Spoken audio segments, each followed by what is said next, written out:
Hello, dudes. What song's next? Ooh, wow! It was running through all of the Final Fantasy lyrical songs. Damn, Eyes on Me was coming up. Hello. Let's get them. Yo, what's up? Hey, VV PC, good to see you again. Mr. Bonkers, hello. Tina, yes, her art is amazing. Brokey, hello. What's up, guys? Oh, I need. Huh? Didn't I shut that off yesterday? I could have sworn I shut that off yesterday, and apparently it is not. Okay, hold on. I'm gonna start getting paranoid about my boxes. I'm pretty sure I shut off stream readers yesterday. It's working, by the way. My stream readers is working. You know, yeah, how to machinists remember that Ricochet is AoE and will pull something next to mom targeting forget about and wipe them 54. Oh no. Oh dear. Yes, Ricochet tends to, in fact, ricochet. You know, boink, boink, boink. Yeah, I got it working today. I think, honestly, I think yesterday I just had to be a little patient because it was locked at that loading screen again. But I just let it sit there for like 5 minutes and it did eventually go through. So it's working. It's working. Where are we going? Oh, let's go south. Yeah, apologies yesterday. I would have had it up yesterday, but yeah, we had some technical issues. As per usual for this stream. Hello! Good to see you. Today, we are going to return to this job, machinist, but it's going to be like a tutorial. I'm gonna try to teach you how to machinist in Heaven on High. We tried this, I think, 2 weeks ago, and I died on 98. Well, actually, more specifically, I timed out. Did I time out on 98? Oh yeah, I timed out on 98, that's right. You know what happened last time? I got to 98, and then I altered 98, and it was a treasure room of mimics, which was fantastic. But then, like, my path to the exit was completely blocked, and I had no conceals. So, it was pretty much GG at that point. There was no way I was going to do anything in that. And then also, the map was shaped like an F, so that was also hilarious. So, it's kind of shit on me, but, you know, whatever, it happens. Octavarius, good to see you in game and in here. Thank you. Freaky Friday. Yeah, it is. You know, the November the 13th. Although I've never really been. I know that stuff never really bothered me. It's just a day, man. It's like the same thing. How like wait, who sent me mail? What is there a mailbox here? Oh, I got a shot. Who the fuck sent me mail? It's almost like you know, like there's like this superstition, if you will, about like if you look at the road and you see like a black cat crossing the street. I honestly have no idea what the fuck the superstition is, but I remember one of the responses was like, "Well, what happens when you see a black cat cross the street?" Hey, are you really? Sunday? That's next. Wait a minute. What? What's Sunday? Oh, it's next week. 8 p.m. Eastern? Oh, that's right when I stream. Shit. Siren. I'll see. I'll see. Machinist is the job that goes pew pew. It got a gun. Wedding stream. I have an hour before I start stream. So, by the way, Siren, if you were looking at the message, it's if you've seen her around, it is Rogue of Light TV. That is her Twitch channel. That's a very good friend of mine. So that is who that is. So, all right. Let's get rid of this unfortunate black mage file, and let's go in. So today, this is like the best day if you got questions about Heaven on High or Deep Dungeon. I don't care. Mostly Heaven on High. Today's the day you want to ask them, because I will try my best to answer them, and we'll also just I'll over explain everything, like even unnecessarily explain things. But that's the point of this stream. So and so far, like I've done 2 of these videos so far. We did a Palace of the Dead. We did a Palace of the Dead Red Mage, and we did a Gunbreaker Heaven on High. And so far, it's had some pretty good reception on YouTube, which is pretty much where it's going. So I'm pretty excited about that. So that's why I wanted to keep doing this. I'm comfortable on a number of jobs here. Nice starting song. I'm comfortable in another job, a number of jobs here. Palace is like, there's like 3 jobs, but Heaven on High is like a handful, maybe like 5 or something. So, all right, floor 1, let's go. The only concern I'm gonna have is gonna be sharks, cause sharks suck. Also, these Mitsu suck too. Oh, there's a shark. Oops. So we want to definitely down the shark as quickly as possible because it'll do an ability called Jaws, and Jaws is like a tank buster. Ooh, yeah, that's the tank buster. That's the tank buster, dudes. Nearly one-shot me, but you know what? It's fine. We didn't die. Mitsu are bad because they do a physical or a damage down on me. So if I start getting hit with it, it's gonna do increased damage, which can add up. You can see the stream from here. What do you mean?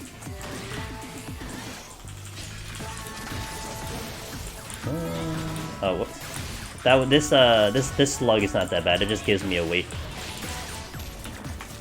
And then this one does a AoE, but no one cares because I'm gonna be a physical range, so it'll do that. That does paralyze. So the funny thing with Machinists is that I pretty much have my full kit of what Machinist will need for the climb, like the moment I enter. That's nice. We don't get very much else useful through the levels. There's another line. I mean, you get. I mean, flamethrower would be really bad, and then you get battery charge, which is not bad. I mean, it adds damage, but you really don't get any other abilities that's worth noting. So let's get the lion. We'll see minions on the ground. They can potentially, oh, they will. They'll give us buffs. This one in particular will give me an attack buff for 5 minutes. I turn my screen around so I can watch while painting. Oh, yo, we're getting more Tina art. Let's fucking go.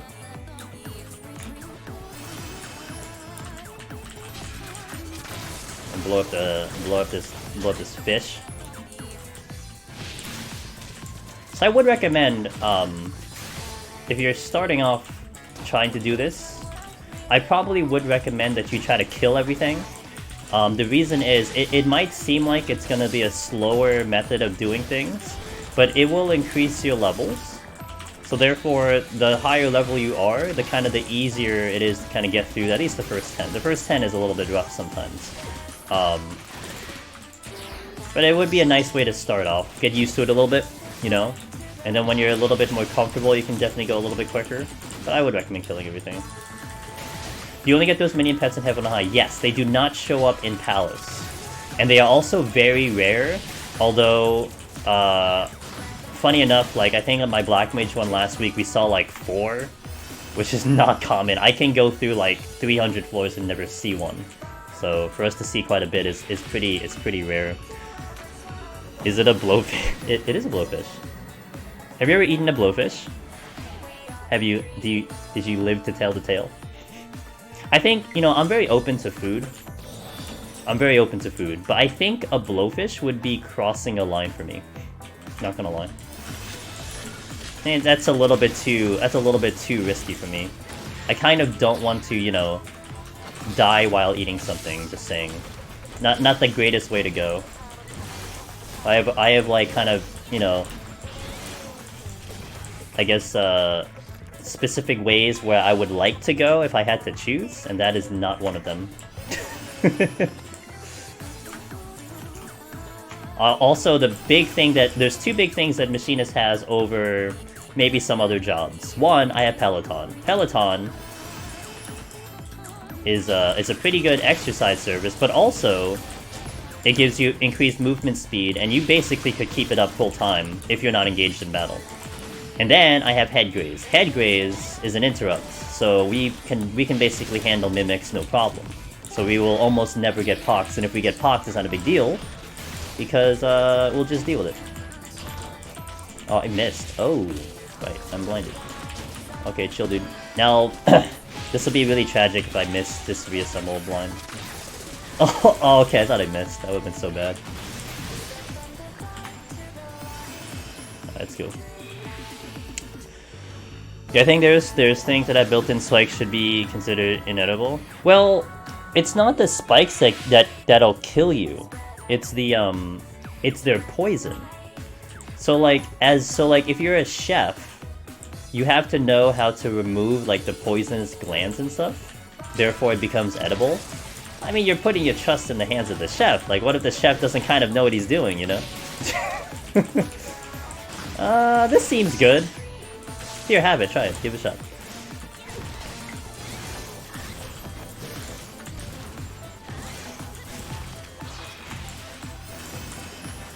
What is that? Oh, steel.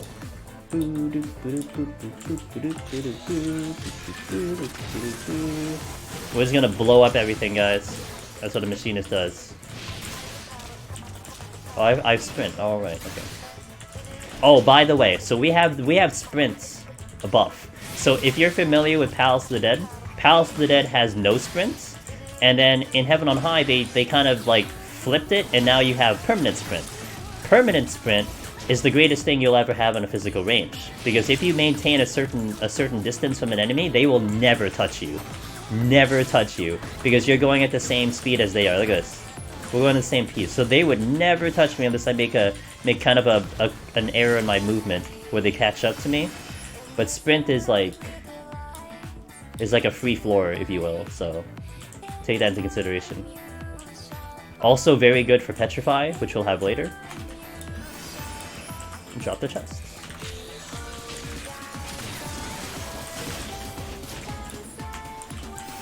I didn't see this chest a while ago.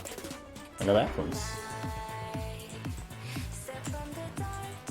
Now I think one more technical thing is this set of... There's a treasure room in front of me. This set of floors... The first 6 floors, you're going to be limited in the pomanders that you can have. What I mean by that is once you get to floor 7, we will start to see magicite, we will start to see bronze chests, we will start to see petrifies, etc. So right now I have 3 affluences. I actually want to hold on to the affluence until I get to floor 6, and then have it ready for floor 7. Because I will get kind of more out of it, if that makes sense. You don't have to. I would suggest it. That's just something that is a thing in Deep Dungeon, that they have almost like specific floors where things start to happen. So that's what happens here. Floor 7 is when you'll start to see magicites, which will come from silvers. You'll see the petrify start to come in, and kind of you'll see a couple other pomanders start to show up, but they just don't show up before then. I'm opting to kill this treasure room. This will boost my XP by a lot, and we're gonna start getting levels. And now it's gonna be like a pretty fun experience, just blowing things up, moving on. By the way, how is everyone on this Friday? Oh, we'll have bonus afternoon. How is everyone on this Friday/Saturday? Hopefully the weekend is gonna treat you well. Maybe, possibly. Hopefully we can have a good run here today, on a job that I can actually play. Can't say I'm alright on Monk, but Monk's been kicking my butt, let me tell you. I pulled the other one, which is fine.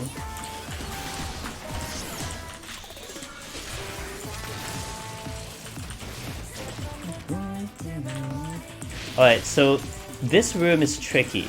Sometimes there's a chest that can show up right here, and there could be a trap here, which is really hard to avoid. Luckily we didn't step on it, but sometimes there's a trap there, and it's not good. So you have to try to make sure you're not aggroing something while you're fighting it. This was the affluence, right? Good night, level machinist yourself. I don't know what I'm doing. Hey, I don't know what I'm doing either, it's fine. You just hit a whole bunch of buttons and you shoot things. That's machinist in a nutshell. And you run around a lot. Whoops, ran into a wall. Alright. Has lots of flashy buttons that light up. Yeah. What more do you need to know about machines? Alright, no heal. Alright, this will start to show up Onryus. Onryus here, they're not bad. They're gonna be real bad later on, but they're not bad right now. It's like the introduction to Onryus. But not too bad. But also, we are starting to get over-leveled here, so... I have to be careful navigating this type of room. So you see a lot of this features that push you out of the room. It becomes pretty tricky with traps, because traps can be around those little features. It's almost like the traps didn't accommodate for those type of features. So in theory, you are hugging the wall, but they'll still put it like in the middle of the room. But because you're getting pushed out of the middle of the room, that's why there's a chance of you stepping on those traps. It's a little annoying, but you just have to mind it. Cool. 1, 2. I gotta move out of this. That's that bubble bath is a sleep, and it'll combo into a tonal after it. First person. Alright. Intuition, sure, why not?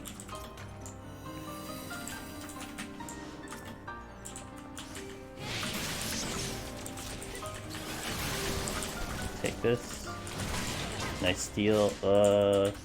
I'll use the steal. Oh, I have no healing. Okay.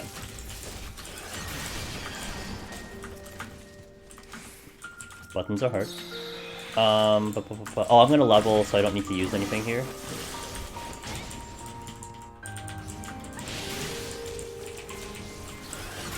Okay. 1, 2, 3, 4. I don't need that. Well, I'll open it. Hey, striking dummy! I hope so. I mean, the game kind of threw the kitchen sink at me last time, so I mean, it's like, it's whatever. It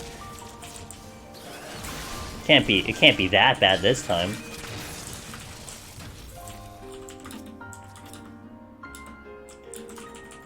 What is this? Oh, steel.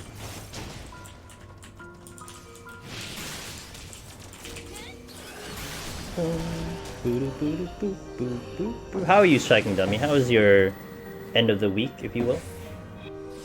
And the assumption it did end the week.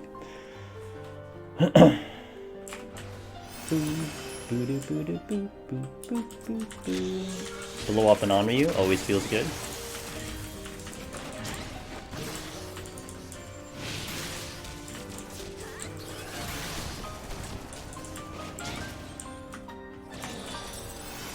Grinding BAs! Oh! BA! That's a treasure room, again. How goes the BAs? And also good to hear Aether is having some goodness with that.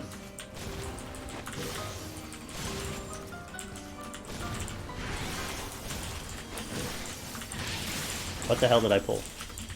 Oh, it wasn't dead, that's why. Okay. Let's pull you.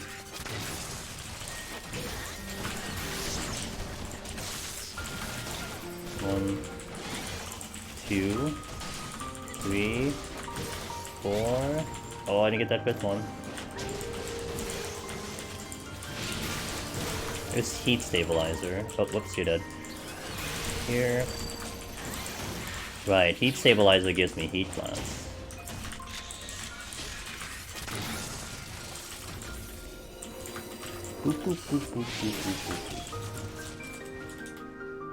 Switching. Flight. Just watch out for any wombo combo traps into a exploding chest. Alright, we good. It is nice though to play a job that doesn't have a gauge that's timing down on me. Both Monk and Black Mage all have gauges that are ticking downward, and yeah, that's not Machinist. So that's also one kind of cool thing about Machinist.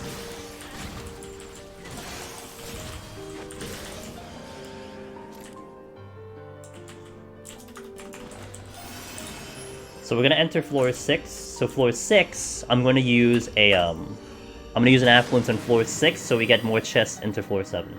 Because again, once we hit floor 7, you're gonna start to see a little bit more on the chest side of variety. Okay, there's the affluence, and this is just because I have 3. If I didn't have if I only had 2, I wouldn't use it now. I would just hold on to it. But because I have 3, I'm gonna use it.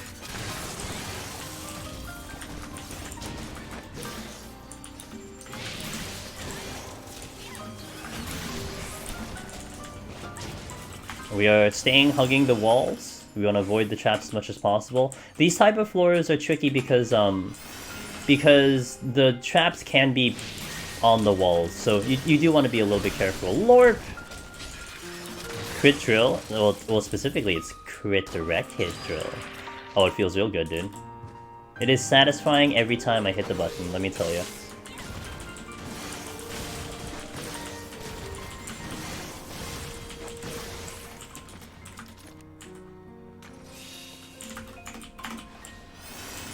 Run and gun, guys. Hold.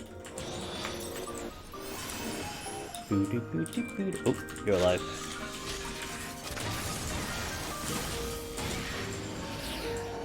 Dead. I love this job. I love this job. It's very... I would say it's very... also, this is the first floor you're gonna start seeing bronze chests. Bronze chests can be mimics for the next 30 floors. Gold chests and silver chests cannot be mimics for 30 floors. Only bronze chests. Very important to note. Yeah, I was about to say, it is very nice to be able to come to a job that I have a lot of comfort on, you know? After playing a couple jobs that are really kicking my butt. It's very nice to be able to just kind of relax, if you will, on a job that I know I have confidence on. That we've put in some work and we put in some time, we've had some success on.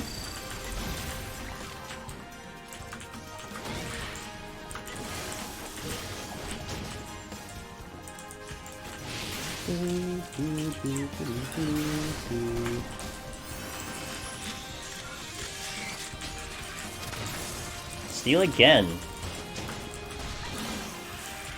Oh, I didn't use it. Damn it.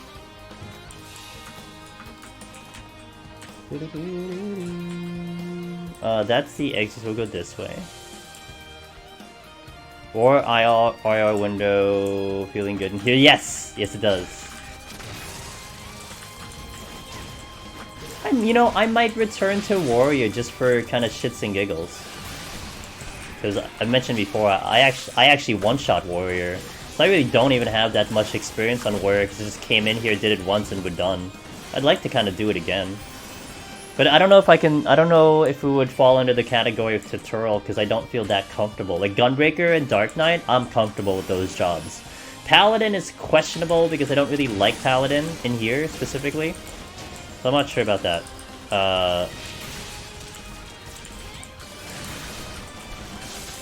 1, 2, 3, 4.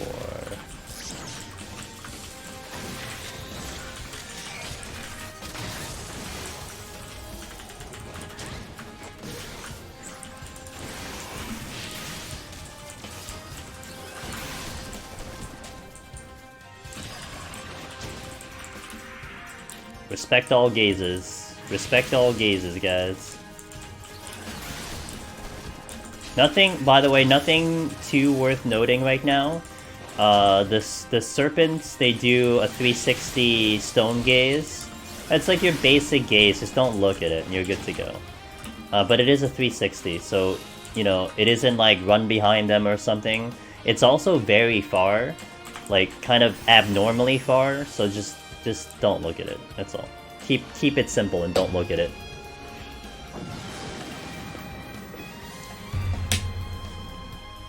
No buff. Oh,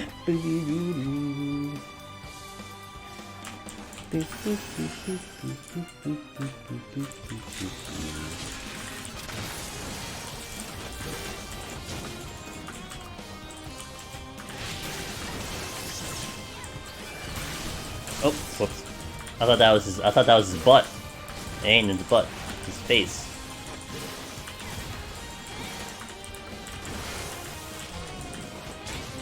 Uh-oh, we're good. This is this one. Oh, fortune. Ooh. And something else dropped. Alteration. That's good.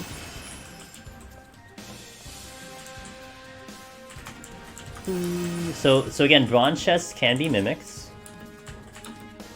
Oh, also, I guess I could take this opportunity. What we used to have, I think prior to 5.3, there used to be something we call a jump trick. So what you used to be able to do is I would be able to jump, and then I would be able to check the chest, and it would give me an item. So if it gives me an item, then it's just a normal chest. But if it says cannot complete this action, then it would indicate that this is actually a mimic. But however, it doesn't matter because they fixed it. They actually went in, Square Enix 100% went in and fixed it. And for the longest time we used to be able to do that, and now you can't. I thought that was just so hilarious. Like it doesn't now it doesn't matter if it's an item or a mimic. It just gives you the same exact response. So you can't cheese a chest anymore and figure out that it's a mimic. Which, like, I guess quality of life it sucks, but frankly that shouldn't have been the case anyway, so. They never directly talked about it in the patch notes. It definitely fell under, like, other issues also fixed, but it was something that a lot of us noticed very quickly, so it's very funny. Because it was actually, it's pretty funny if you do 21 to 30, because a lot of times in 21 to 30, if you've ever done some of them, your party members in a match party, they were typically just not open bronze chests, which is annoying because if you're trying to set up a run, you know, you're trying to farm potsherds, you want to go for bronze chests. But the reason they don't go for bronze chests is because they're scared of mimics. So what I used to do was I always would walk up to a bronze chest and essentially, you know, do the jump check, you know? So therefore I could know if it's a mimic, and I wouldn't have to have a problem. And then if it becomes a potsherd, even better, obviously. But yeah, so they took that away. Very weird.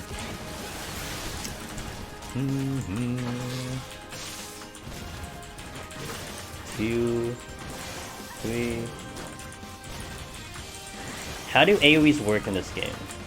We're not getting mimics. Because you avoid it and then walk back to damage for attack damage. So, generally speaking, when you see a telegraph like that, so you saw that telegraph come in. Oh, now I stepped on the trap. Perfect. Oh wait, we'll do this as an example. Watch. So the telegraph will come in, right? Once the telegraph disappears, you're safe. You don't worry about the animation. The animation doesn't matter. What you're only looking at is the telegraph. Does that make sense?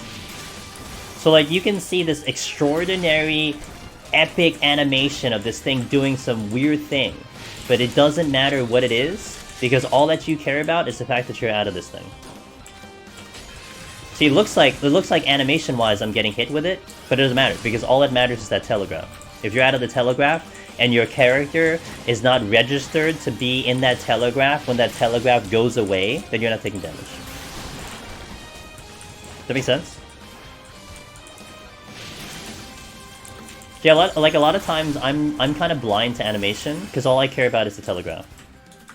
All I care about is that orange circle or orange line or orange box because that's all I need to care about. All I need to know. Am I out of that in time? Hey, I'm gonna get 69. Nice. Looks like it anyway. Fortune.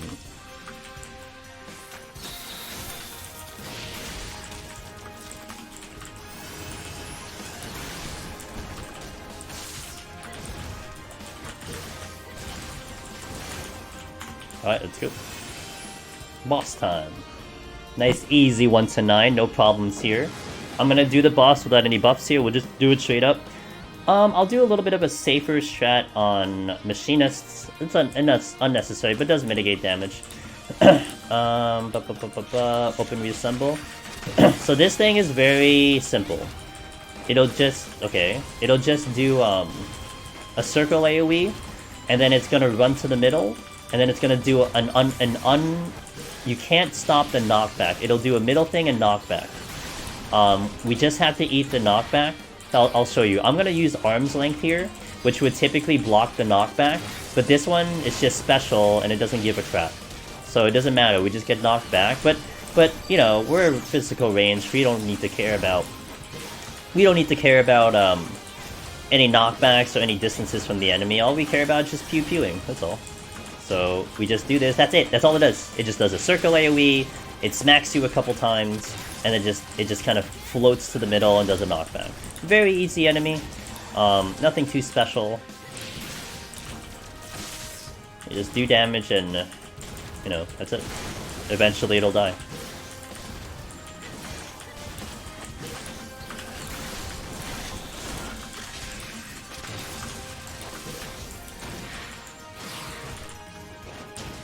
NASCAR. I call this NASCARing because a lot of times you're just running in a circle, so it's like a NASCAR.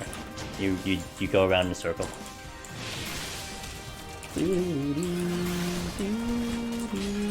Alright, so we're just gonna chill here.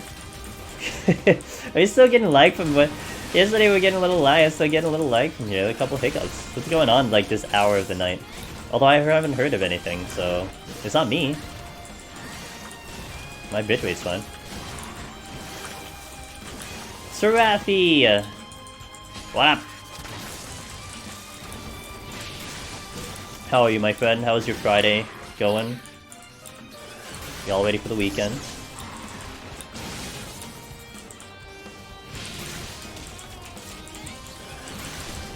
Ugh.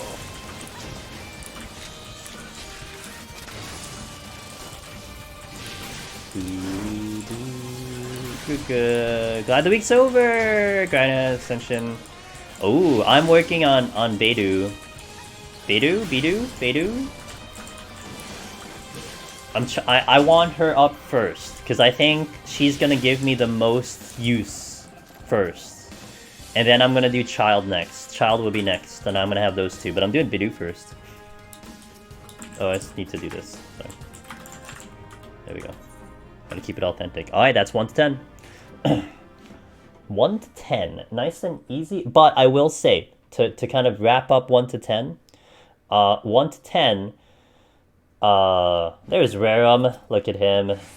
Look at Rerum. He's actually, this is so, I love this, man. He's being so creative on trying to make his cameo on the stream. I fucking love it. Oh, to cap off 1 to 10. 1 to 10 is very notorious for killing people. So if you end up dying to sharks, we actually didn't see scorpions. Scorpions are another reason people die. Don't feel bad. Okay, that is one reason I suggested to try to kill everything, because if you kill everything, your levels will be higher, and it'll kind of make the enemies a little bit easier. If you kind of just kill enough to get off the floor, you're going to start to see enemies becoming a little bit harder and harder, and unless you kind of strength or steal, it'll start to add up. So as a starting point, I would suggest killing everything, and then when you get a little bit more comfortable, then you can probably start skipping a little bit to go a little bit quicker. But bear in mind, I killed everything moving into this set. We just killed really quickly, and I finished in like 26 minutes, which is very fast, so mind you that. Let's do Shimir just so fast. So here's what you see. Yeah, so the reason I like Beidou, whatever, it's her shielding. It's her defensive capability, and I can envision so many places to use it. And I think she's built really nicely for that counterattack as well. So that's why I want her up, because I'm thinking of like Abyss, Spiral Abyss, where I can use it in Spiral Abyss and Genshin. So that's where my mind is. And I can see so many uses for it. So that's why I'm going for it. Oh, we need to go archers here, because this is going to be exploding pumpkins. Pretty good. I need to update title, which I did not do. Very good to see you, my friend. Is that the wait, that's Oh, this is a summoner? Oh, is this actually the thing from the store? Forgot. I got hit twice on the boss to lag. One time he started casting his knockback, the server hiccuped so long he would never. Yeah, dude, I don't know what's been going on with the servers. Like the first 2 or 3 hours when I stream, we've been getting some issues. Oh, this is the item from the store. Okay, that's what I thought. Okay. Yeah, I'm noticing a little bit of hiccuping. Again, this is the 3rd day I've been noticing hiccuping, so, oh, interesting. That's fine, we just continue on. Floor 11. Beidou. Okay. Beidou, I'll go with Beidou. Oh, sorry, double music. Alright, cool. You see that guy all the time, Rerum? He's a good man. Alright, what's the biggest thing to worry about in this floor is naked Namazus. Naked Namazus are going to terrify you. Because they're naked and they're Namazus. That's it. I mean, there's really no other detail I can give other than that. So if we see any, we have to make sure... Oh, we gotta blow it up! Oh, motherfucker, we gotta kill it, dude. We gotta get rid of that fucking naked Namazu, man. Holy shit. It has a pitchfork too. I mean, that's why it's scary. Look at this thing. It has a pitchfork. It's naked. It's EA time? Yes, it is EA time. I will... Yeah, I was debating on using... I'm gonna use Shank. Okay. We'll just go a little bit quicker here. Oh, I shouldn't have used the drill. Whatever.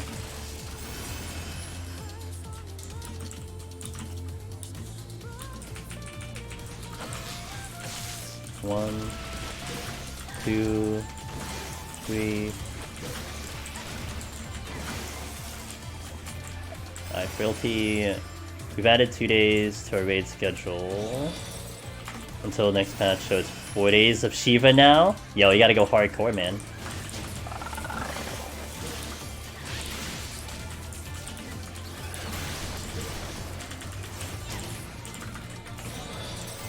Alright, where's my enemy at? Oh, it's over here. Get dead.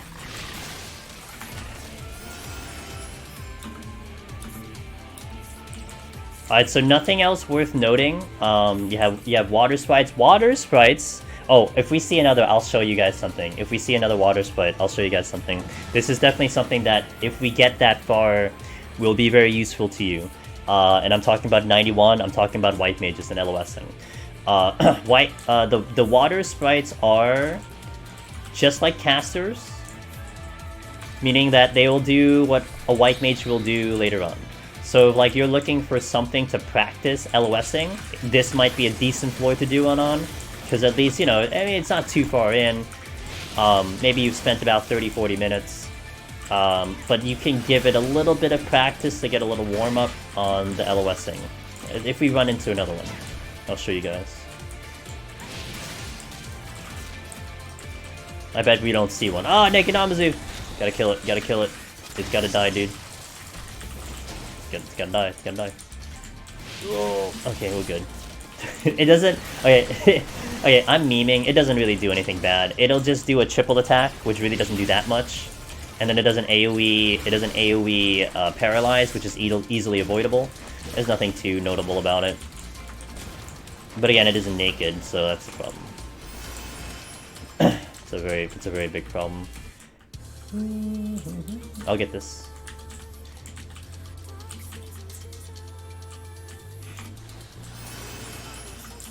Yeah, Sarathi, I got my own deadline, man. I mean, we failed Monk yesterday again. I'm running out of time for Monk, so it's been stressful, you know.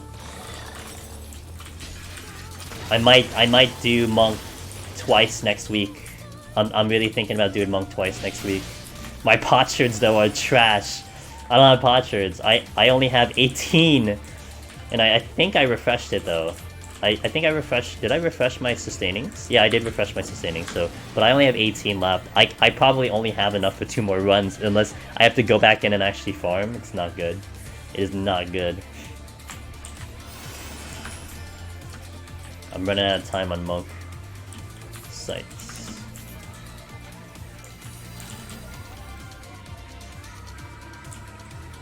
Dude, oh, I went the wrong way. So we're going to be checking all the rooms as much as possible until I fill up with all my pomanders. If I fill up with all my pomanders... Ah, okay, sweat. So watch this. I'm going to pull one. Because it's a caster, I can practice LOSing. So once it casts, I go away. And we can actually drag this here. And this is a nice spot to practice it on. So you want to just move the moment that casting goes in. And this is like one of the earliest floors you can give this a practice on. Oh, we failed there. That's okay. Try again. So we get a little practice here. You need to know this once we get into floor 91, because we're going to be dealing with white mages, and that is one of the key essential strategies we utilize to handle white mages on every single job.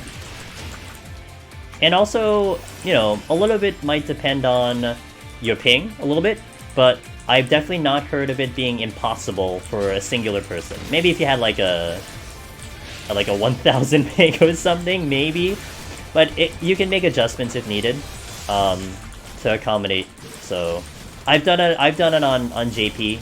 I've done the LOSing before on JP. You should be able to manage. You just have to maybe, you know, predict a little bit extra or something. I hope, man. But I'm messing up in places where I haven't actually been messing up. So I failed 190 twice already. The first time was because I was rushing, but the second time was just because I just mishandled the whole mechanic. I just didn't do the mechanic properly, you know? Like one of the few times and very first, probably not the first time, but very few times I just fumbled the mechanic and I didn't do it right at all, and I died because of it. And my palms were like, in all honesty, my palms were not great. Like they were like whatever, but it was better than my past couple of other attempts. So, all right. So big note here, guys. Floor 15. We are on 14. Floor 15 is a guaranteed big room. It is always going to be a big room. How they do that, it's almost like they will introduce this idea of a new feature of a big room, because it is very possible you just don't see one for the rest of your attempts, so that's why they just push it in there. However, what I do now is... Oh, that was delayed as heck. Oh my goodness. What I will do is I'm going to set up the big room to try to get a humongous return. So I did an alteration, I did an affluence, okay? And I'm going to plan to Magicite and Fortune the big room, because we want to kill everything on the big room. We want to maximize the potential of chests in that room. And therefore we might get a big return on pomanders. It is a plan that I personally do. I'm not going to say that it is the go-to plan. You can decide not to do it. And I've seen runners who don't do it that way. That's fine. But my theory, a little bit, and I would say I have been kind of burned on it a little bit, but not overly too concerned, is if I don't pick up a Magicite from here till like 90, then this run is GG from the start. Like, we're not clearing this run. So I don't mind burning a Magicite that early at all. Worth noting as well is the hands that I just killed. The hands has an enrage. And so if you keep it alive long enough, it will one-shot you. So do not keep it alive. And that's not something I'm willing to demonstrate, so you just have to believe me. LOSing is line of sighting. So if you were watching me fight the water sprite Ares, it has to see me. So it was casting water, right? So it has to see me visually. It has to have a line of sight, a line of visual sight to be able to get that spell off. But because I am taking myself away from that line of sight before it finishes the cast, that means the cast doesn't get off if we do it at a specific timing. So I guess within the vocabulary of MMOing, because I think a lot of MMO in general kind of utilize the same type of strategy sometimes. You're LOSing, you're line of sighting, or you're going out of line of sight of the enemy, therefore you're able to do it. So no, don't feel dumb, man. It's a perfectly good question. You actually helped anyone else who may not have been brave enough to ask it, so don't worry about that. Oh, I just got... Oh, look at what this game just did to me, guys. So I have no items, so I can't Fortune. But I can still Magicite, but honestly, because I can't Fortune, I probably don't Magicite. I don't have a Serenity yet, so that's fun. The game likes to do that sometimes. So we're actually not going to use the Fortune, but I will check the chest. Now I have to be careful in this big room because of the potential of traps all over the place. We do have Mimics. Mimics can do Malice, and Malice can give me Pox. However, because I'm Machinist, we don't have to worry about it because all I have to do is Headgraze. You have no idea what LOS? Yeah, that it is. See, Ares, you're helping other people out. Don't think a question is dumb, man. That's what today is all about too. Like, ask anything you got, because I will explain everything. That's really unfortunate though, that I couldn't take advantage of this. But it's okay. It happens. This is Deep Dungeon on its prime. You know, you have a game plan. If you make a game plan, you're gonna promptly throw it out the window because the game likes to just be like, oh, you're just gonna do what I say. Also, there are gonna be fake exits. So one of the things that is unique to a big room is that there are fake exits. So you're gonna see multiple orbs on the ground. Only one of them is the real one, and all the others, if it's fake, it'll trigger a trap. So what I would normally do is I would safety this floor, because the safety will take away the fake exits. I can't do that, so I have to basically now handle those exits.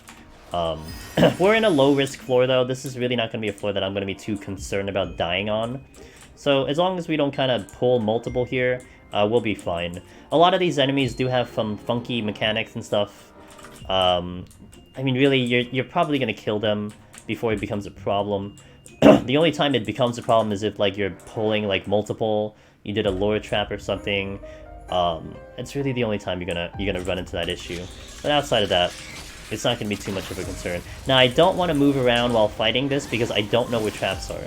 They could be anywhere.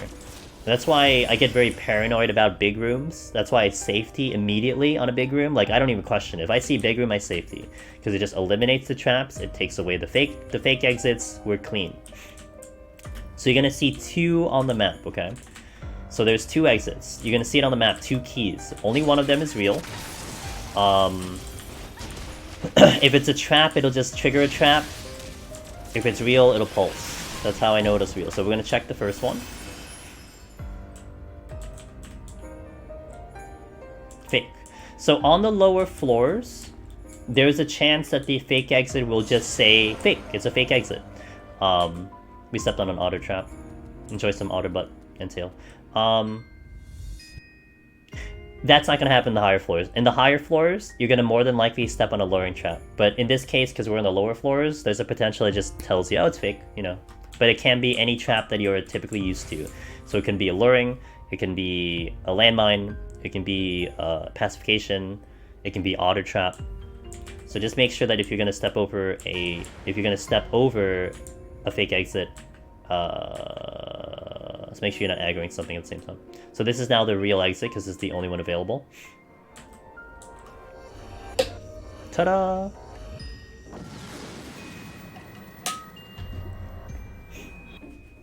Never going to learn this, yeah. Okay, exactly. Okay. I'm caught up. I mean, I guess it's cute, but let me tell you, otter, I would say otter on the early floors is the leading cause of death. I would definitely say otter is the leading cause of death in the early floors in Heaven on High. Because it's so long, it's 30 seconds. It's a 30-second debuff and your HP's cut in half. I die to it all the time. How is becoming otter a debuff? Okay, so in Palace of the Dead VV, so okay, let me go through the explanation. In Palace of the Dead, I mean, I think you've been watching a couple streams now. You can turn into a frog, okay?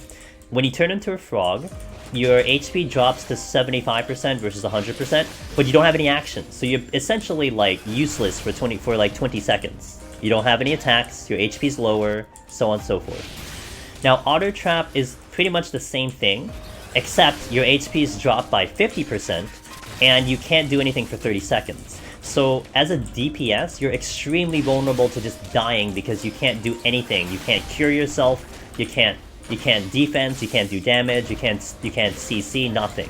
So you're just like disabled for 30 seconds with low HP. Very brutal.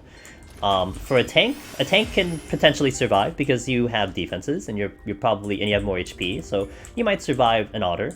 But pretty much anything that isn't a tank is going to be in a tremendous amount of trouble. Now, I think maybe a scholar might actually make it out alive, because a scholar, I think you still have your fairy out, so I think the fairy would actually keep you alive, which is cool.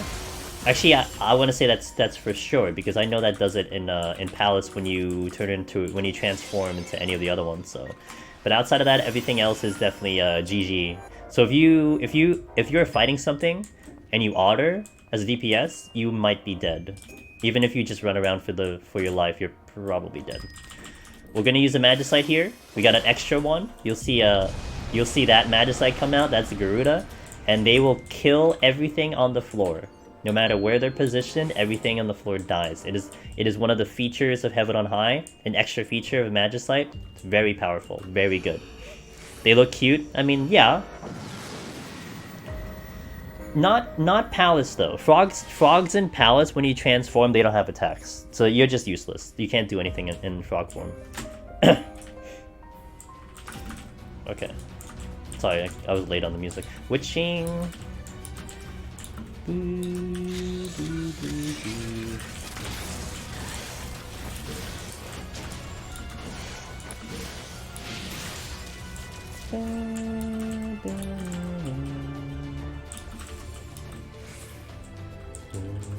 I have no healing. Whoops. Let's kill these two, and then I'll pick up that strength. Again, nothing too noteworthy. If you're killing things one at a time, it's really not that bad. I mean, really, this only becomes a problem when you're just starting, when you're starting to get a little risky and you're pulling multiple. That's when you kind of want to know what everything does. But, if you're just going for a clear, don't worry about it, man. I'm gonna use a potion here because we don't have healing, and my HP got a little low there. We're still hunting down some chests, so I'm gonna be, I'm still gonna be checking all the rooms and stuff.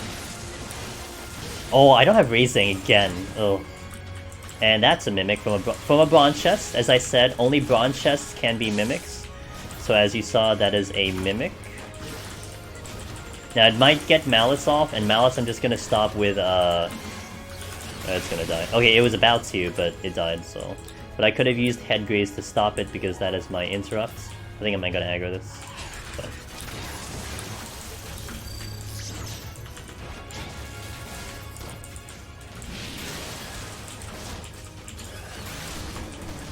If you keep that patrol alive long enough, it'll do an AoE poison. Again, not that bad, but if you're dealing with multiple, that can be a bit of an issue. Hey, there's one raising. Alright. I'm missing Serenities. Let's blow this up.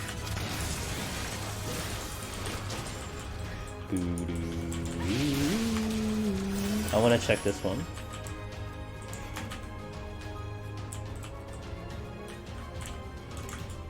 Treno! Treno! Hello, would you like to learn some Heaven on High?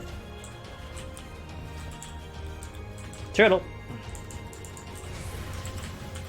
Wait, but we're not doing the high score tutorial, Treno. I know that's the one you always look forward to, but we're not doing that one today, so... RIP! Where's my mouse? Mouse. Okay. Shout out, Mr. Treno. Yo, guys, follow Mr. Treno. If you want more Deep Dungeon, although he hasn't streamed in a little bit, but if you want more Deep Dungeon, I would arguably say he's better than me. And that's probably a fact. In terms of gameplay, in terms of performance, I will say Treno's better than me. I'd like to think I do a little bit, you know, a little bit good on the streaming portion of it. I want to say that much at least. I'll have a little bit of an edge on. But if you're talking performance in Deep Dungeon, Treno's gonna be one that's I would definitely have no problem saying that he's gonna be better than I am. So if you want like a different point of view, you want a different like look at Deep Dungeon, that's one you want to check out.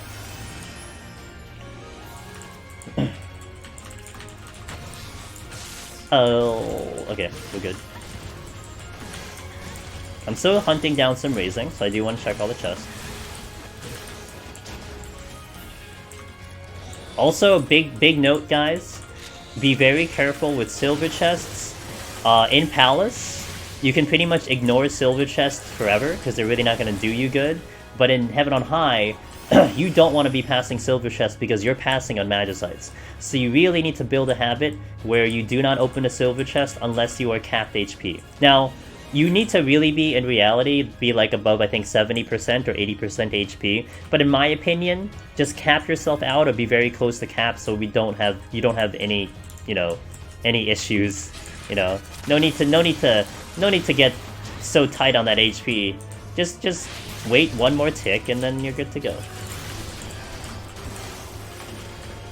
I'm gonna get that silver, although I don't really need it, but I'll get it. We're gonna be tight along these walls. There could be a trap on any of these. Holding for a sec.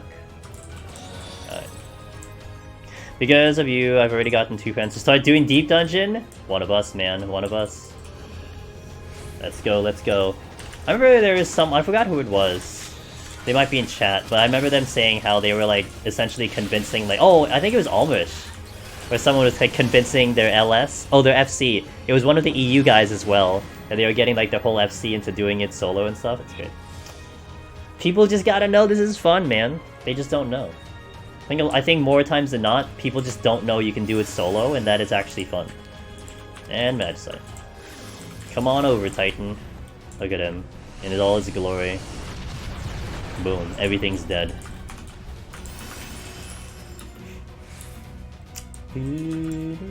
Conceal. Can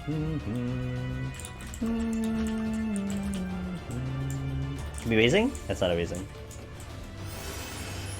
Ellie! Another one who I highly respect in the thingy. Shout out Olivia. Although she hasn't streamed either. You guys need to come back to streaming. So far so good. I've still been having hiccups though. The servers are still being a little hookup-y, you know? Hold on, I'm gonna steal. So so what I would say is you don't have to steal for the next boss, but the next boss is annoying. So I'm just gonna mitigate some of the damage here. Yeah, it's still happening a little bit, but I've been kind of getting like I definitely would say I'm getting the lower end of it, but it's noticeable. That's all it is, it's just noticeable. Alright, so this boss, we want to stand middle. We could kite it around like the first boss, but I don't recommend it. And you'll see why in a little bit. All this boss does is a conal. If we get hit with that conal, I believe you are gonna get Hysteria'd, which is really bad for the upcoming mechanic coming in a second. So you're gonna see butterflies coming on the edge. And this thing is gonna do a gaze. That gaze will also Hysteria me. So the wombo combo here is that it would Hysteria and then terrorize you or something, and you might like unintentionally run into the edge of the arena, and then you get hit with those exploding butterflies. So that's that wombo combo, and those exploding butterflies can just kill you. You know, we're not talking like baby damage, we're talking like you're probably gonna die damage. So that's why we keep it middle. I think one way you could probably do it is that, like, after that big conal comes out, you can then kite the boss, like, back middle. Like, you can run around the edge and then do it. Also respect the gazes. So, like, for instance, I'll show an example. So, like, here, I can run around the edges now because those butterflies are gone. So we're gonna run around the edges. Just mitigate, although I have to worry myself about the conal, because I have to dodge the conal coming in. I'm gonna already cheat this way. Something? Where are you? Hello? You can use it? Okay. And then now we want to bring it back middle. You can totally do that.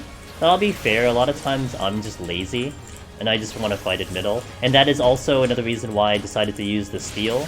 Because at least, because I'm kind of face tanking this thing, I don't have to really be too concerned about burning my Empyrean potions due to it.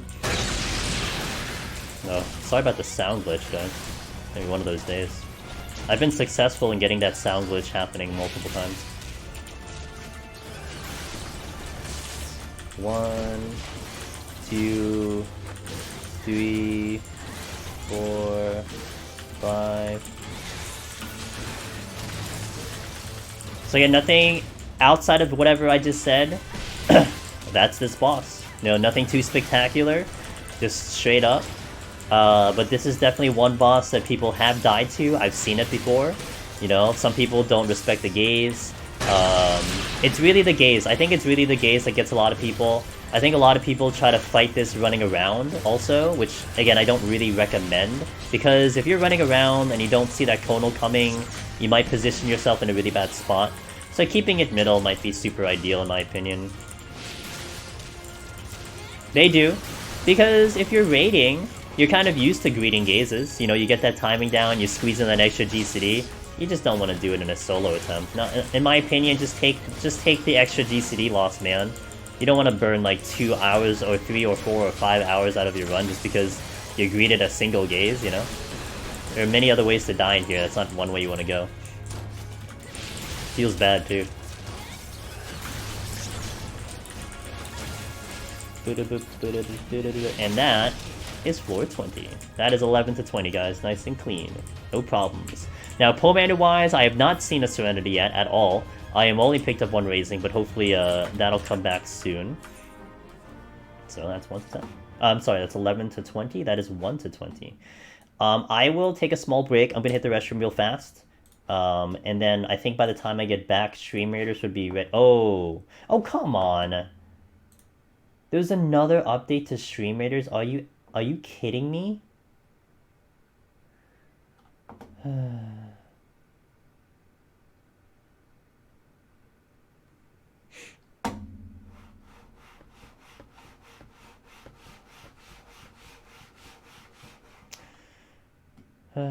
Okay, let me go AFK for a second. I'll go BRB and then we'll continue. Thanks for watching so far, guys. Hopefully you're having a good time, and hopefully we get to 100 today. So that'll be the goal. So alright, BRB, enjoy Eyes on Me. And some community art. Enjoy some community art.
Yo, you played Eyes on Me on the piano? Yo. Yo. Hey, my bitrate's low. Awesome. Okay. Stream reader's ready? Almost?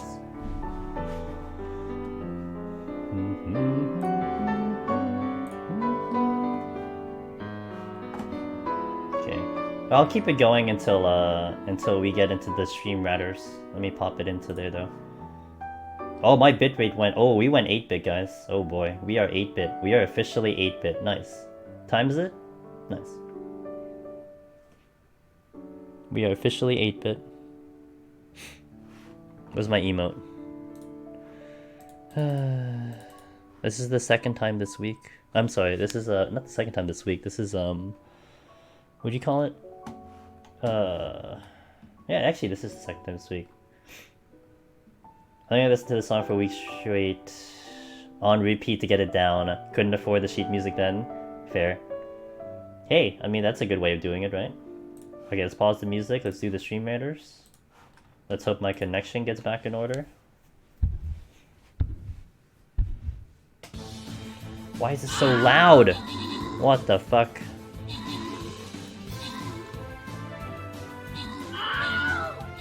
It's so loud. Jesus. And then the next time I open it up, it's gonna be quiet. Yes. So for the longest time, Vivi, I mean you're new to the stream, and I thank you for your support and the thing. But there was about a 1.5 year period of time. I kid you not, 1.5 years straight since the beginning of whoa. Oh, we got our ass kicked. Since the beginning of like November 2018, when I really started committing to streams and stuff, where I would just have this type of connection. It couldn't, my ISP was just terrible. I would disconnect or I would have low bitrate, and it was that for 1.5 years. And as of like August of this year, they actually they fixed it. They said they fixed it, and it was a market improvement. Like, it was improved. However, it has been cropping up once in a while, and right now is that once in a while. I get it maybe about once a month. Yeah, about once a month, I'd say. So, look, I gotta say though, because what will happen, Vivi, is my stream will look like the emote. So it'll look pixelated. It'll probably get a little delayed. Also, Desi, hello. But like, you can hear me okay. Like my audio's fine. The music's fine. It's just it looks very pixelated. So the joke was that, like, there's the emote, you know, everything's fine, but we are pixelated. We are 8-bit, if you want to call it like that. So, but to be fair, like, I'm okay with this. If this happens once a month, twice a month, it's way better than it used to be. So it's still like functional, you know. It's still fine. It actually looks fine on my TV, to be fair. But I am looking at my bitrate. It isn't respectable. Okay, so let's continue the run. We are gonna go into 21 plus. 21 plus it's probably very familiar to a lot of people.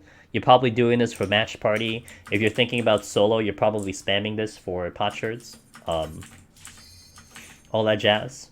Hold on, I'm gonna kill the music. Okay. Titan.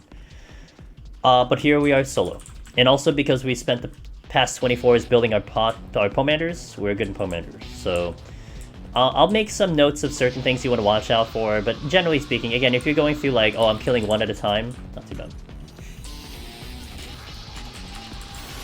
Sights. Small room.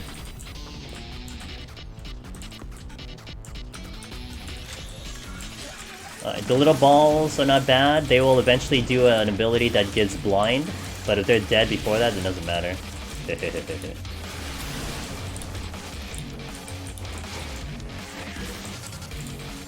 Fortune. These guys, when they're low HP, they will cast Cure. You can actually stop it with head graze, or you can just kill them fast enough, whichever you're... So that's Cure. I'm just gonna stop it just to demonstrate. So... the little fire orbs are they are proximity. So if they're near anything, you'd want to probably kill it. That's the blind. It's a gaze. So you want to make sure that you know, you're not looking at it, or you just kill it fast enough. I'm gonna wait for my HP to come back up a little bit.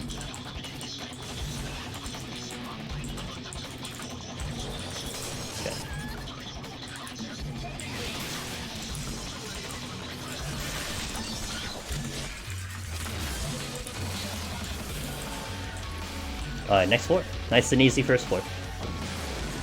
Also, I do appreciate that, BB. It's, the connection issues for any stream is so demoralizing. Because, you know, you can control a lot of things, but you can't control something like this. I can't do anything. I just have to power through, you know?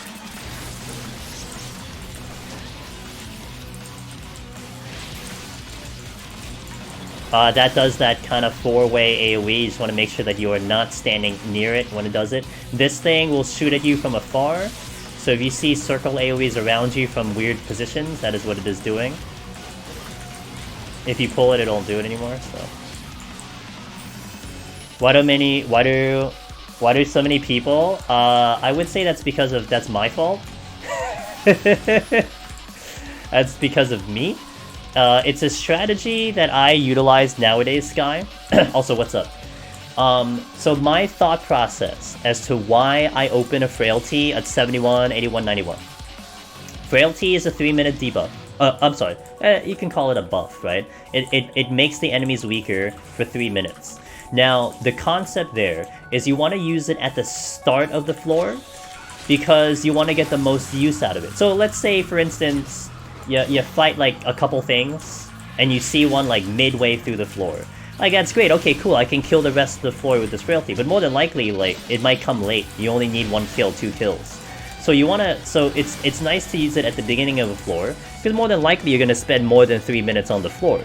So you'd want to use it at the start of the floor to get the most out of it. So you get a lot of kills quickly, you get the full duration of the frailty, and it kind of gives you a little. It kind of gives you a little bit of time, a little bit of extra time moving forward, because now you're speeding up early as opposed to, you know, going really slow in the beginning and having to speed up later.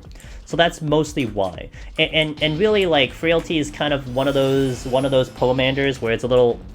It's a little tricky to kind of find places to really use it outside of the boss. The boss, it's very useful to use on a boss, but usually you're only using it like for extra, you know, if you get the 4th one, you use the extra one, so on and so forth. So that's where my idea came into using it at the beginning of 71, 81, 91.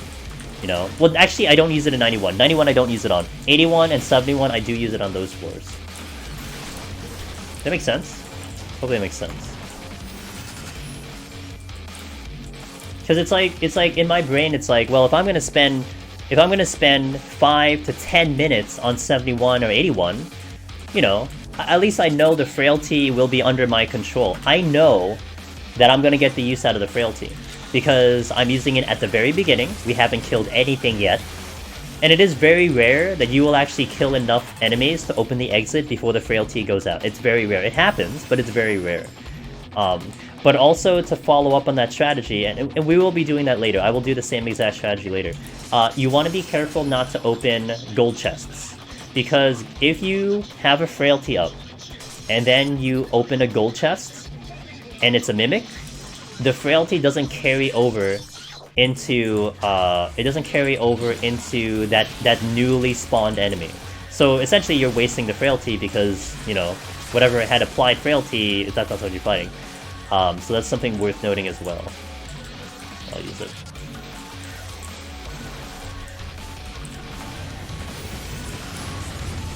Alright, we're moving. So it kind of falls into that category, Sky, of it's a suggestion. It's not a requirement. You know, it's not the super optimal, this is what you need to do to win strategy. It's just a concept, if you will, you know? And to me, it just made sense. And I've liked the use of it there, but the samurais have an enrage, so you do want to kill them a little quickly. They will actually do Madari on you after they build enough sen, no joke. They will do Madari. So you do want to note that a little bit. But, I mean, if you kill them fast enough like I am, it's really not going to be a big deal. And it's like, it'll be in like 40 seconds or a minute, so it will take a while for them to get to it. But it is still worth noting. I will check all the other chests, because I'm still missing, like, raisings are the ones that are huge that I would like to have. Keeping Peloton on.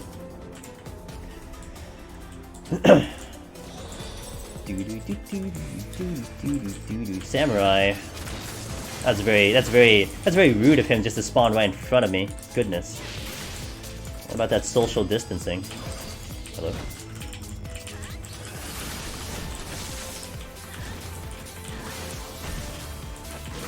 Oh, there's something else that came in. So that is using a damage buff. That bell thing is using a damage buff. That's because I left it alive long enough. Okay, we're good. We'll check the other room.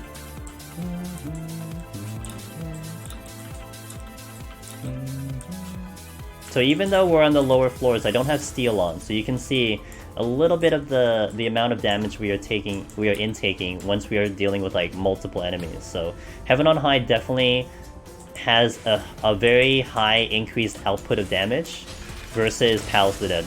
So you want to be careful. Like, yeah, you feel pretty powerful, you know, downing enemies one at a time, but once you start multiplying the amount of enemies, it does get a little concerning on a DPS job. I'm probably going to aggro one of these because it's proximity right there. Gonna be careful here. I think it's... Yeah, okay. Up we go. Oh, no, I didn't... Oh, okay, yeah, that's the chest I already checked.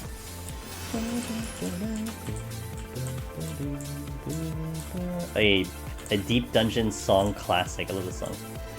Alright, that's 24.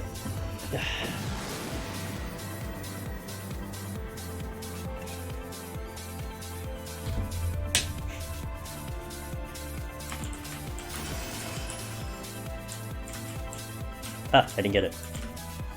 Alright, super. Oh, there's another one in here. Sometimes if you see 2 chests in a room, it may indicate that this floor is actually 3 rooms. I would say 80% chance of that happening.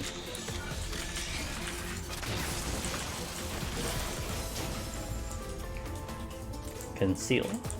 Conceal is a pomander that you do not see in Palace of the Dead.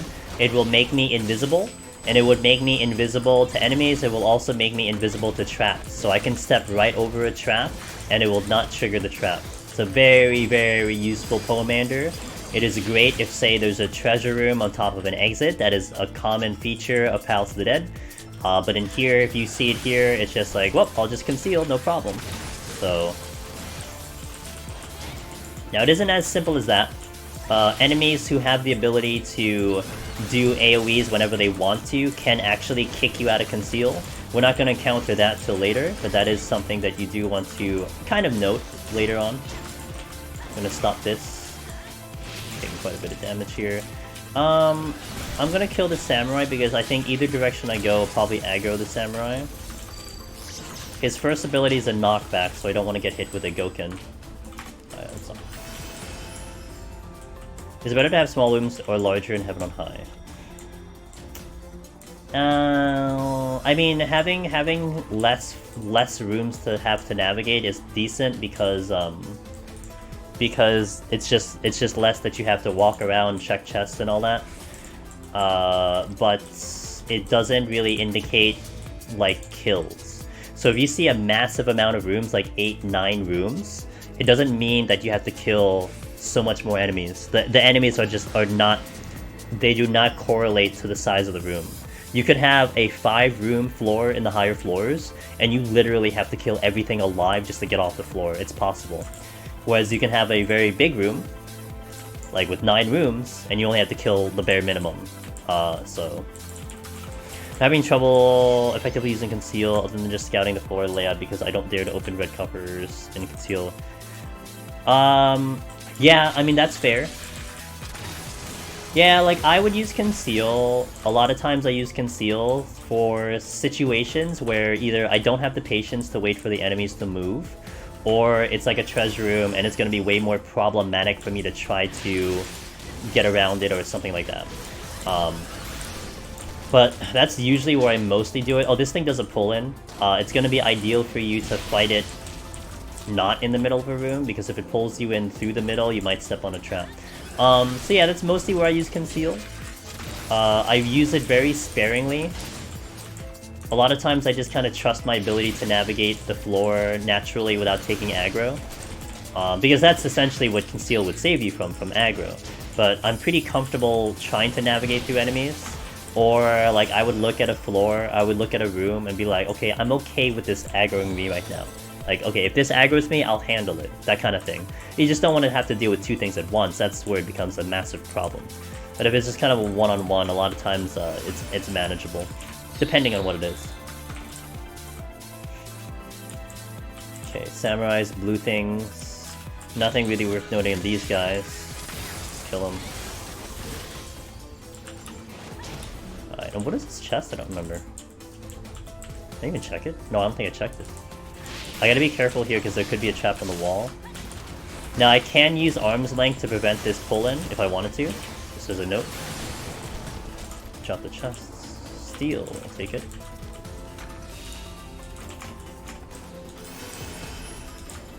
And conceal. Well, there's another conceal. We'll use it.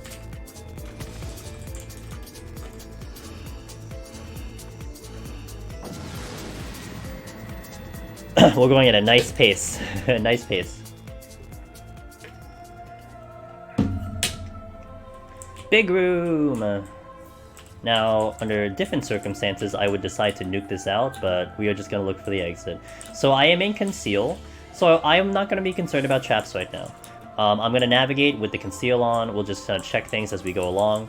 Once it drops, then I will use the safety so I don't step on a trap moving forward. But I want to make sure that, oh, this one? Pharaoh is Serious. It's a very good song. I love the song. I love the full version of the song.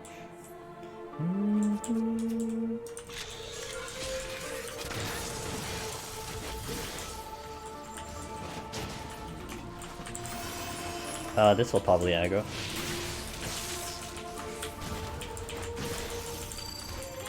Bad weave. Hey, I'm gonna use a fortune here. What is that? Was that Vortex? Okay. So that got lucky. We got a Magicite, we're gonna clear up this whole floor. This is what I was gonna do on floor 15. But it didn't give us the chance, but now we have a chance here, and I'm still missing a couple palms that I would like, which is raising. So taking the advantage of a fortune and then nuking this whole floor gives me a higher chance at potentially getting the chests I need, so that is why we decided to do it.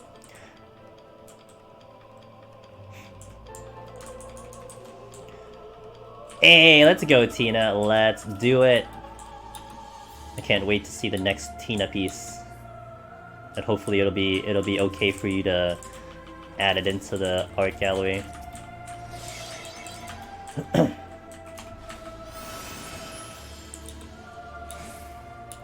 Yo, shoutouts to Kiwi.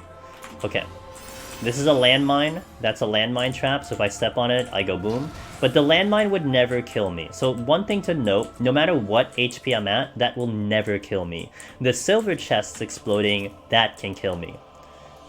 Very different difference between the two. So that's why I never really panic on a landmine, unless there's... The only exception would be if I'm dealing with an enemy, and I don't intend to step on a landmine, that becomes a problem. But for the most part, a landmine's either very good, or it doesn't really mean that much to me. We got a Serenity back, but we didn't get a Raising, so... You can literally do shout out Kiwi. See, this is how you do it, Serathi. If my thing would actually remember my position.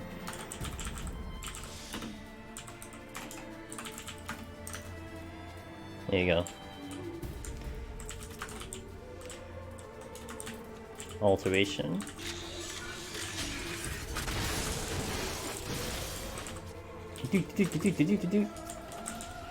Affluence. I'll kill this. I might be willing to use the Affluence since we have 3. And I'm still looking for chests.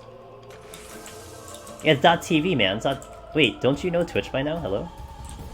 It's .tv.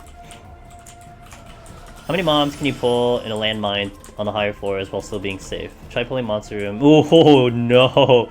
Yeah, if we're talking Gunbreaker, I would be satisfied with like 3 on the higher floors. I think 3 is okay. I think if you start crossing over maybe 4 or 5, you probably want to couple it with a Witching. But you're still talking high risk, because you gotta make sure that, you know, they don't all turn into imps, you know? But I would Witching, like, maybe at 3 or higher, just to play safe, you know? I mean, you're taking the time out of it, you're getting, like, 3, 4, 5 quick kills, so you may as well sacrifice something that'll keep it a little bit safer, you know? Have you ever had a wipe by stepping on a landmine? Yep. Many times, I would like to say. It was very unfortunate, but yes, I've had it happen. Had it happen on stream. So, yeah. That's why, Vivi, what you'll see me do when I walk over to a silver chest, I will step to a silver chest, and I will pause for like 2 seconds. Because sometimes the floor traps, they trigger late. Like, they have like a little bit of a delayed response.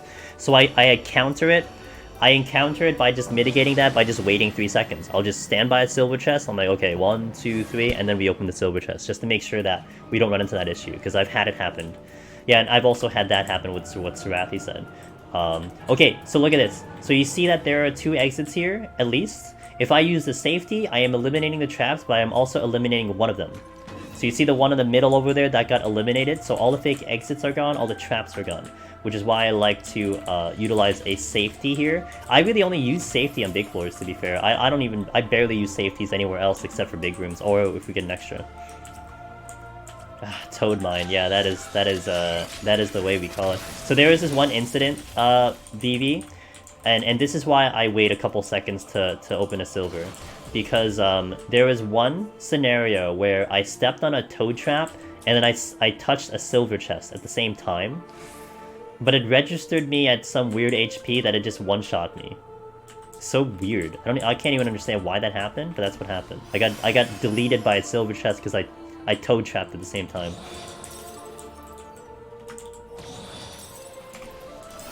There's so many enemies here, holy crap. Damn, I'm tempted to do a Fortune Magicite just because there are so many enemies here. But I don't want to get burnt on lacking Magicites right now, and we're just focusing on a clear. So, and frankly, I mean, you know, I hopefully would be good enough to not have to worry about dying.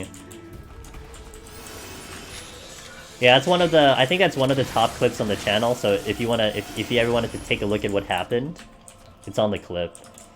It's also something that, like, it took me a while to just understand, like, what just happened. Like, I couldn't even understand what happened, aside from the fact that I just died. It's so weird. But you know what? It's a lesson learned, and that happened, like, I think 2 months ago. Like, I've never seen that ever in my lifetime in here, and yeah, you always learn something new. Yo, you wanna chill? Bitrate? Appreciate it.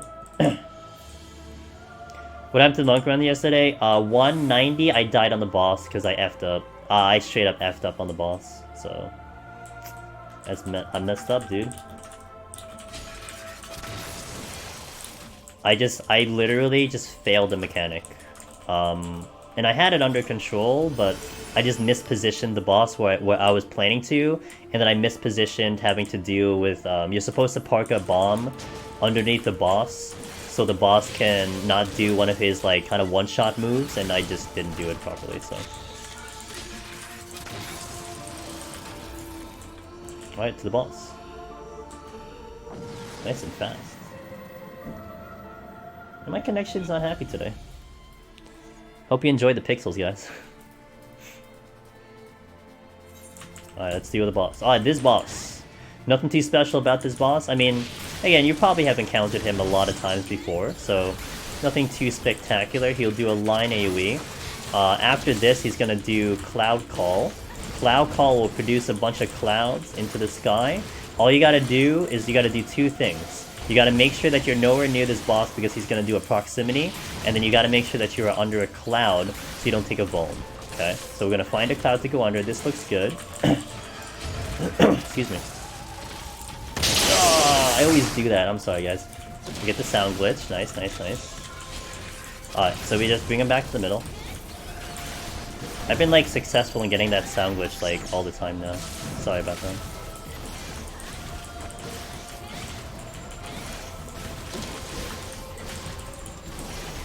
Pop. Crap. I'm gonna use this, I'm gonna use an Imperium Potion there just to make sure. Now, what the clouds would do if you fail the cloud mechanic is that the cloud mechanic will give you a vuln. If you just happen to just not do it correctly. I'll show you what happens after that. Also, Supercell, very easy to deal with. This is more of a party mechanic, really, but because we have it on the edge. How does the sound glitch trigger? It's just basically a whole bunch of sounds happening all at the same time. These all trigger at the same time, so... Okay, so I'm gonna just sprint here just to demonstrate. I'm gonna fail this mechanic on purpose. I am not gonna be underneath here. So you see, it goes off and I take a vuln. So the more clouds that I'm next to, the more vulns I get. So all you gotta do is just, you gotta do what I did earlier, and you just gotta park yourself underneath the cloud and you're alright. I'm not overly concerned with the vuln, because this thing is not really hitting that hard to begin with.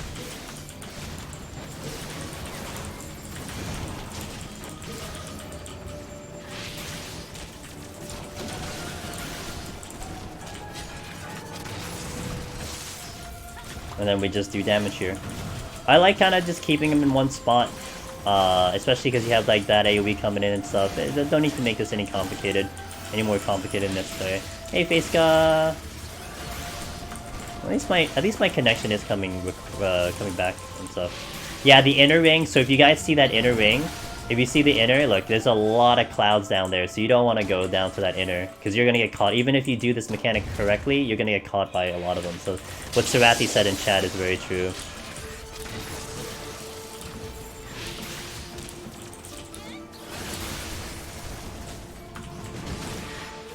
It's the Titan butt. Okay, cool. There we go. That is floor 30. I'm gonna go right into the next floor. We'll probably do stream raiders a little late, because I really like sped through this, no problem. This is also the first time you get your first scorecard. That's actually not bad for the fact that I'm not even trying. Okay. Stream raiders is in 4 minutes. My bitrate is at 4.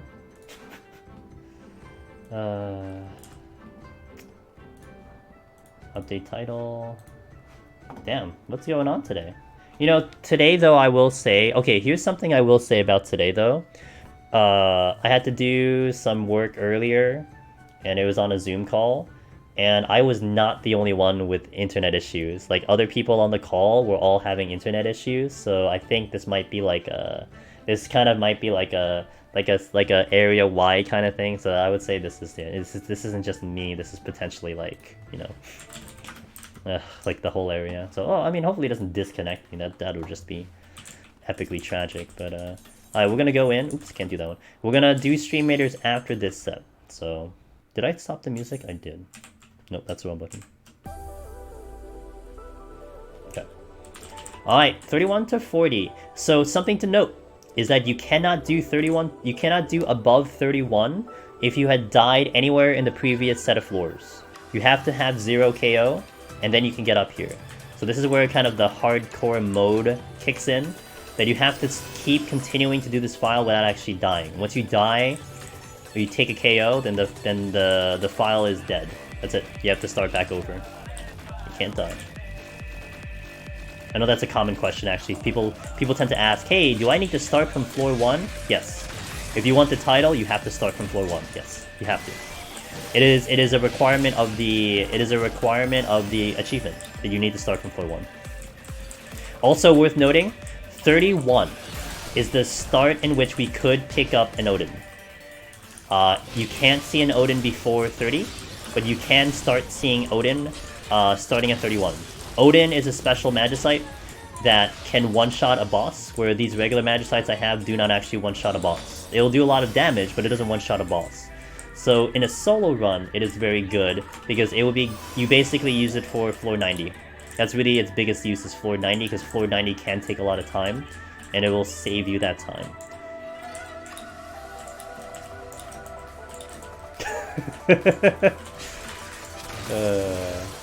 So I keep teeing around. I had the same kind of internet issue. Yeah, probably just one of those days. Kind of a crappy day for that to happen, but hopefully this VOD will be not too bad. Maybe I should record. A little late for that now, though. Oops, hold on. Okay.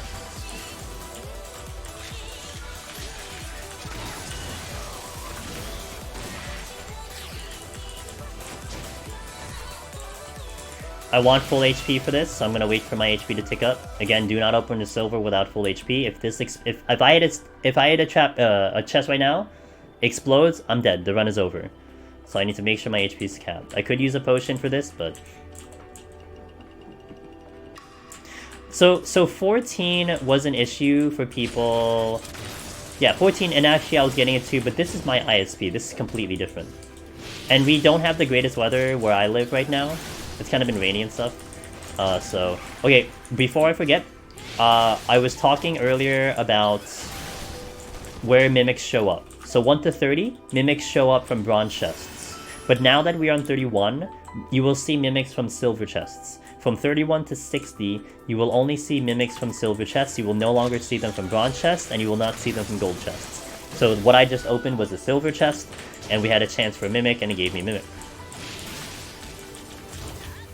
But yeah, and as a machinist, it's not going to be too big of a concern, because we can still just stop the malice, which I believe I did on that engagement. So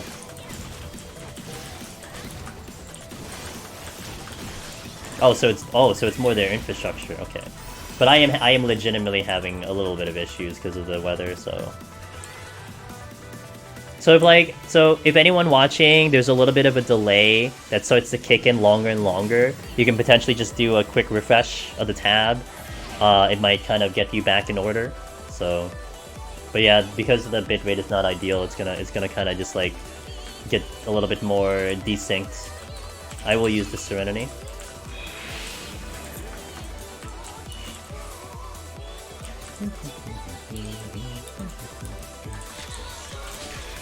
These enemies right here, ooh, look at that delay, dude. They have an enrage. They will just go explosion, like that one right there. So you want to make sure you kill it fast enough. You don't want to keep them alive too long.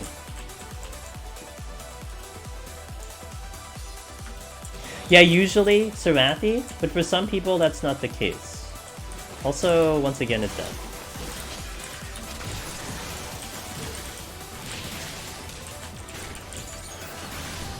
Okay. There's another Mimic. I actually need to add to the counter here. Also, you can probably see it. I hit that button the moment I saw a Mimic, so you can maybe see a little delay there. Yeah. It is what it is. Stopping that.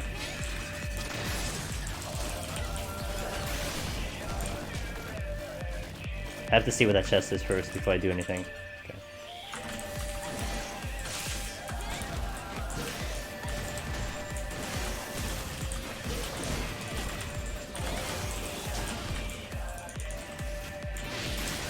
Okay.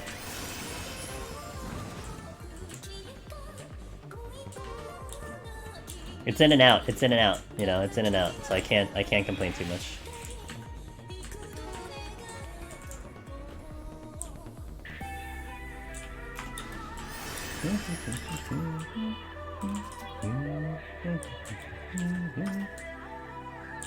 So hold a couple seconds. Open.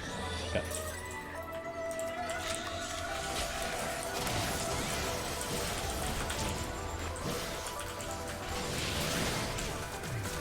Watch my HP. Watch my HP. Oh, come on, man.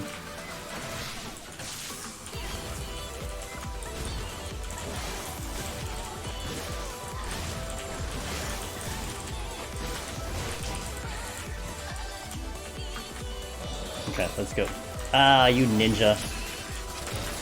Where'd you even come from? He'll do a line AoE. He can also enrage at low HP. So, I mean, again, if you're just like killing things one at a time, especially on Machinist, it's something that may not become a concern. It only really becomes a concern if you're mass pulling, which you would do on like a tank job potentially.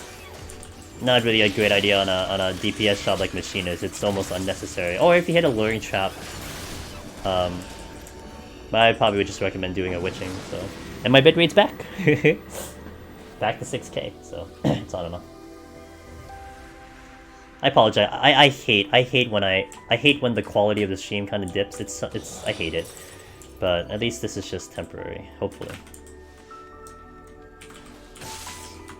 1, 2, 3, 4, 5.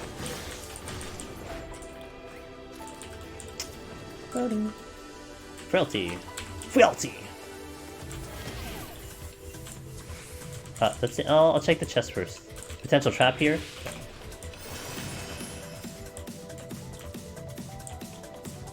Hold. Oh.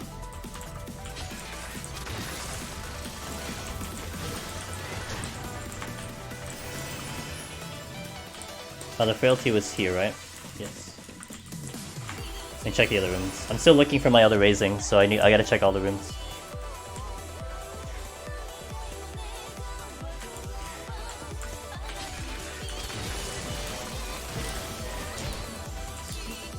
So who's attacking auto? Same as steel.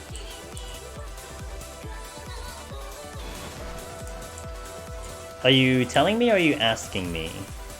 I think a frailty is like maybe 20 to 30%. A steel is 40%, but a frailty wouldn't be that. It wouldn't be as strong as a straight up steel, but it is noticeable. Yeah, no, it's not the same as a steel, but it is like it's either like 20, 25, or 30, one of those. Also, you can kind of mathematically figure it out. I just don't know what it is off the top of my head. So it wouldn't be enough to attack mods like mimics. I would say on the higher floors, Sky, using a frailty to manage a mimic, we're talking like 91 plus. It's not a bad idea. But it would be really bad if, say, you already cleared the floor, and then you end up spawning a mimic, and like you're trying to not die. That could be a little annoying, because you're kind of just wasting it for one enemy when you could have gotten like 3, 4, 5 kills out of it. You know what I mean?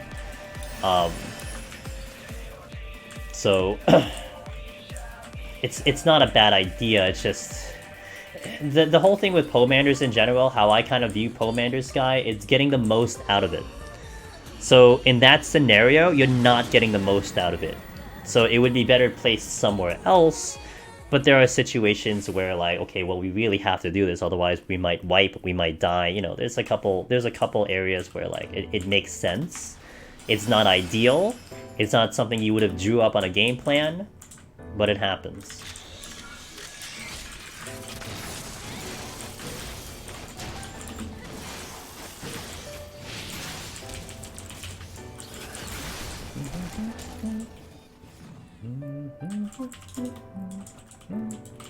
Want to be careful traveling through this room. The only thing that I get concerned about these floors in particular is the potential of corner traps. Even these type of rooms, even if I'm hugging the floors like this, I could still step on a trap. So I kind of don't want to fight something while I'm going through the room, because again, if I hit an auto trap, it's GG. I'm done. I don't really survive after that. I can try my best, but more than likely I'm dead. So I like to just fight in the hallways. The hallways are always safe. There's no traps in hallways. You will never see a trap in a hallway. Enemies can walk through the hallway. The patrols can come through here. But more than likely, more times than not, hallways are the greatest places. So in these type of floors, I will just fight in the hallways to keep myself safe. Unless, of course, I use a safety or a sight or something. Now I already know there's no more traps. But auto traps can end your existence on Machinist specifically. So it's really better just to play it safe, in my opinion. Especially if, again, you're just focusing on the clear. There's no need to have extra risk, you know? Don't do it, dude. Don't do it. Don't do it.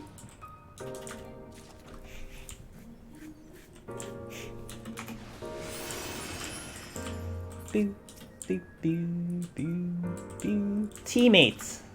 Happy Friday, my friend. Happy Friday the 13th. Boo, boo. I'm gonna use switching because I have like 20 million witchings here. Witching, by the way. Something to note about witching. If you use a witching, it can turn into 3 different things. It can turn into a frog, or chicken, or imp. If it is an imp, it does like kind of like 80% to 70% of its regular damage. So later on, imps are not fun to see because you're trying to use a witching to stay alive, and an imp doesn't help. If it turns into a chicken, it does like half the damage. If it does a frog, it's the best case because a frog would never kill you because it kind of just tickles you. But an imp is real bad. Dude, there's 4 witchings here. What the heck? You finished? Hey, yo, let's go, man. Hopefully no connection issues on your end, because there have been a little bit. Are the corner traps mostly an issue in 31 to 50? I think there's only one corner trap after 50. Well, at 41, the rooms change. So they change into that kind of matrix-like type of floor. In those floors, except for one type of room in general, they are pretty easy to navigate on the traps. 1 to 40... 1 to 40 is the problem because they all look like this. So that's 1 to 40. And that's why there's a couple floors where, like, because you get jutted out because of the features on the floor, that's why there's a potential for stepping on traps and stuff. Whereas you don't have those features anymore, basically 41 to 100. You don't have those features anymore. It doesn't become a problem. So it's more than I know, teammate, let me tell you. Oh, I just hit the wrong button. Well, good deal. I didn't mean to actually hit that button.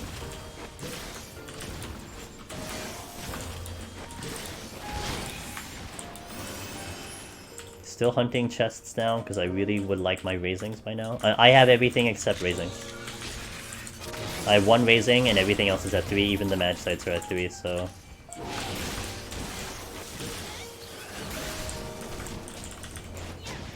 So in this instance, I know this room right here is the spawn room, and the spawn room can never have a trap. So I'm just gonna run it through the spawn room, no problem.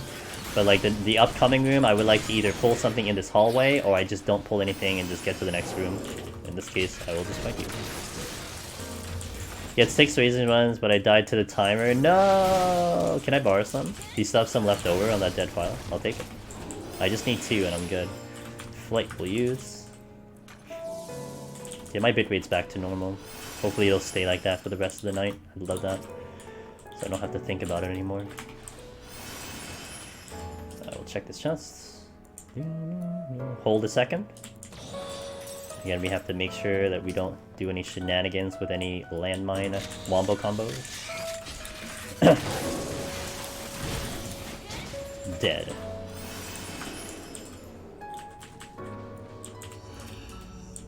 Excellent. I'll take it. I'm gonna pull this one. Oops, that's not the right one. Hey, Putchard! Putchard! That's what I would like to see.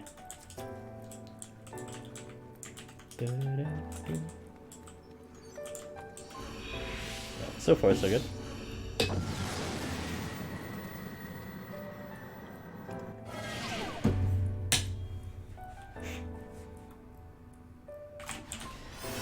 Okay, not the greatest combination, but alright. Slap Steel on, and another Mimic. Nice to see you. Nice to see you, friend.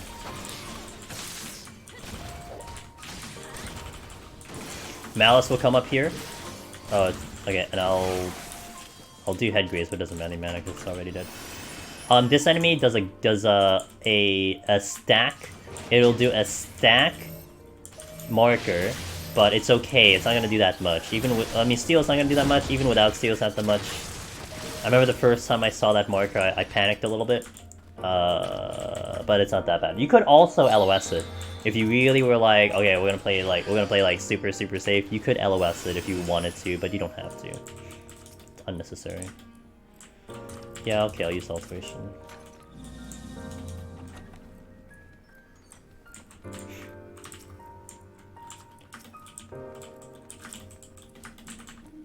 Another Steel. I'll use it on my way up.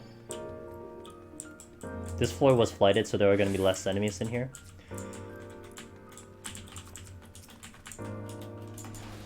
I'll use that Steel. Why not?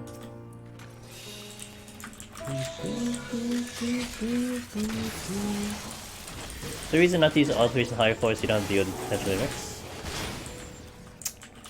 So, we'll speak to you being as Gunbreaker, Sky. On the higher floors, you actually might find mimics a little bit more ideal to deal with than some of the other options. Like some of the other, like I think we were talking about like the enemies that show up 91+. I would say you would almost rather fight a mimic as a Gunbreaker versus a centaur or a giant. You know what I mean? Like a mimic is actually not going to be that bad in comparison to those options. So I like using alterations to an extent because more times than not, you'll benefit out of an alteration than you won't. So let's say you get mimics out of an alteration. A lot of times they may give you a decent positioning so you can just get around them and not have to pull them if you don't need to. So that's convenient. The other part is that it could be Corrigans, and Corrigans are free kills. So that means you will get free kills that speeds you up on the floor. Like that's very useful.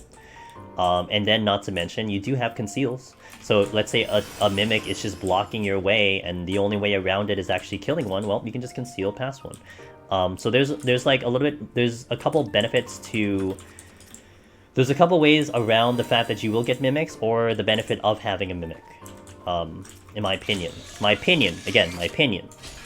But as a job like Gunbreaker, I mean, a Gunbreaker can handle a Mimic. Now, a 91 Mimic, you may want either Frailty or Steel. Like, okay, so you were just talking about, okay, what happens if I see a Mimic? Do I Frailty? Well, what if you had an Alteration, and you used an Alteration onto the next floor, and that ended up being like 3 to 4 Mimics? Well, guess what? A Frailty would be fantastic, because you can kill those Mimics a little bit more comfortably, and not to mention they have a boosted drop rate of chests, furthermore. So there's where, okay, now a Frailty can really come into play, you know? It allows me to kill those Mimics so they don't become a problem. But again, a Gunbreaker is a little bit of a better situation, because you have Interject, you know, you don't have to get Pox in. you can more than likely fight them, especially if you have a steal. But then compare it to a job like Black Mage, where Black Mage gets obliterated by a Mimic. It's a little bit tougher to think about how to use an alteration in that fashion. So, you know. But yeah, a Mimic is straightforward. What does it do? It does Pox, it does Death Trap. That's it. It doesn't have a stacking debuff. It doesn't have double attacks. It hits really hard, but yeah. Anyone hungry? Anyone hungry? Yo. Anyone hungry? I pop in ult and hope for the best. Same. Palace is a little bit trickier with the Mimics. Now, it's interesting in Palace. The Mimics don't hit as hard in Palace than they do in Heaven on High. But in Palace, their aggro range is like triple. It's like a massive amount of aggro range, so you almost don't get around them. It's very irritating.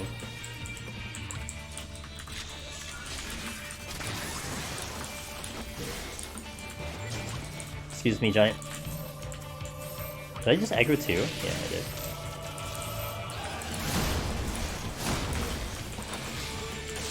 That's fine.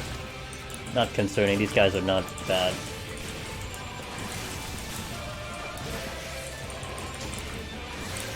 And we have Mimics down the middle. We have 3. That's fine. But see, now here's a big room. In a big room, I can easily get around a Mimic, you know? Like, I don't have to concern myself about Mimics, because they're not in my way at all. Now, they could be near the exit, but again, we can conceal if you know, worst comes to worst, we conceal, so...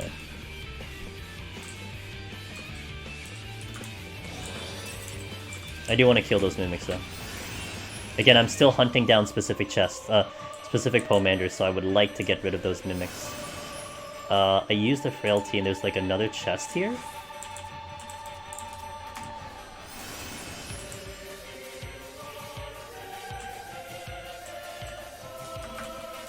Fortune.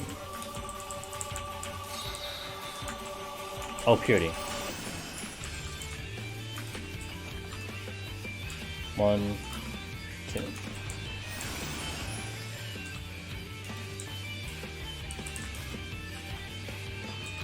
Checking the chest first before I deal with the Mimics. Another frailty, I'll use it.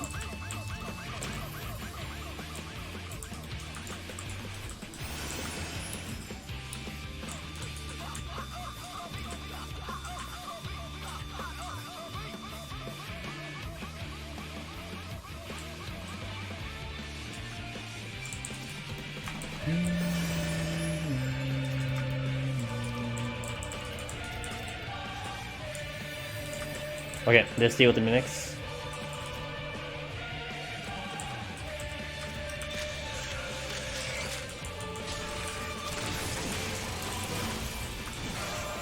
That's one dead Mimic. One.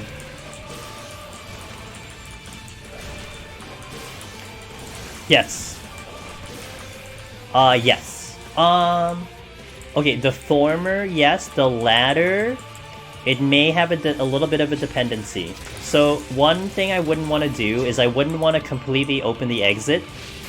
Ideally, I wouldn't want to open the exit if I had gold chests sitting on the ground. Because what would be the biggest tragedy is if I open the exit and then I start checking chests and then one of them ends up being a Mimic. Then that's like tough because that's just a waste of time. So I would kind of navigate into open chests as I go along. But yeah, if I had a frailty on, I would skip all chests until the frailty's finished. So what do I have to do to make those emotes show up? You have to have better Twitch TV, BTTV, as a browser extension, I believe, and then you'll get it.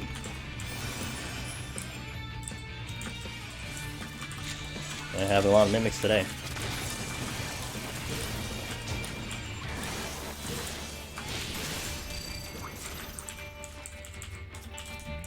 Oh, fuck. Oh, fuck. I didn't mean to do that. Hey, I got a raising from the Mimic! Yo. Thanks, Mimic. So I LOS that move, by the way, so you can at least see that.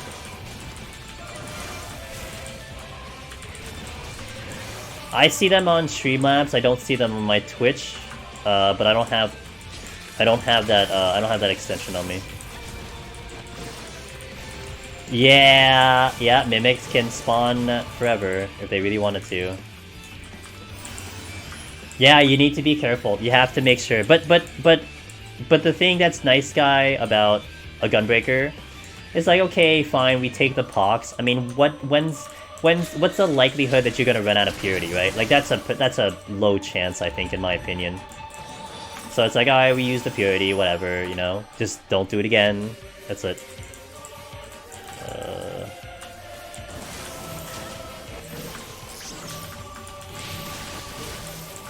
Wait. Full flight. Be good.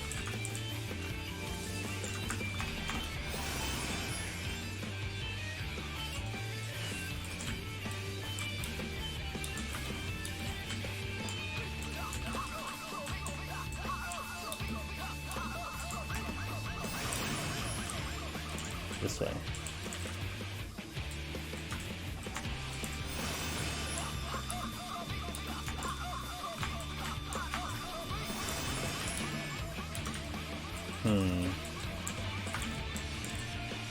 I'll lose them.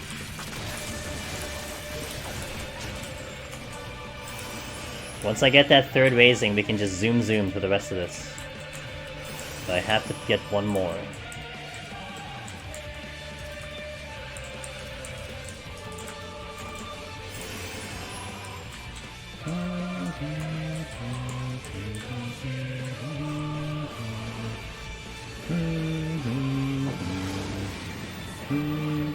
I think Cynic, was it you, Tina, or was it someone else? I think Cynic was in here. He was suggesting to get BTTV because it actually has mod tools too, which I didn't know that. I didn't know it had mod tools. That's kind of cool. Maybe Sky was. Oh, it was Sky. I think Sky was here. AO Sky was here. My other mod. He was giving some suggestions that way. Yeah. I don't think it was you, Tina. It was. Oh yeah, now we're good. Yay! Freedom! Wee! Now I can just go to the exit. I mean, a Odin would be nice, but frankly, I think with this type of tutorial stream, it would probably be better for me to even just fight off Onra. But you know. Ooh, can I demonstrate something here? Let's see. Can I demonstrate something that I love to demonstrate because YOLO? Let me see here. Oh, we can demonstrate something, guys! Take a look at this! Okay, check this out.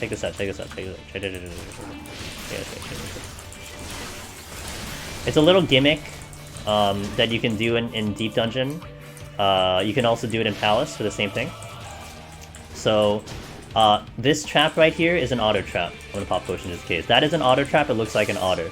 So if I step on it, I turn into an otter for 30 seconds. So we were talking about it earlier, otter sucks.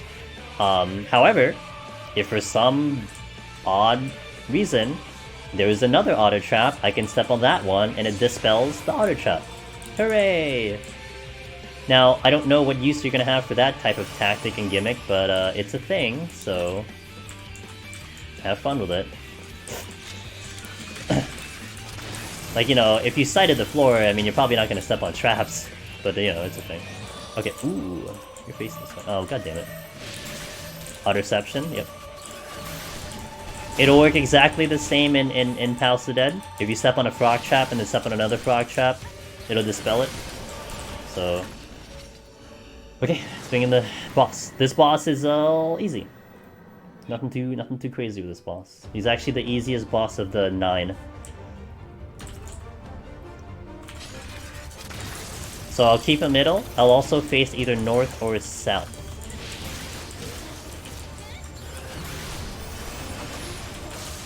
One, 2, 3. AoE coming in, I'll just have to move out of it, but I'm gonna go behind him.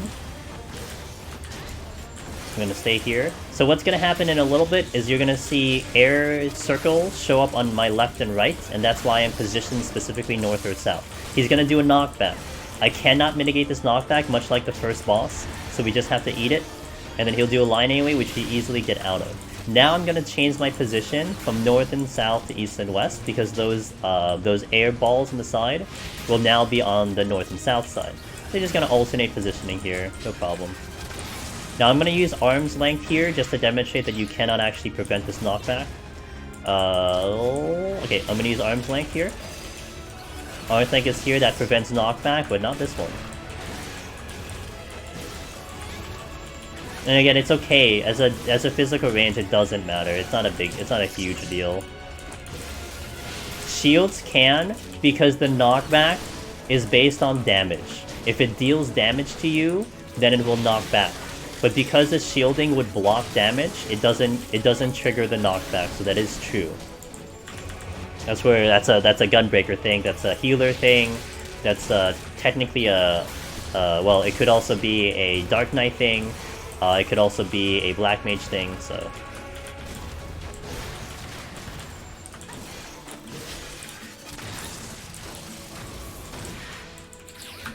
Oh, whoops.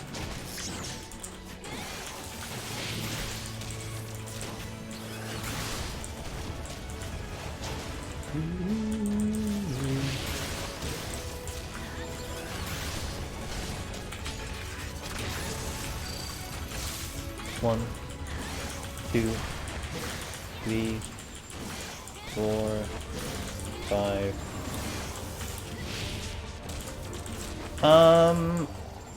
I don't know how it works though. I don't know how it works, Tina. I don't know how it works, dude. Okay, that's 440 team.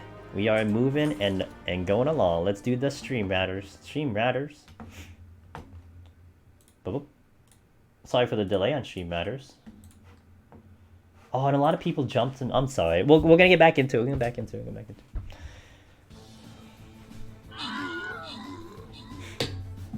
I don't know how it works, Tina. I'm sorry. I haven't actually gotten it to work on my own.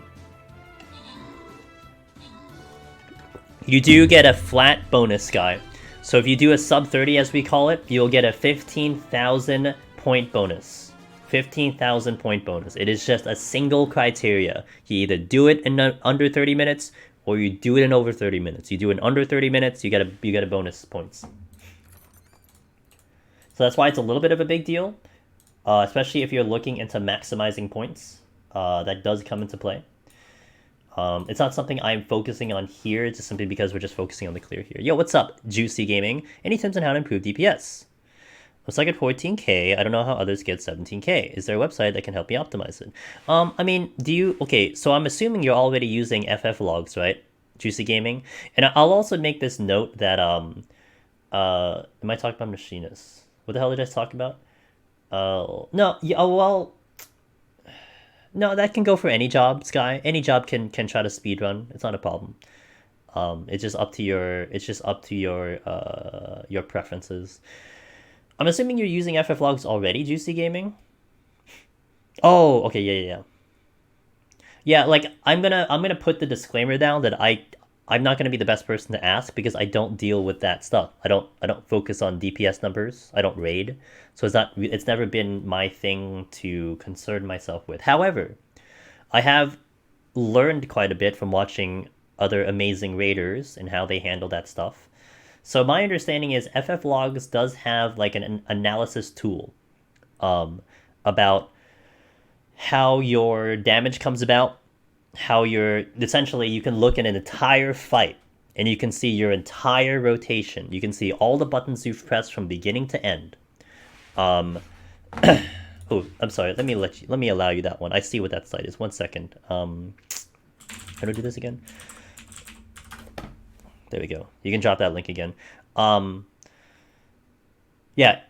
xivanalysis.com. So you can see your whole fight and study your whole fight. All the buttons you pressed, how the fight went along. And basically what you would like to do, and maybe Sarathi just put in chat, but I didn't read what he said, is you can take the other people that you're looking at. So let's say you're comparing yourself to the 17 or 18k. You look at their fight and then put it also in in 14 analysis. And then you can compare your data. How are they getting buttons across? How are you getting buttons across? You know, what's the difference? Where are the different things going? I mean, maybe they're just squeezing in more GCDs more at certain points. Maybe their rotation is different. And even if you're doing a slightly different rotation from the beginning of your whole rotation, that adds up during the whole entire fight, which can add up to the discrepancy. So you'd want to use that tool to see it.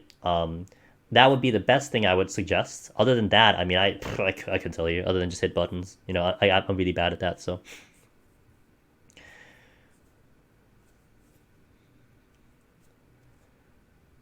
Yeah, yeah, we block links unless we allow, so.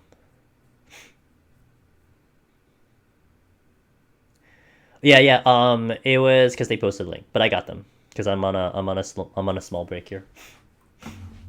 Okay, let's continue. There you go, party parrot. Party parrot. 41 plus. Shall we continue?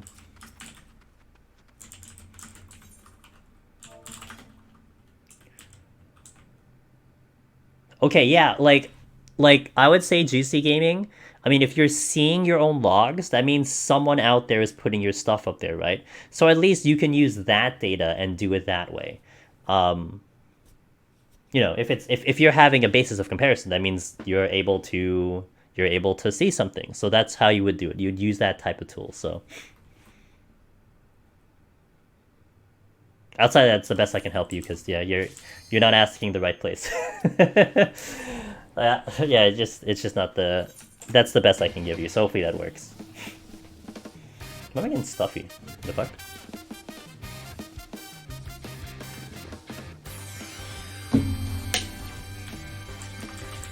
But now we can go really fast because I have all the pomanders I ever wanted. All I ever wanted. So we can just kind of go to the exit and just bye-bye. So I would say 41 is probably the easiest floor of all the floors, of all the set of 10, with the exception of the boss. The boss I would say is equal to the floor 30 boss in terms of difficulty. Like the floor 40 boss is definitely the easiest, but I would compare 50 to 30. But we get the easier floor format here, so you can see that this is really cool to work around. You're gonna see it's gonna be much easier to avoid traps. I'm gonna be way more confident about traveling through rooms while fighting something. So yeah, I make this look easy. Oh, I apologize. I mean, I'm on a job that I'm very comfortable on, so it's also I've been doing this for a long time. Yeah, no problem, Juicy. I hope you have some success on your end.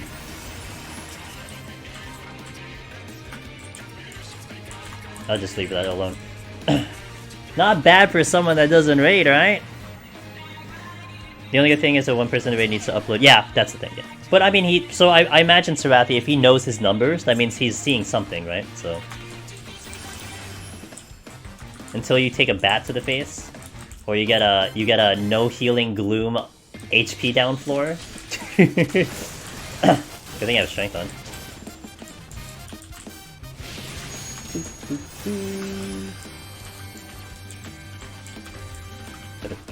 So this room upcoming does have some very tricky traps. Where these enemies are standing does have a trap, so I want to be careful. I never really want to ever walk along the right side of this room, because I am respecting that trap. We will walk along the left, we'll also hug the wall very tightly. It's a trap that I know of, it's a well-known trap, I would say. So, if I have an opportunity to show it to you, I will, but we'll see. Well, psych. Ain't got no traps to worry about.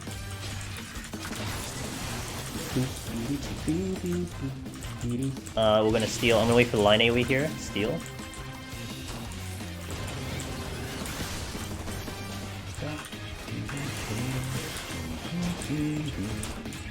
I'll check the other one.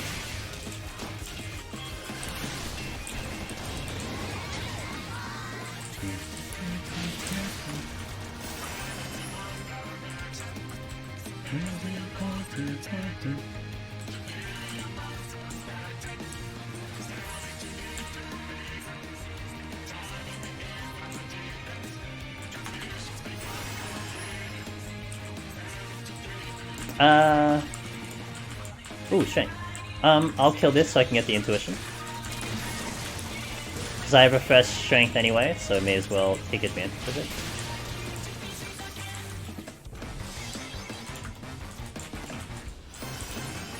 Alright, on to the next floor. Machinist is strong! Machinist is strong! I like Machinist a lot. I still like Red Mage better in Heaven on High though, by a very small amount, but Machinist is my clear second place when it comes to Heaven on High. My clear second place.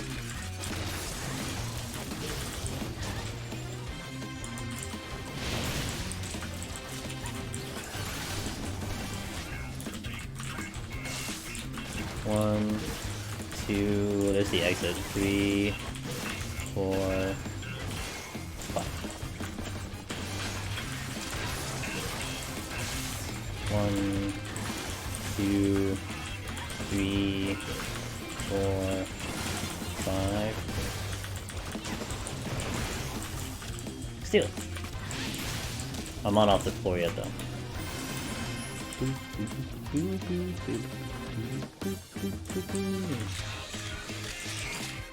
Would we call the next Eve Dungeon have duels? So basically the bosses? Lost actions though.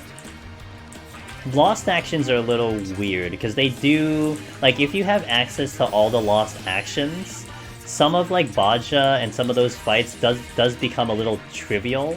So if they do something with lost actions, I kind of hope that they balance it a little bit more so you don't make it into easy mode, you know what I mean? Like, I hope it's still hard. Like, we have pomanders, right? We have pomanders here, but everything's still hard. Nothing's easy.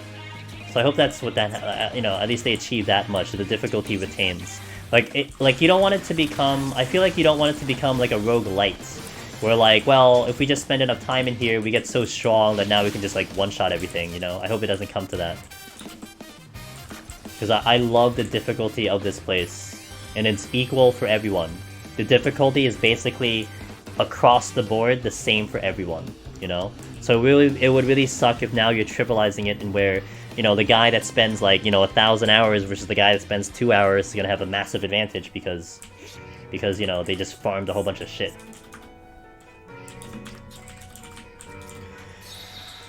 Don't want to lose reflecting. Yeah, lost actions for me are a little weird. Like, they're fine in Baja. I don't know if I want in the next deep dungeon. I don't know if I want that power in the next deep dungeon. I think it would just make it way too easy. It becomes fun because you do get some repeatability, right? Oh, let me see how this build works. Okay, let me see how this build works. But I want it to be where the challenge is still there, you know? Like, I would essentially have to artificially make it harder just to get a tough challenge, but I don't think that would translate as well, you know? Like for instance, Deep Dungeon right now is like mostly, for many people, I just want the title. I just want the clear, you know? I don't care how it happens, I just want the clear. And that's cool, but the difficulty is still the same, right?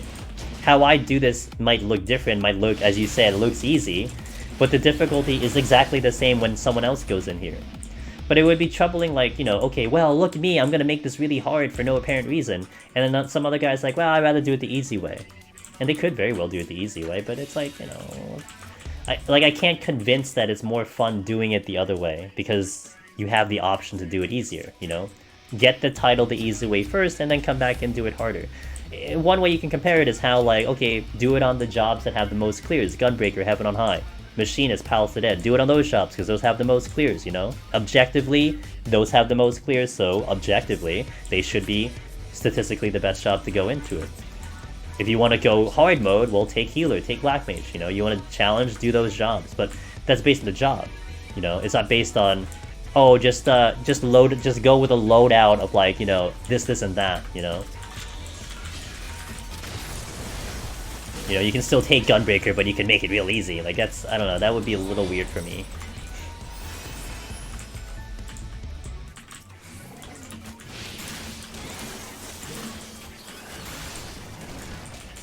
You see it now? Hey!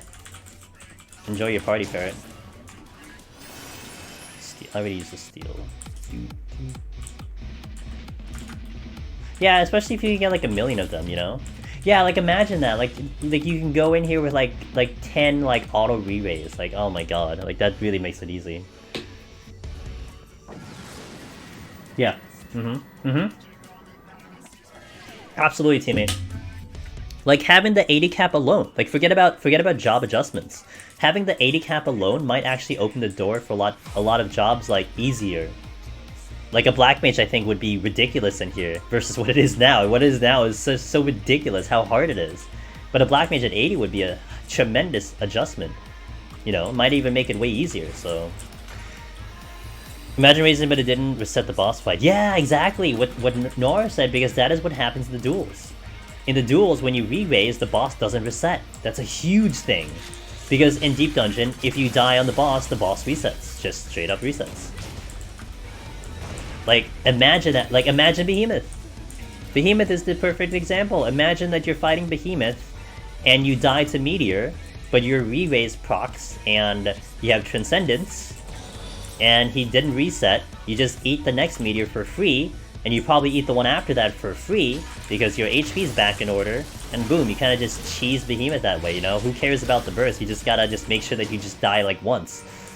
Like, that's so cheap, you know? But, yeah. DNJ, hello! Red Mage at 80! Yeah. Well, hey, I think Scorch is huge, in my opinion. Scorch is pretty damn good. Oh, and you have whatever that, what's the name of that move that you have that's very, very good for kiting? Very respectable amount of damage. It's a reprise, I think. That's a very good ability. I learned how to use that on the duels. That was such a great tool. I hope they're actually releasing a Deep Dungeon expansion. I think they will. I don't have any kind of evidence to support it, other than they have mentioned it. But yeah, nothing hardcore in terms of evidence, but I believe it. I think you'll see one next expansion. If we're getting one, it's gonna be next expansion. That's what I'll say. If we're getting one, it's next expansion. Did I pick that up? I did. A lot of skills, I feel, from 70 to 80 doesn't necessarily change kits. Yeah, it depends on the job. A teammate, depends on the job. But Black Mage is one job that does drastically change because it's 80. You get more mobility, you keep your damage, you get 2 stacks of your Xenoglossy or Foul. Whereas right now, like, to uptime your damage, you have to transpose. Transpose, you lose the stacks. You know?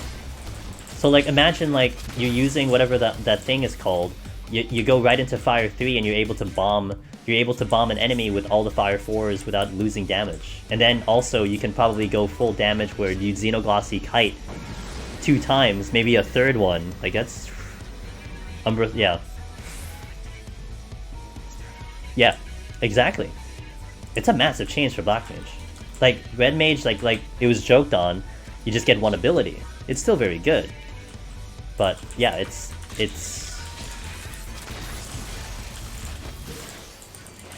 Yeah, precisely. You get a lot of good damage. I mean, Despair is nice, but I think the biggest thing for Black Mage would be the fact that you have Xenoglossy. You base, like, how I would envision you play Black Mage 80 kit is that you would pull something, you'd bomb it, and then you'd navigate through the floor, you wait for your double Xenoglossy after 2 minutes, maybe even after 3 minutes, you wait for the third one to come in. You pull something, Xenoglossy. Run away, Xenoglossy. Next one, Xenoglossy. And then you Swift, you fire 3, you Swift fire 4, triple cast fire 4, and it's dead before it even touches you. And then you navigate through the room. You wait for maybe 2 Xenoglossies, 1 Xenoglossy, your Swift is back up, you do the same exact thing. Like, the fuck? You're gonna be like a physical ranged. Because you're gonna, every time you do a pull, you're in motion. It's crazy. You can't even come close to that with a kid right now. Yeah, Black Mage kiting, because you have just the tools. You're gonna have like 7 instant casts in a row. 2 to 3 Xenoglossies, and then 4 Swift and triple casts. Like, the fuck?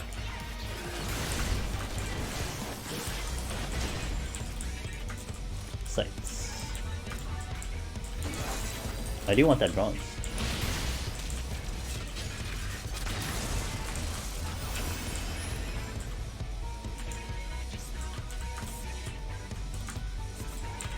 Safety.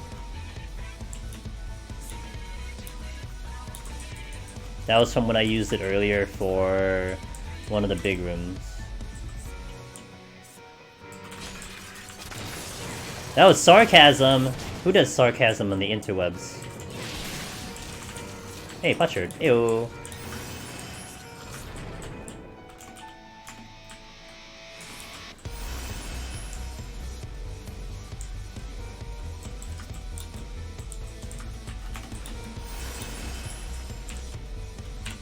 Will we get forward and back? We had Brute Justice earlier, we have Locust now. Do we get forward and back? Entropy. What does the playlist give us today? Survey says... Diadem. Close enough. That's close enough.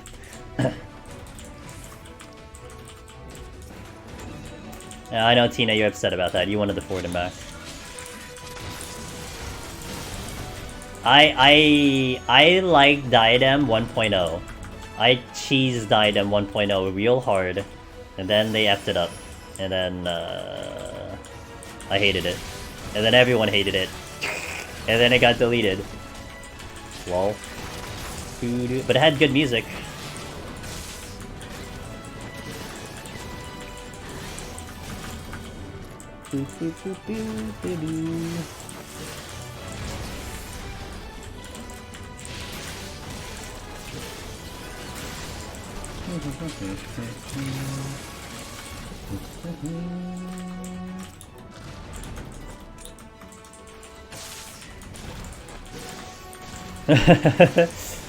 Hey. Or like when like not enough people show up, you know? Would you all, or yeah, what was the thing before? Oh my god, everyone's gathering. They won't even go in because they're gathering. Dude, guys, stop gathering. Do the emergency mission. Like, no, I want my money. How many people are in? Oh, I'm good. I'm just gonna gather. Good old Diadem.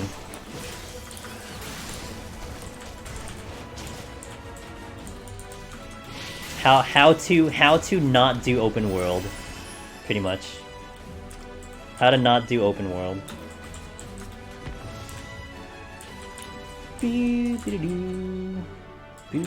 Make sure on a machinist, try to Peloton right before you do a conceal. Because if I use Peloton right now, I kick myself out of conceal. I can sprint, but I can't re-Peloton. So use Peloton right before you conceal so you get the most out of it. Although frankly I'm sprinting, so now I'm not entirely getting the most out of it, but... Details, details. Ooh, hey, look at that. The game gave me another raising. I think I'm actually going to use it because it would actually be kind of nice to have the insurance. Just in case, you know, I greet another gaze like I did last time. Same. Because I'm a dumbass.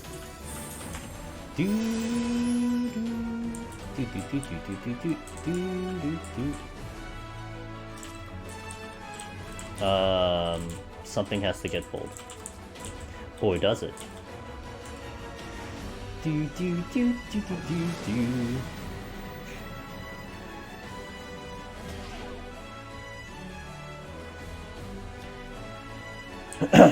Or like a teammate, going back to your discussion about 80 kits, the healers, White Mage at 80. Like you're a DPS now, you know. You probably clear way better in Deep Dungeon than you will now. We got a worm. The worms do enrage. If you guys were here yesterday... Oh, hold on, I can't see shit. If you guys were here yesterday, I fought a worm that enraged. They basically do the same thing, so you don't want to deal with it. Kill it. But they don't hit as hard as up there, though. But they still do the enrage.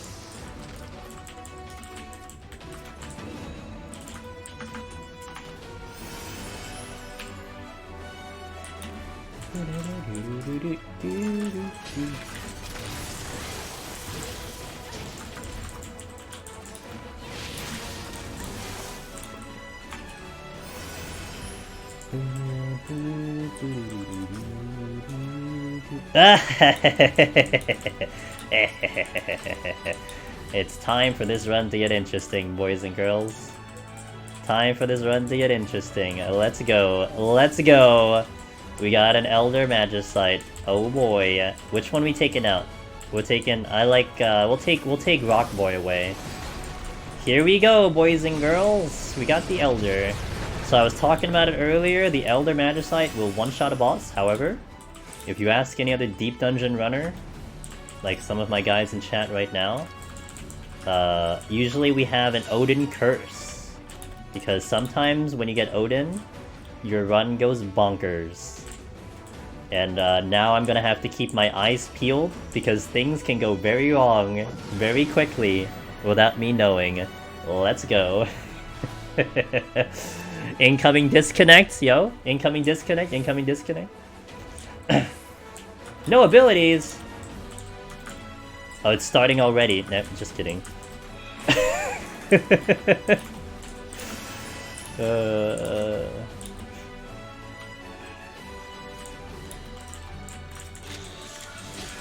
I've debated, like, I've actually, like, literally debated, like, if you get an Odin, that you, like, would go to your monitor and just put, like, tape over it, like, you just convince yourself it's a regular Magicite or something. Like, no, I don't got an Odin in my inventory. I don't know what you're talking about, man. It's not there. I don't know what you're looking at. I have Odin. What are you talking about, dude? Now, for a run like this, now this does actually open up two different paths. I'll talk about it now just because we just opened an Odin, but I'll talk about it much later. So now we have two paths to handle 81 plus and the 90 boss. The typical strategy now that I have the Odin Magicite is we will kind of not necessarily casually go through 81 plus, but we can be very conservative with our pomanders on 81 plus. We can get to the boss with like a minute left, and then we can blow it up in one go. Whereas if I were to normally fight the 90 boss, I would need about, I would say, 8 to 9 to 10 minutes to do that boss. So we're gonna save 7 minutes-ish. Now, I honestly would prefer to fight it, because frankly, a Magicite in 91 would be superior, but 81 is 100% notorious for burning your time and making it very difficult.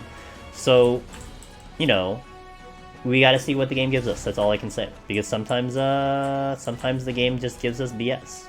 Other times it's kinda nice though, so...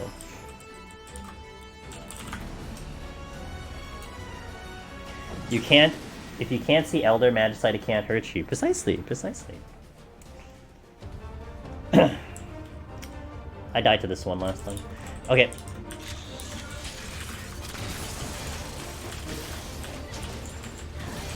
I don't want to get too far because this first move is a invisible swipe. I don't want to be in front of this thing. Now the next move he's going to do is going to be a large line AoE, no telegraph. You'll see his arms come up like a laser beam. It'll get shot into your living room. Right there. Next move is the gaze. 100% respect this, because if you do not, you are dead. The gaze doesn't kill you, but you're going to get confused and you're going to stay right on top of the boss who does a proximity. And you will be confused long enough for that proximity to go off and you'll take full damage. So don't do it.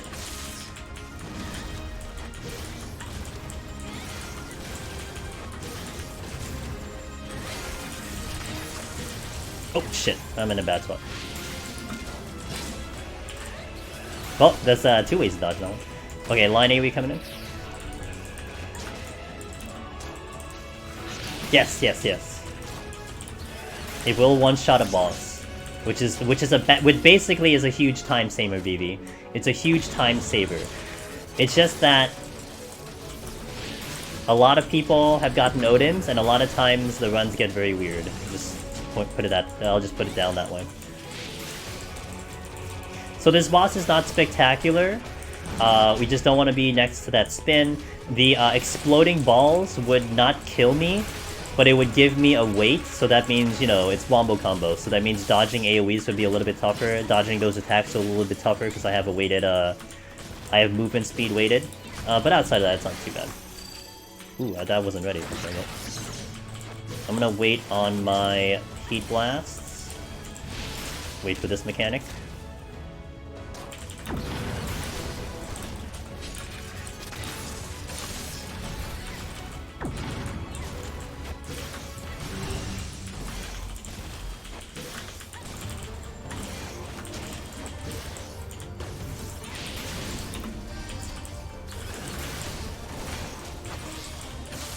1, 2, 3, 4, 5, 6.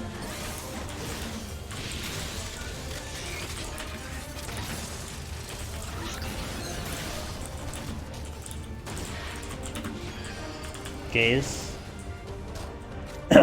Pew pew.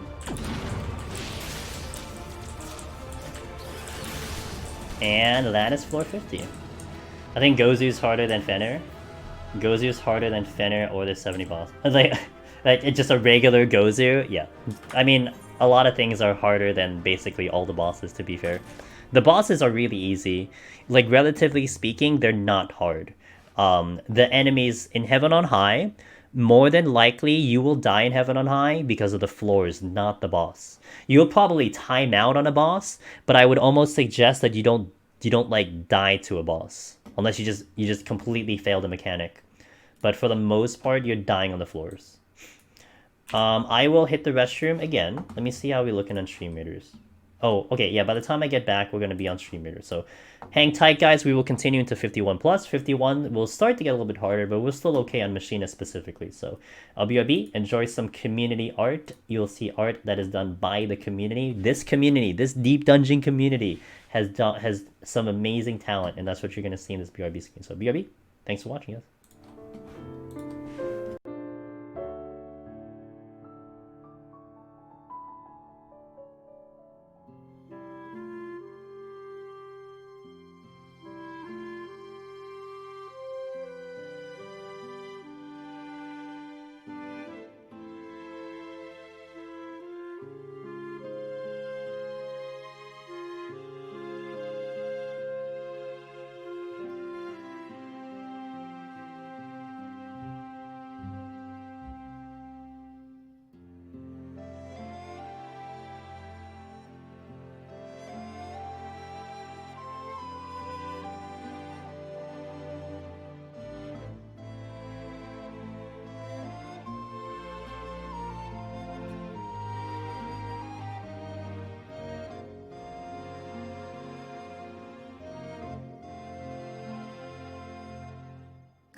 Alright, I are back.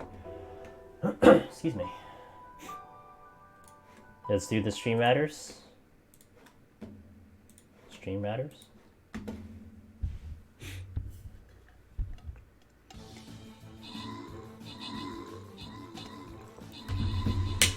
Boo doo boo boo doo boo boo doo boo boo doo doo.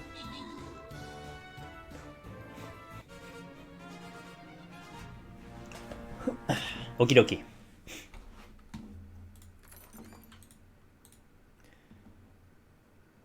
Yeah, we're going for the gold chest. I want the gold chest. Oh, interesting. It actually gives the radial for that one. I'll go over here.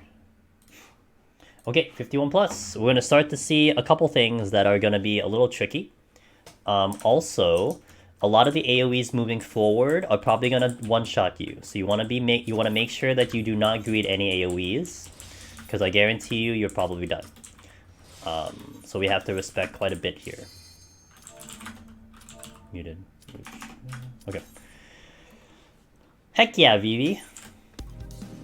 Oh, what? Aw, Tina, look, the song's late by one track. It was gonna come in, but it gave it delayed. Lol. Could have had the trio, Alexander songs in one go. Alright, we want to deal with the Naga first. The Nagas do Calcifying Mist, which, by the way, can paralyze... Oh, I'm sorry. Petrify you. It's a gaze, so we can get behind it. If you get paralyzed by this thing... I'm sorry, if you get petrified by that, it is just like the Petrify when you use Petrify. So you get petrified, and it one-shots you. I found that out the hard way. Yeah, I know that's a thing, because I found it out the hard way. So, yeah, safe to say you don't want to get hit with that. Just don't. These guys will just do every melee hit, they'll put a Bulm on me. Not too bad, but it is a stacking Bulm, and I think this one caps at like 16. So, you know, it's a lot. But I mean, it's probably dead by the time you have to concern yourself with it.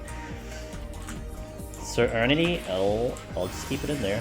YOLO? YOLO? We can get intuitions all day today. YOLO? Yeah, it's forward and back now, man. Now, these enemies here are sound, so I don't have to actually fight them. This one gives me a dot. It'll do a dot on me. That's about it. Nothing too special, if it even hits me. Oh, it didn't even hit me. Oh, it was about to do it, too.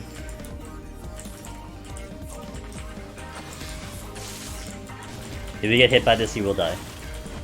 Yeah. I mean, it's true.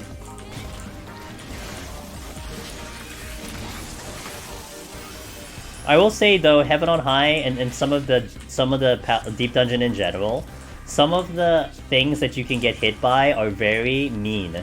Meaning that they don't directly kill you.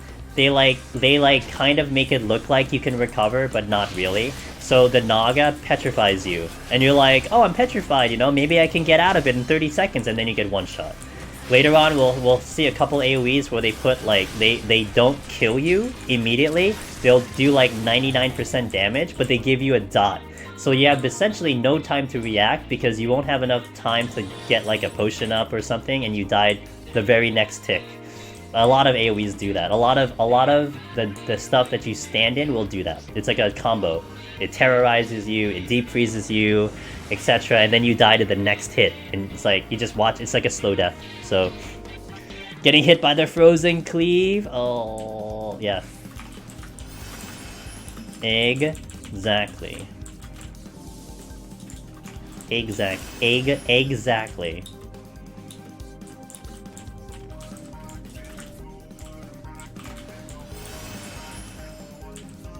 Excuse me.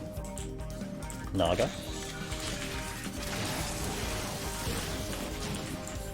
And I don't want to be anywhere near this. Now, it is a conal. So, most of the gazes are 360, but this one in particular is a conal. But let me tell you, if you're dealing with a mechanic that can one-shot you, I get a little paranoid, so I just play it super safe. I get behind, plus I don't look at it when it goes off. But it is a conal, so... And again, I have died to this, so that's why my brain is like, okay, we're not going to take any risks here. The next move that it was going to use was Baleful Roar. It is a very strong... It's almost like a... It's a very strong attack. You do not want to get hit with it. So you can interject it, you can head graze it, you can LOS it, you can stun it, but don't get hit by it. Otherwise, you probably die if you're not a tank. It will hurt. So you gotta deal with the Calcifying Mist first, and then you have to deal with the Baleful Roar afterward. For some reason, they're with all Nagas because the Mage guys, big like Vok is scary. They are. What they have is scary. What they have is scary. Meiji is definitely correct on that one. I don't need that. But it's not bad if you know what's happening, but if you're kind of YOLOing, it's a little tricky. I thought that would aggro. 1, 2, 3, 4. I do want that as a mount though, not gonna lie. I wish that was a mount. Because it's a pretty cool mount. I don't think it's a mount. Oh, the bits. Okay, these bits. Kongore, they will enrage after 2 minutes. If you leave these alive for like 2 minutes, they will kamikaze and kill you. Instantly. Some people have found that out the hard way because they're like, oh, the bits, they're not that bad.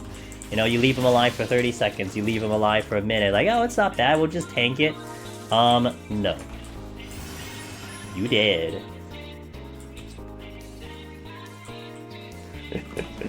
Also, are the warriors impossible in solo? As a gunbreaker, you can deal with them steel. I can actually deal with them on machinist, but I prefer not to. If push comes to shove, I will fight them, but they're not that impossible. And I want to also follow up, is that I'll do it on a physical range. I will not do it on, say, red mage or caster, summoner. I won't do it on those. I will do it on a physical range, because you can mitigate, you can bind, and you can gravity them. Weight them, rather. So they become a little less threatening, but...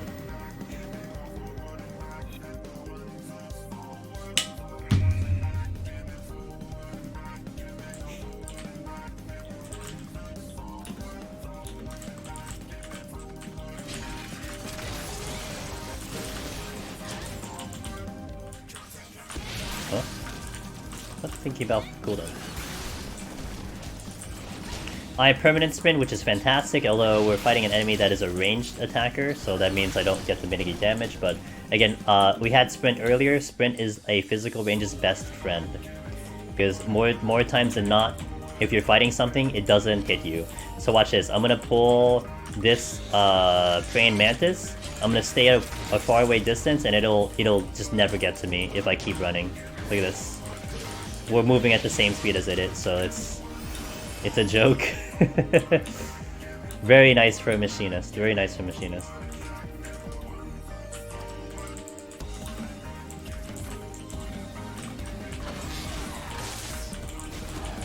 Oh, of course I do.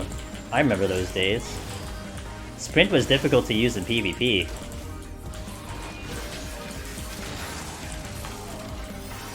Because you needed your TP. Although I think they made it such that it didn't actually use TP in PvP.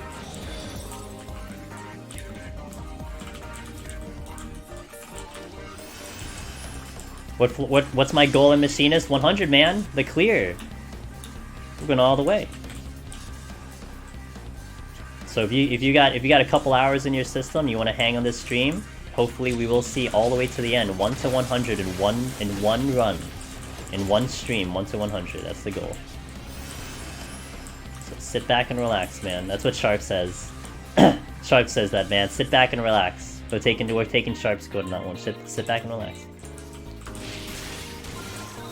Also, that man is streaming right now, having a very, I believe he's streaming, he's having a very, very relaxing fishing stream, so, you know, if you got a free tab, open up one for Mr. Sharp, because he is an awesome dude. Twitch teammate, and, typically rates us at night, which is very, very, very generous of him. He could raid anyone, but he's been picking us for past couple nights, and yeah. Great man. Sharply dressed man. Actually, do I have a mod? Tina, can we shout out the sharply dressed man, if you will, please? I would greatly appreciate it. Like early on, you know, when I was still kind of getting my footing in Twitch, man, he was definitely one that I looked up to. I mean, I still do, but to kind of like to just know that, like, you know, we're on the same Twitch team. That to me is still mind blowing to me. Like, what the fuck, dude? I shared Twitch stream with Mr. Sharp. I don't know how delayed you are, Tina, but it's okay if we double do it. Yeah, it's Sharp. Yo, let's dance.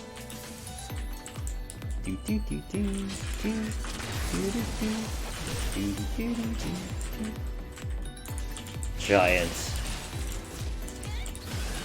Usually sharply dressed. Today is he's actually doing a new thing now every Friday where he is going casual Fridays. So he is actually casually dressed man today. But he is usually in a suit and tie. Mimic. You motherfucking piece of shit. So I'm gonna be able to use my interject here. Right here. Did I just triple tap that? Hello? What just happened to my thing? I didn't triple tap that.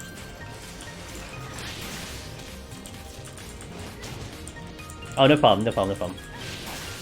I got you, Tina.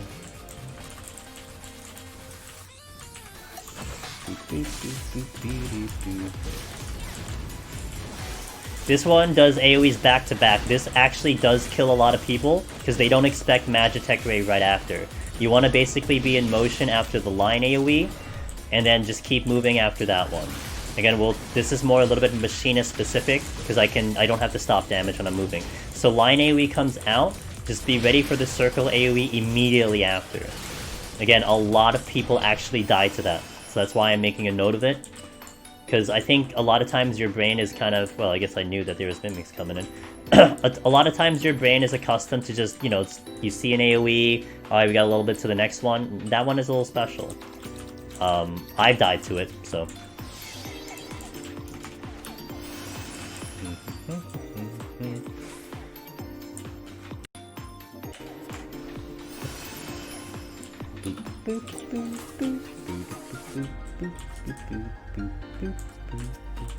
Oh. The hands will do a DOT on me and then a conal. If you fought them in Boccia, not the same. They don't do the dot in Boccia, but they do the conal without telegraphed over there. I need to keep a potion up. I don't have healing.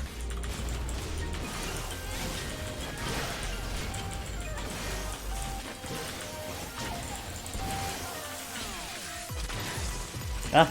No! We're not out! Okay, I'm pushing up. I have 2 dots on me. This is a little spooky because the amount... I am taking the same amount of damage as my Empyrean potion. Because I have 2 dots on me. That's a little concerning. Sorry, though.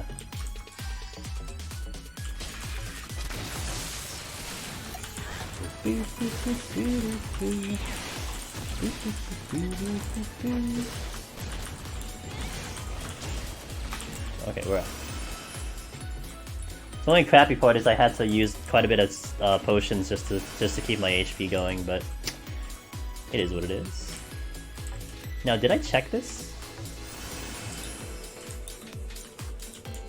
Nope, I did not.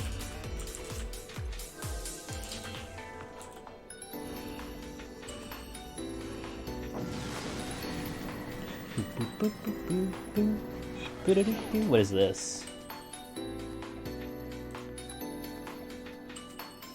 Oh, cool. I got a random gift sub to a random channel. Nice. GG!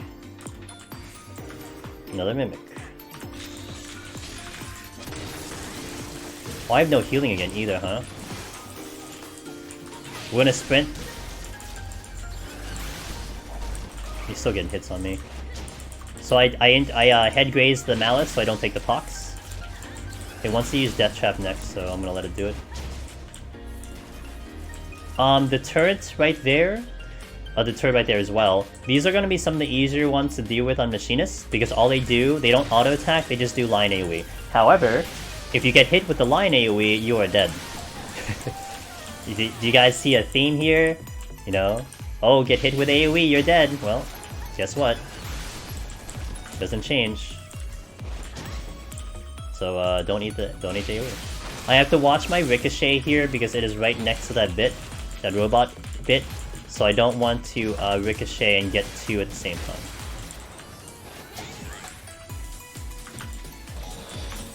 This is one of my favorite things about falling asleep to Twitch streams. About once I'll wake up, sub to a stream I've never heard of. Yeah, absolutely. Like, as long as you somehow entered that stream at one point, you are then like eligible to get gift subs when like someone in a stream just goes ham on the gift subs, you know? I do that to certain streams as well, just to get their emotes back. Like, I'll just chill in their stream for like a couple days, like more than likely I'll just get a gift sub at some point. So I'm like, yeah, let's go.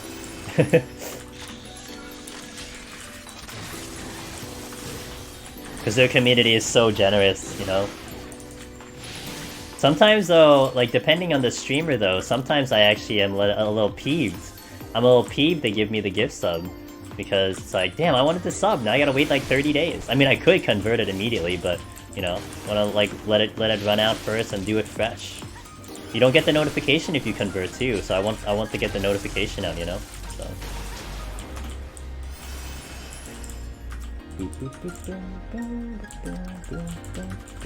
Did I alter this? I need to keep my potion running. I'll pull the jump. Oh, he didn't even see me, what the fuck? I line AoE first. That's the wrong button, nice, GG. Magitech Ray next.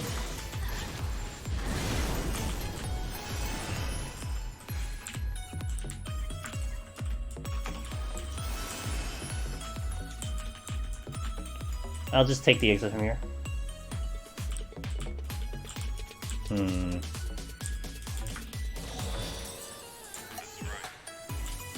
I'll pull this because 2 of them are lurking at the exit.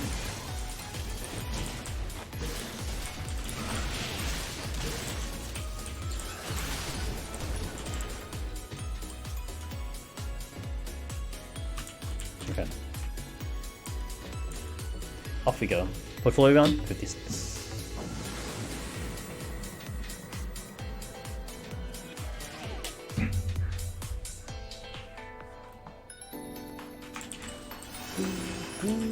Strength. Oh, fuck me. So how many do we have? 1, 2, 3, 4, 5, 6, 7, 8, 9, 10, 11? No, what the fuck? This is just gonna take a year. Mimics. 28? Is that how I do that? How do I do this again? I don't know how to fucking do this. I'll just hit it up to 28. Oops. I have a strength. I mean, this is nice for points, but I'm not here for points, man. Sorry for spamming chat. If I was here for points, that'd be great. Okay, let's do a... I'm gonna do a strength here, and then I'm just gonna conceal out of here. Because, yeah, YOLO, I'm not gonna deal with that shenanigans. I got the concealed back, yo. Hey, Odin! What I say about Odin, guys, it's Odin. It's Odin, you know. Also, okay, so I was talking about how like, you know, the mimics can all come only from a certain color chest. So take a look at this. They are all blue chests, so if that's any like kind of indication right there of like, okay, it's only gonna come from one chest, yeah, they're all blue, so I'm probably gonna pull one. Yeah, it's fine. It happens, man. It converted a treasure room into mimics, that's why that happened.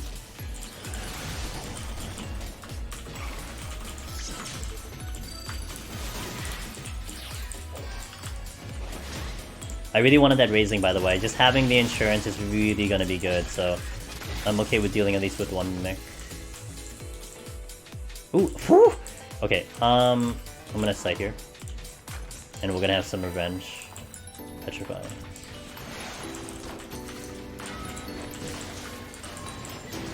May as well.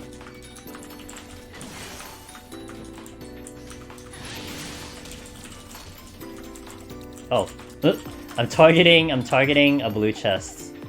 Like, hey, it's a mimic. Pretty sure I killed everything. I think I did. Yeah, I did.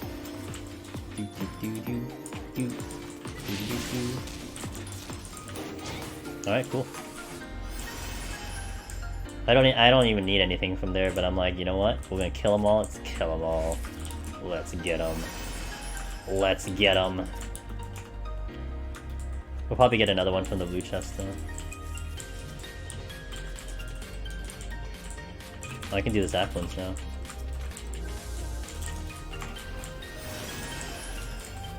Ooh, witching. And frailty. Hold. I have to wait for my HP to come up.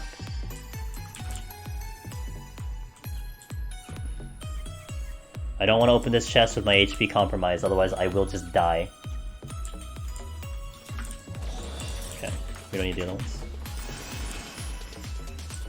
That is the most terrifying thing you'll ever see in a deep dungeon, is when you see a treasure room of mimics. But thankfully, we had our revenge.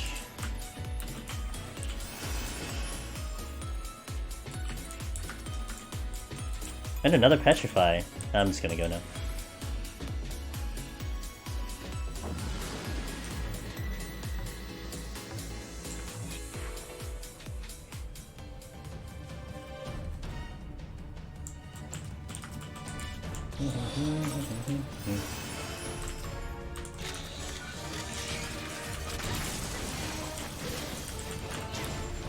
Oops.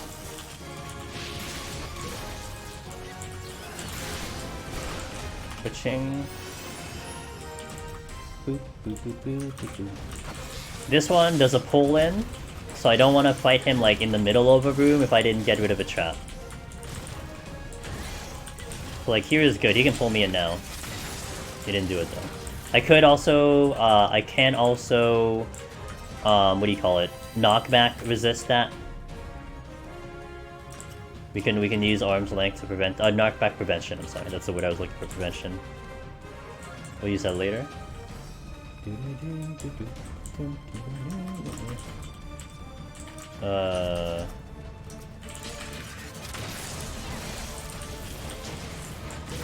So this will be very similar to the giant. It's gonna do a conal AoE, and then after it's done with that animation, it follows immediately up with a circle AoE.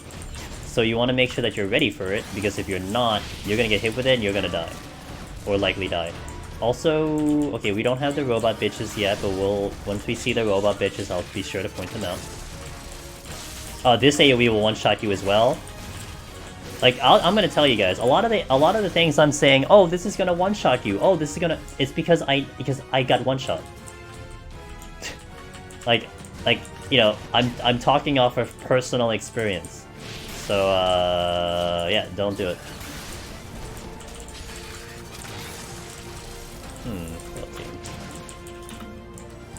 I know I have a conceal, so I'm probably gonna use, I gotta go and get the conceal first, but I know I have a conceal. I just missed my combo. Alright, I think this is the conceal. Yay. Oh, no. I can't remember. Bad memory. It is.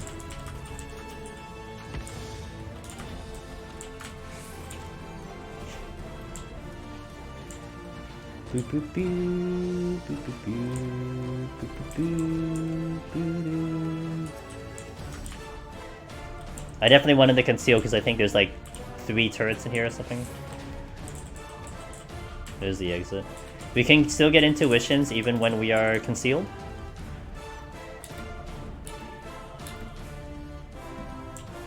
Alright, to the exit. I always wondered if you could jump off of here, but you can't. And when I first saw that, I'm like, can you jump?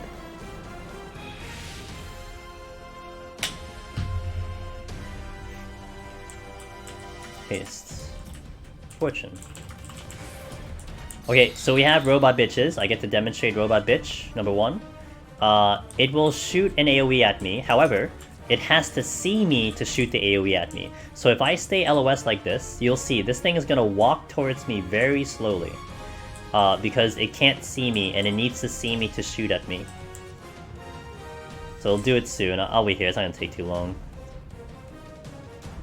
Here he goes, here he goes, look at this little bitch. Okay, look at him. He has to see me, that's why he's coming. Look, he's going into illegal territory right now. And then once he sees me, he blasts me.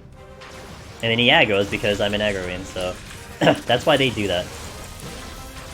How would you feel if you jumped off that cliff and wiped? I would have... Hold on. I would have hoped that I had it on video, because I would have laughed really hard. And then I would never do it again.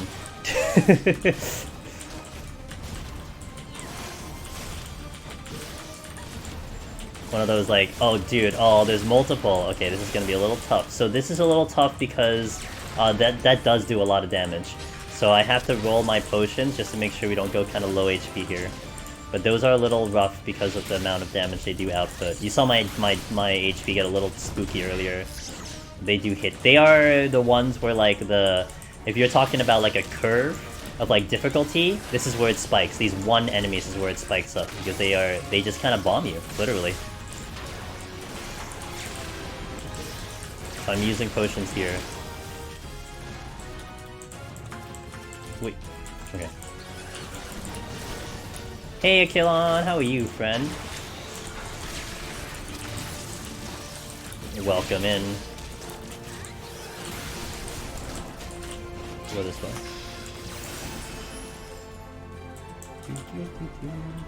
I'll take it. And we're just gonna go. Alright, I'm missing a site because I used it on the Mimic Room.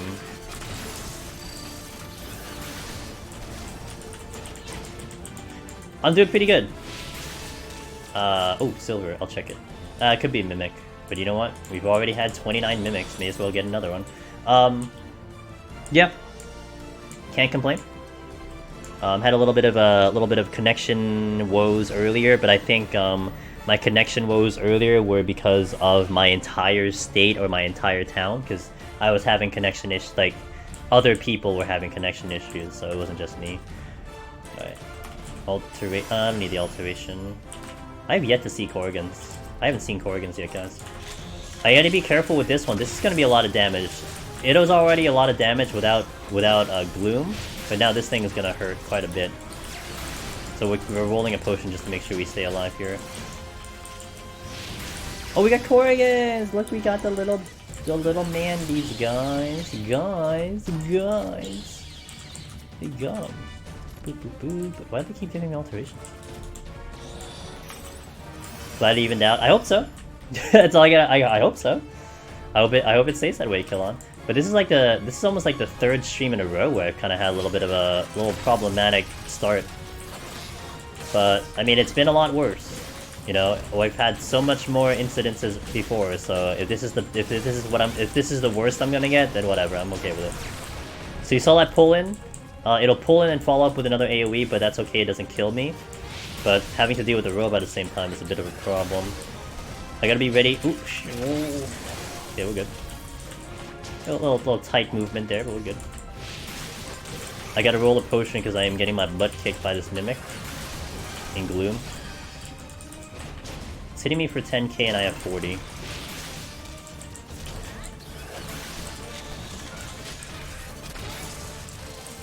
Okay, no chests.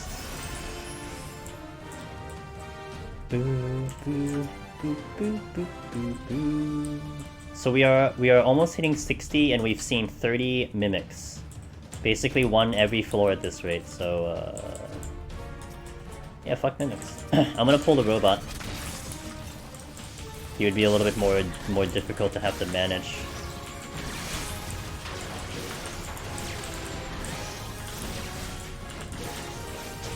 I have sustaining potion rolling, I want to point that out.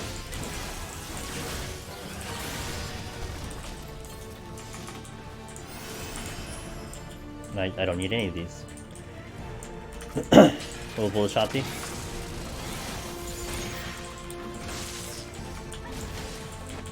AoE coming up. Blasted mimics. Yeah. Mimics were kind of what ended my run last time, so they've ended a lot of my runs, let's put it that way. Oh, come on, you didn't see me, you cheater. You little cheater. Little cheater. And everyone's looking at the exit, so that's kind of annoying too.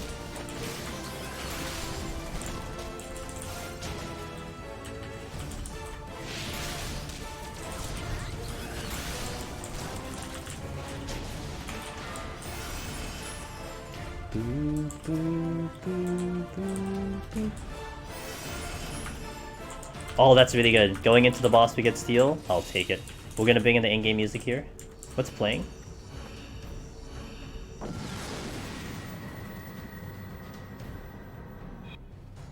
Oh. I couldn't remember. Okay, this boss, we're gonna just kite this boss like crazy. Because it'll just help us mitigate the autos. But we have to watch out for the stabs that spawn. Also, we're going to be hanging around the edge of this arena the whole time.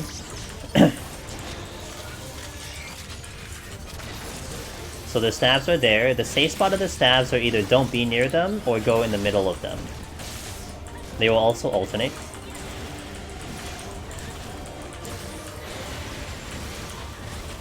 Alright, next phase, they're going to start shooting it, but this is okay to deal with. Next one here, boom. And we keep running. Now here, I want to be parked next to a staff. We want to be next to a staff. It's going to drop an AoE here, and I want to be next to the staff because that's a free spot. There is a free spot dead center. I don't recommend it because you could really bait yourself in a really bad position. If you're going around the edges, it's a little bit more comfy. You have a lot more room to adjust. So I would highly suggest you go through the edges, but you could go center. Like, dude, whenever I've done my runs, I've never thought about center. I've only seen center because of other people's streaming. And I don't know who was teaching that or why that ended up being the case. Or maybe that's what they thought they saw, but yeah, I never saw center, so... I'm not saying it's bad, but I can see the fault of going center. Actually, I can actually I'm actually going to demonstrate the fault of going center. But I know exactly what I need to do if we go center. I'll demonstrate the fault of going center. So let's say, like, okay, I know center is clear, okay? So we're going to go center here. I'm going to sprint pray. So I'm going to go right here. Up! Up! No free spot! Up! So yeah, that would be bad. But because I knew that was happening, yeah, it wasn't... I mean, it was a little bit of a concern, but yeah. That's what you don't want to do. So don't go center, guys. Just easy. I do want to note I never actually did that before, so wasn't entirely sure if that was gonna work. But now I do know.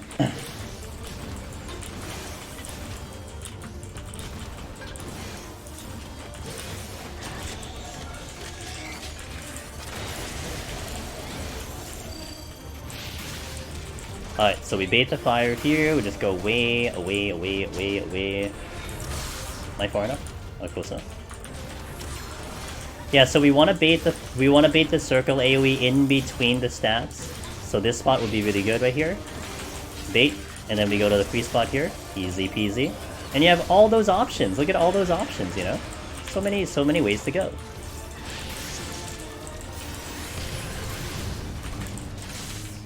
One, 2, 3, 4, 5, 6.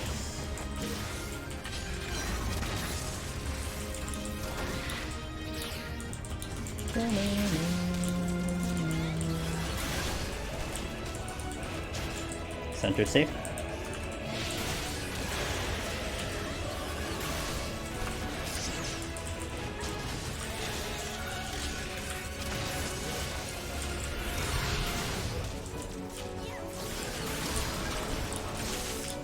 One, 2, 3, 4, 5. Perfect.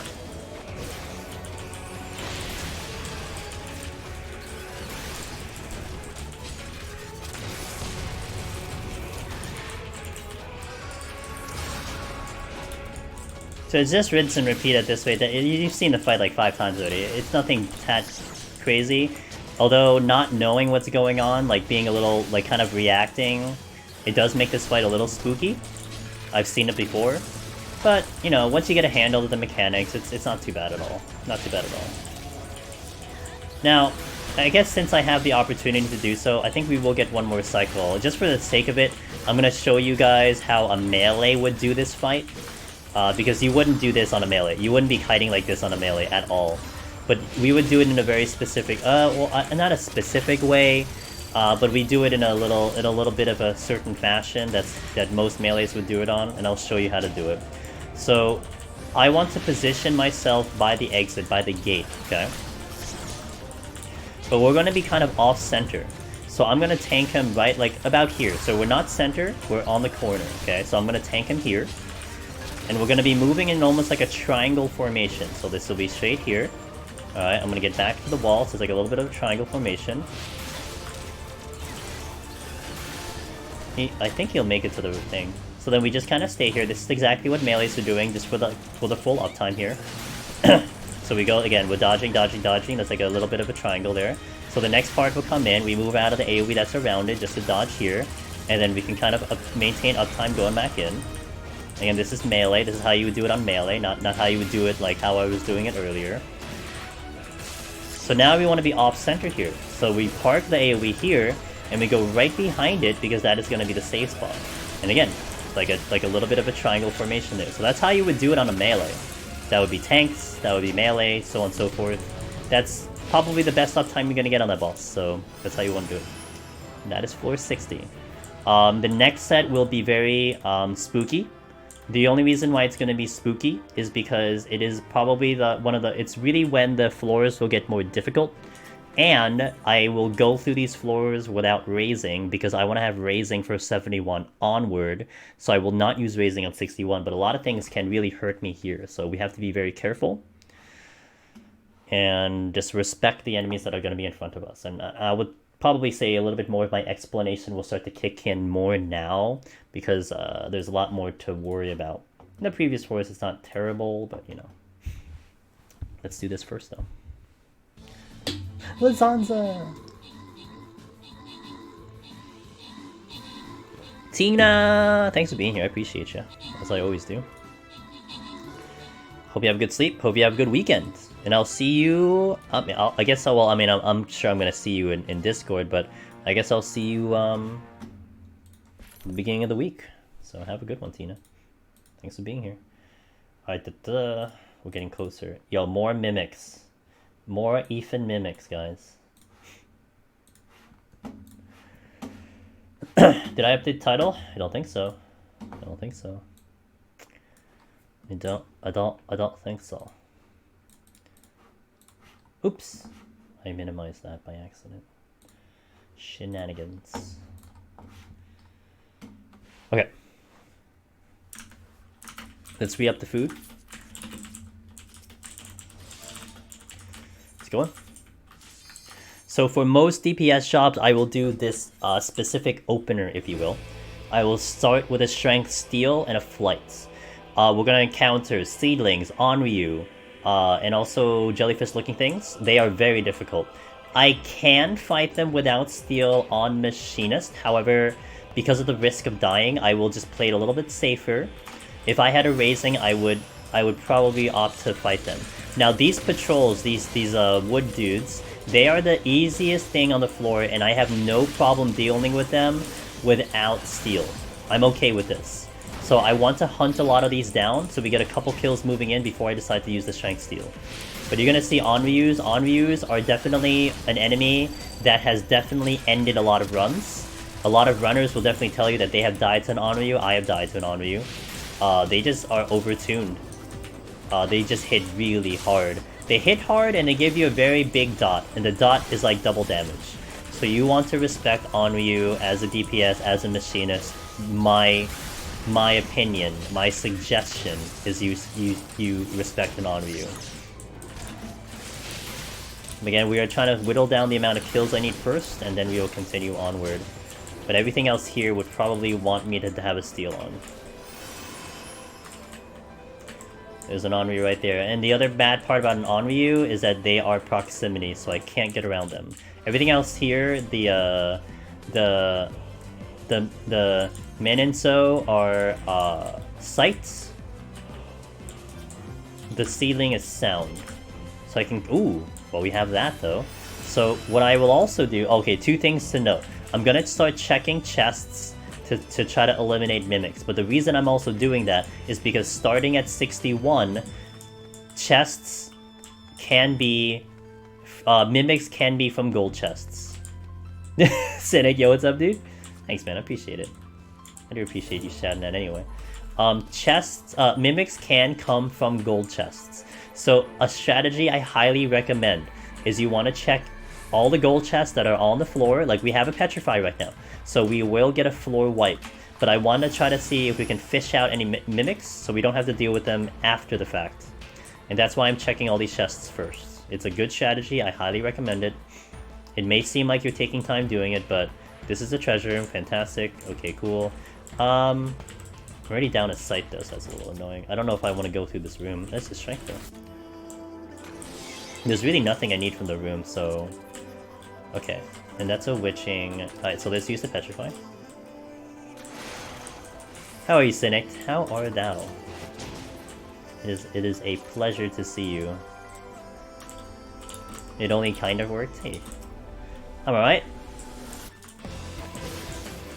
Had a little hiccup with the connection earlier, but I think it's like my town, because I was on a Zoom call earlier for some work-related purposes, and like, I would say like 20% of the call, they were all having issues. Oh, no, we're done. Oh wait, was this where the petrify was? Oh shit, the petrify was here, okay. Like 20% of the call with like I think about 10 or 15 on the call were all also having internet issues, so I think it's... We've had a lot of rain, because we've had a lot of like leftover storms showing up and stuff, so... But it settled after about an hour, so we've been pretty clean. We went 8-bit for like a couple seconds here and there, so... What is this? I don't remember. Yeah, I'll use it.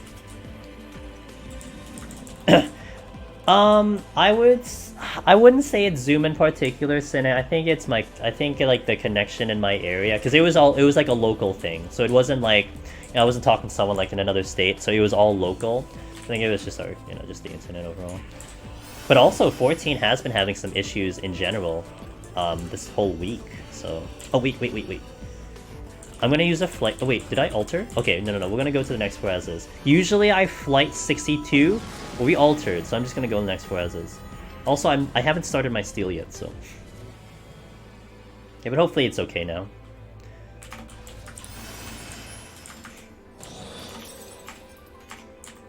And also, starting at 62, you will already see a difference in the enemies. So the seedlings were up there. I think we still do see seedlings, but now we are seeing crabs. I can fight crabs no problem. They are pretty easy to deal with, but the other ones were not. So we do get a little bit more options starting now. So these are the crabs, the Iwamushi. And also, I do want to note, if anyone is using this video for reference in the future, hopefully this is a clear. If not, then GG, I have to do this all over again. But I am very bad with names. So I will describe an enemy by how it looks, not its name. So like if you come up to me in like a DM or something and you want to ask me a question, you're like, hey, you know the Iwamushi thingy, you know, how do you do? I'm like, I have no fucking clue what you're talking about. I don't know what enemy that is. So you'll just have to describe him to me. The crab thing. Oh yeah, that one. Oh yeah, I know that one. Okay, so if I can help myself, I don't have to go into the east room, because I would prefer not to have to fight this on room.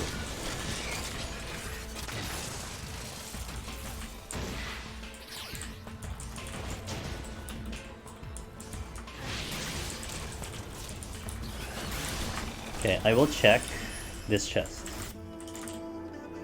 For the safety. We'll pull the next crab. One. Oh, that ricochet was not a good idea. It could have hit the Onryu.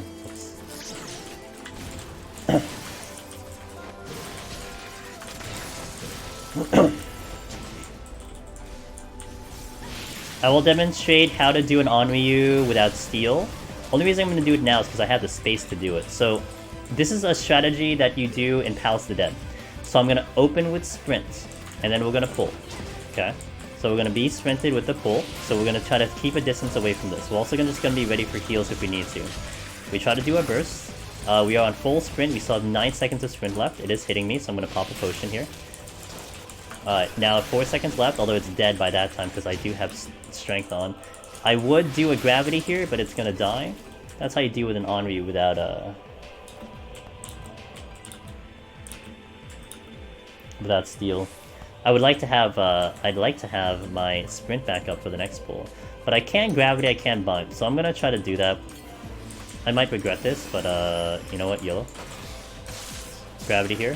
1, 2, safety, 3, 4. Also, I had full burst also, so I'm gonna bind.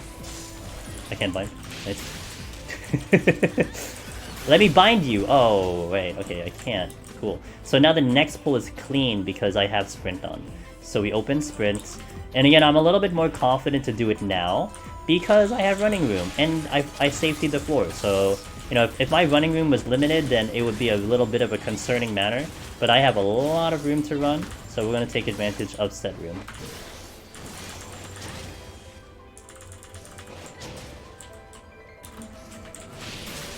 Nice.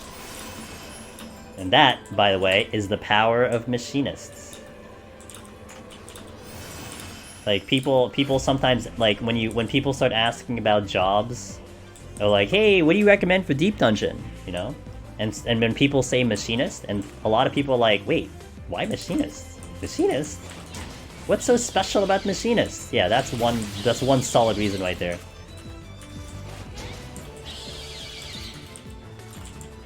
One really solid reason right there. Because I can do that. Alright, well, I'm not gonna use anything, so we're just gonna go to the next floor.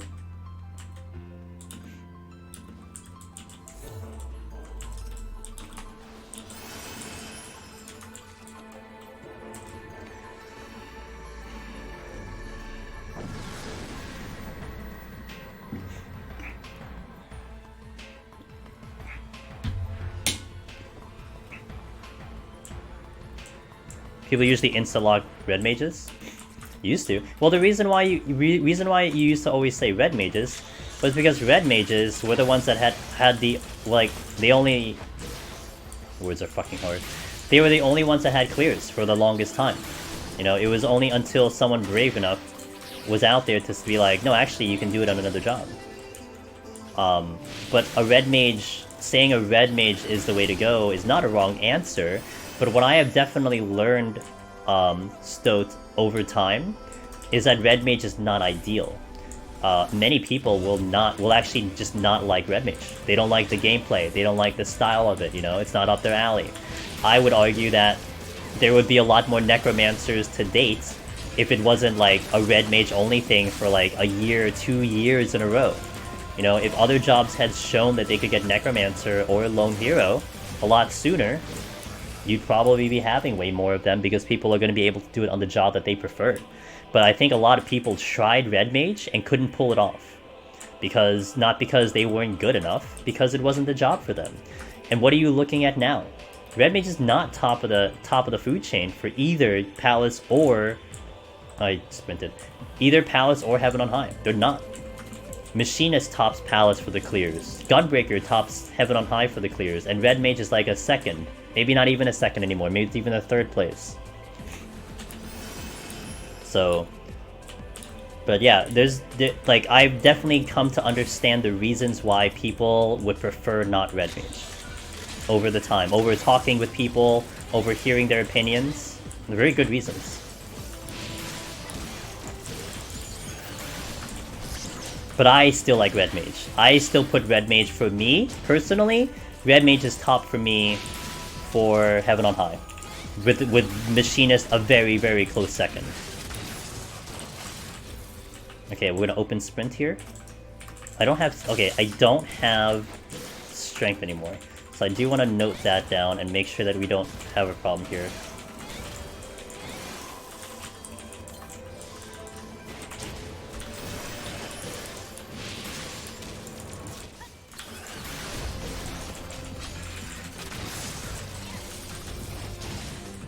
Gotta be careful.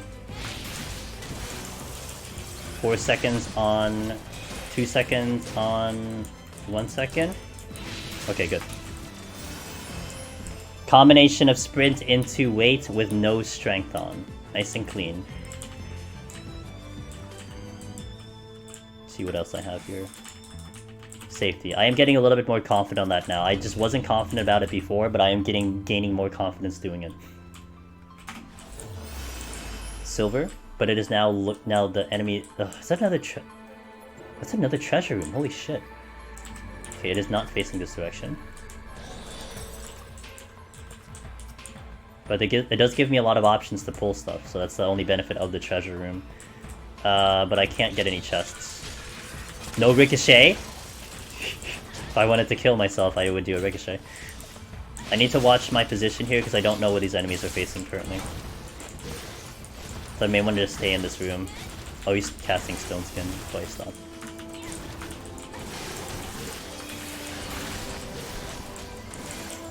Okay.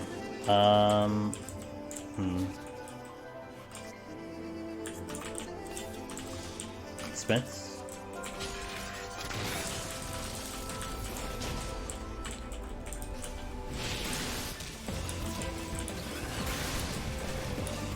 Ah. This is the spawn room. 1, 2, 3. Gravity.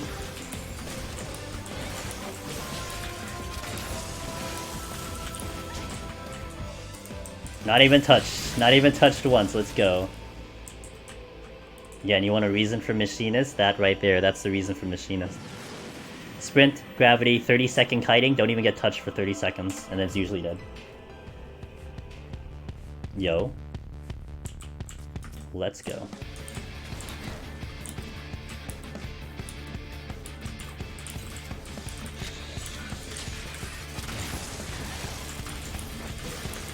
Yo! Hey, what's up, Celine?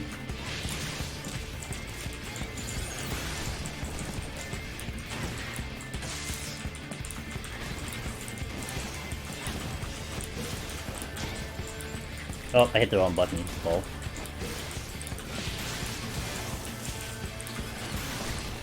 Okay. Jellyfish first. Yeah, can you believe, Celine? This is in Deep Dungeon? What an incredible song in Deep Dungeon. Isn't it great? This song is such a jam. It gets me killed in here sometimes. It gets me killed in here sometimes. Yeah, exactly, Sarathi. Yeah, it kills me all the time, too. Yeah. You know, whenever it shows up in Deep Dungeon.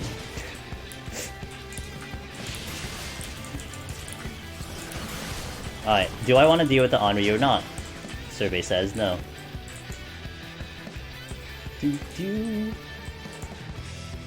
Not the deaths? Yeah, well, deaths are not good, you know. I'll pass the Onryu. Onryu, no fun. Intuition, yes, of course. Yes, of course, yes. Dude, I totally ate something before stream and I'm fucking hungry again. What the fuck?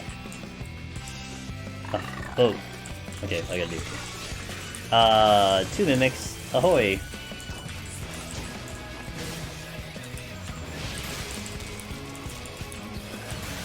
Potion. So that left room is not accessible for me right now. Yeah.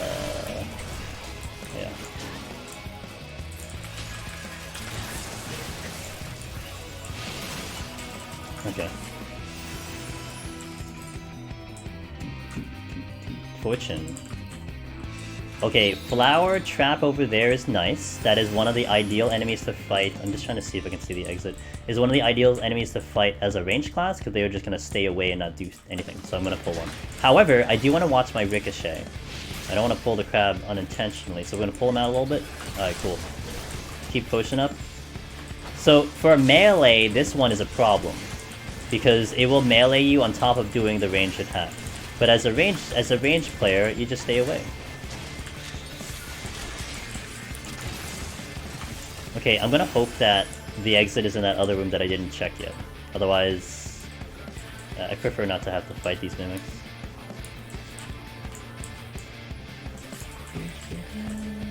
Oh, it is by the mimics, okay. I'm probably gonna conceal them. Will I?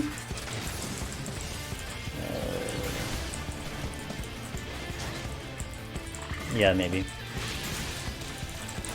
What's up, Celine? How are you today? It's good to see ya.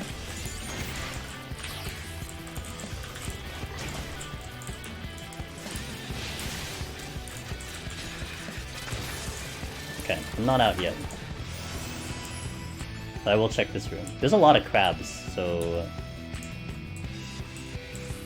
let's go. You alright? Alright.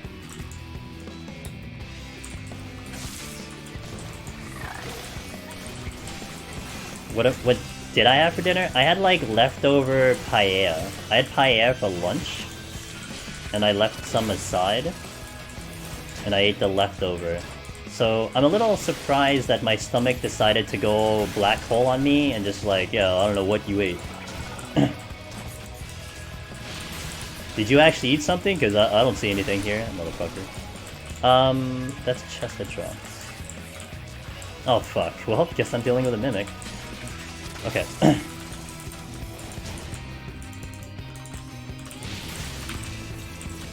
We're gonna NASCAR around the room.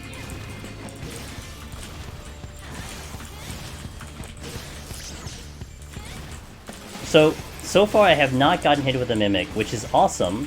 It's just that I can't guarantee this. So this is just fortunate. Yeah, we just got hit there. This is fortunate, but I can't guarantee I can pull this off every time I do a mimic. That's why I prefer not to fight the mimic. Okay.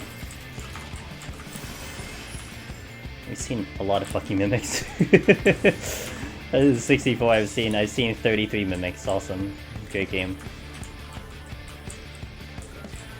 So yeah, Sky, if you're here, there is one instance where I will use a conceal, because I have to go through a mimic to do that, so.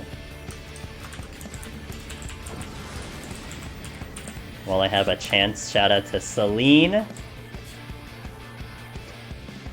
A very family-friendly stream over there. I think I'm gonna go with that for now for her stream. It's a family-friendly stream. Like you guys know, like everyone knows like Spoofy, right? Like Spoofy's amazing. She's awesome. Like she's very kind. You know, really like she really caters herself to like a family friendly stream. You know, like I would say Celine is like a notch below that. Just like a notch below that. so one notch below that.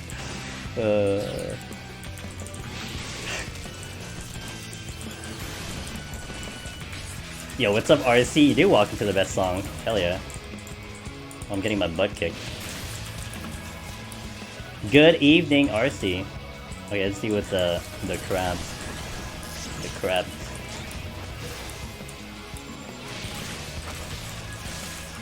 One, 2, 3, 4. Did I take that long on the previous? I just realized, like, I've actually been listening to the song for a while. I'm like, oh wait, it took that long on the previous set, huh? Okay. On to you. On to you. Oh, I did that so bad. My thing is not ready. Oh, whatever. Okay, jellyfish.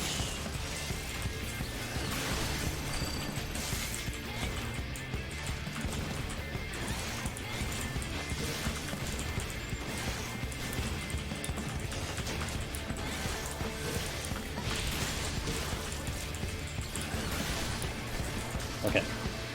Good! I might have to pull the Onryu though, because it is in between two rooms. Yeah, we're gonna pull the Onryu.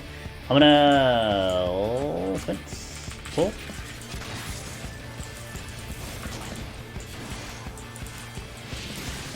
Stay in range. 1, 2, 3, 4, 5. Gonna gravity here. Potion.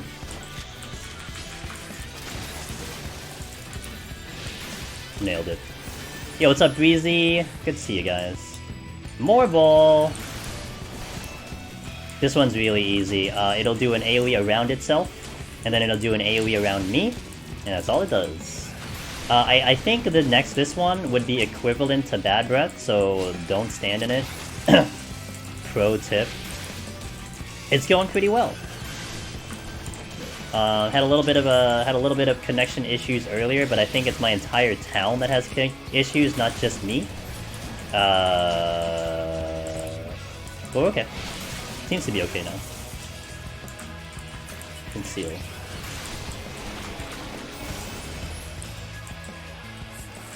Important safety tip. Yep. Damn, he's blocking a room. Where are you looking? I have no idea where you're facing. Okay, you're facing that way, I guess. I can't tell this guy's face from his butt. 1, 2, 3, 4, 5, 6. Oh shit. And an Onryu. Okay, the jellyfish is looking in this direction. I'm just gonna pull it. Welcome back again. Oh, I really don't want to deal with 2 enemies. YOLO, dude. YOLO. Okay, we're good. Exit is here. But I don't want to have to do it. Oh, I have a conceal. Okay, I will use another conceal to get off this floor. Cool. Where's the chest, though? Nowhere to be found. Oh, the chest is around the left corner. Sometimes there's a chest in here, but it is right over here. I know it is, because I can't see it anywhere else. I'm not doing it. If it's a mimic, I am in a really bad spot, so we're just gonna go.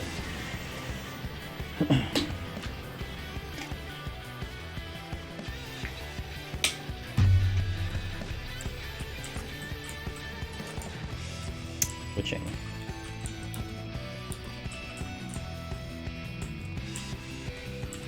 Flower bitch. Actually, flower lady. It's more of a flower lady. There are a couple bitches that I wouldn't say it's a bitch. Those aren't too bad. Jellyfish. Steel. I'm gonna use that later. Okay, let's blow up this.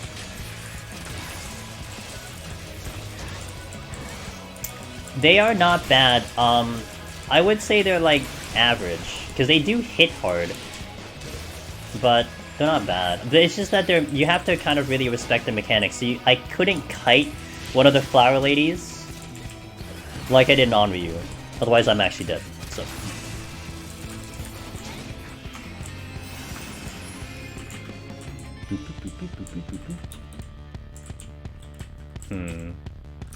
You.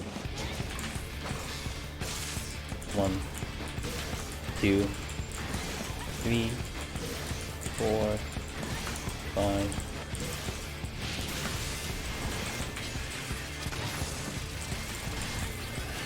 Ow.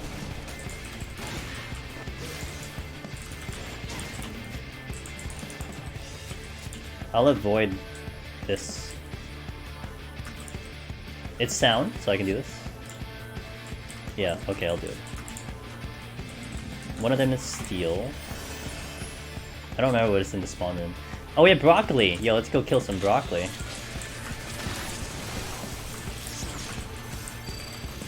Eat your broccoli, boys and girls.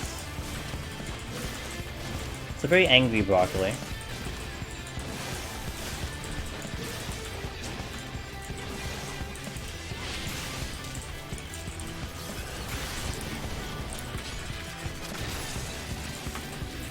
Okay, another marble flower.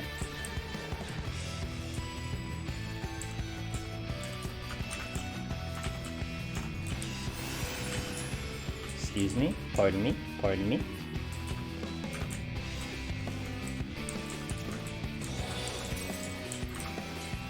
I'll deal with this. 1, 2, 3, 4, 5. Oh, that's it. Potion, potion.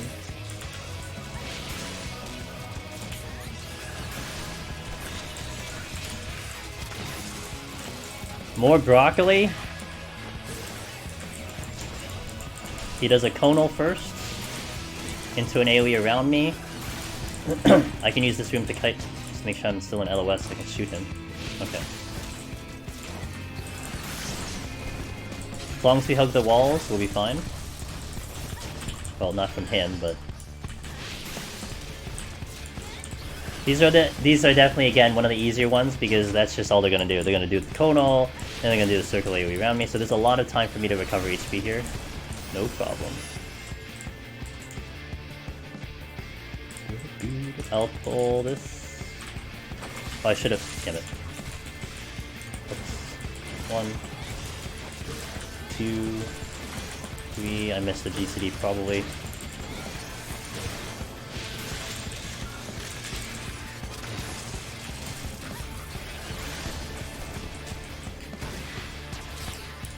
Okay. So I kill something. More than likely I'll deal with the plant that I left alive. I think I left one alive. There's also marbles floating around, so maybe I'll deal with a marble. I got one. Come here. Got another one coming, so I need to be a little concerned. But it'll do an AoE around it first, like I said, easy peasy, and then it'll do the second AoE, which is around me, so we just move after that.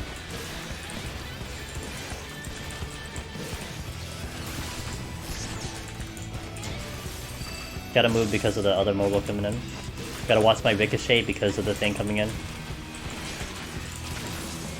I gotta kill something. Okay, well, I'll kill you. Give me a max kill.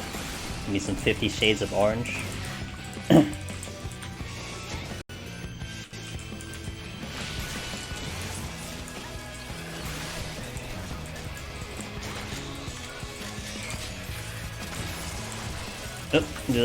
Okay, not the best position that I did. Not my best piece of work. And this is gonna be the steel, yeah. Okay, this is the steel. Use it.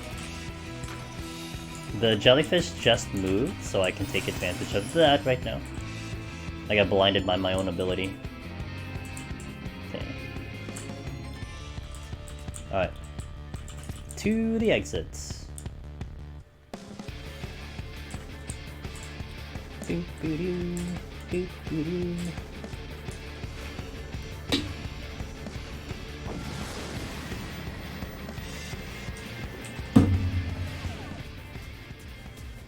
Ah, followed by another good song. I do have Steel on, so we're gonna have to take advantage of Machinist's ability to kite here.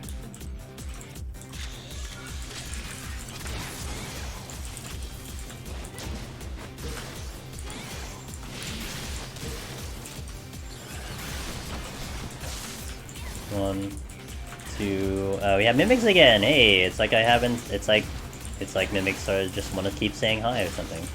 Whoops, do them. Ugh. It's actually pointless for me to check chests right now. Actually, it's literally pointless for me to check chests because everything is at 3. The only benefit I'm gonna get out of a chest is a Serenity, but I am risking a Mimic out of every single gold chest, so...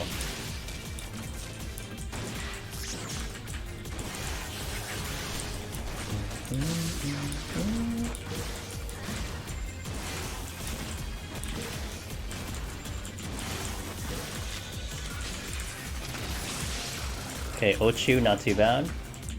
I think there's a patrol incoming. This one will do a giant AoE. That again, what's the theme of the day? That will one-shot you too. But it's not bad. You can stun it, but I just outrange it, so... And yes, I did die to that one time. Many times. We got broccoli incoming. 1, 2, 3. More broccoli incoming.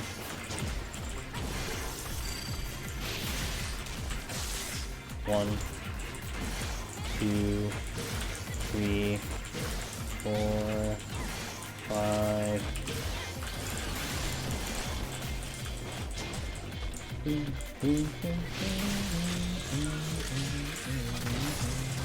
12. I'm gonna pull the other broccoli after this one.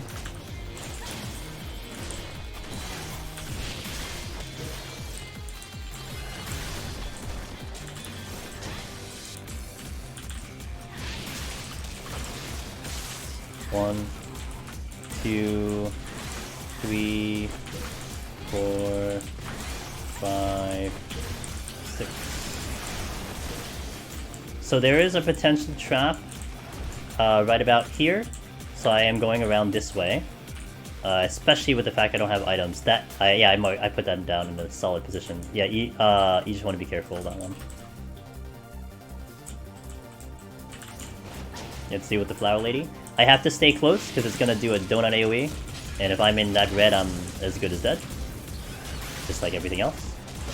It will do a gaze, which I need to make sure I am not looking at the gaze, otherwise I am also dead. It'll charm me, so it'll charm, and then the very next one does a soul vacuum, so it eats my soul because it has me charmed. That's how that combo works, so yeah, don't get hit.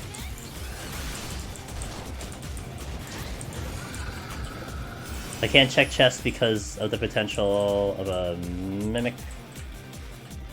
Ooh. Ooh. Free from HP.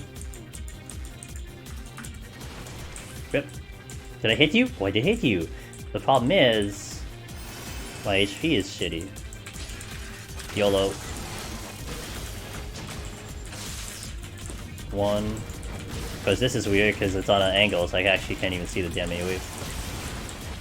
So its silver chest exploding does hit the enemy also. So in certain instances you can take advantage of that. In this case is a little tricky because I didn't have my regen potion ready to go.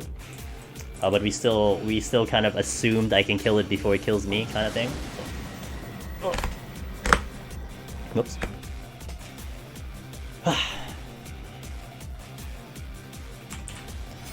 Oh, gloom, ugh, ugh.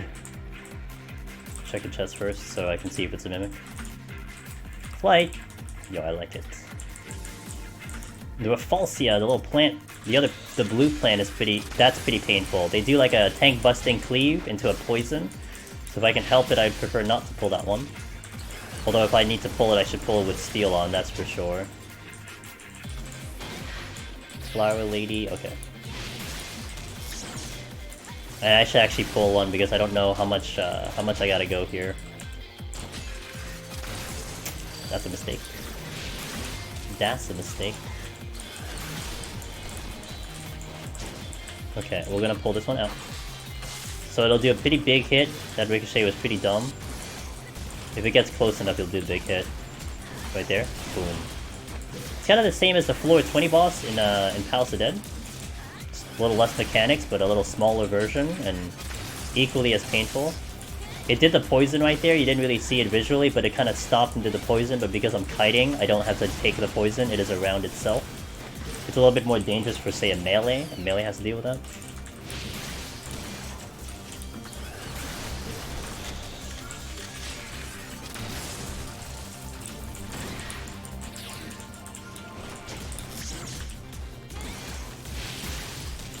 My steel is still up. So I would like to pull the Flower Lady next, ideally. That would be a little bit harder than the rest of them, relatively speaking.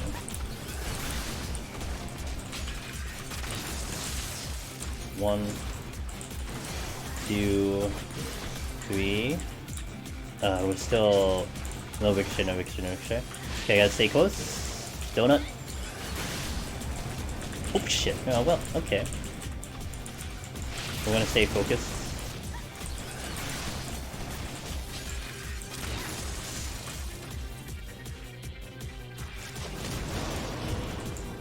Soul Vacuum. Oh, none of that worked. Okay. Donut AoE coming in, so I gotta make sure I don't get wombo comboed. Like that. Cool. Please die.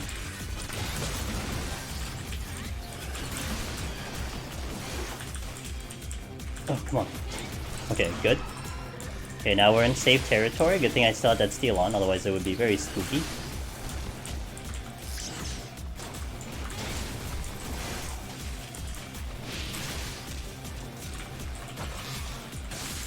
One, two, three, 4, 5.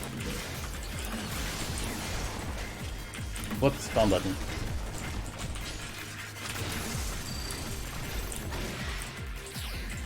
What's going on out this room yet? My steel is now gone, so I'll just see what else we have first.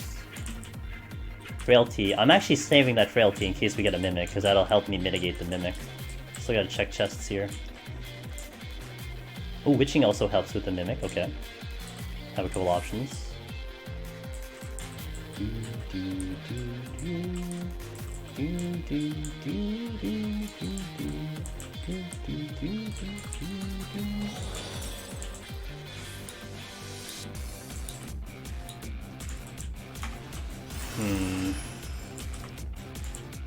Oh, come on, bro. Come on, bro.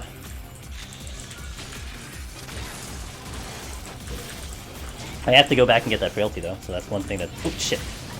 Whoops. Almost forgot.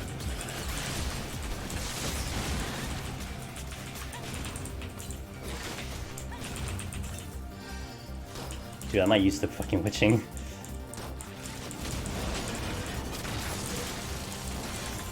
Tactician. Okay.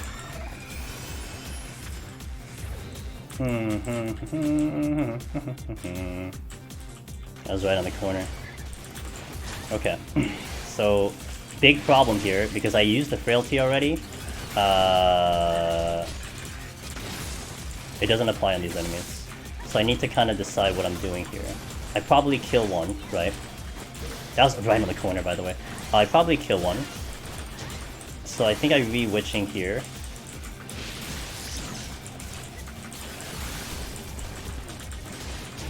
Re-witching.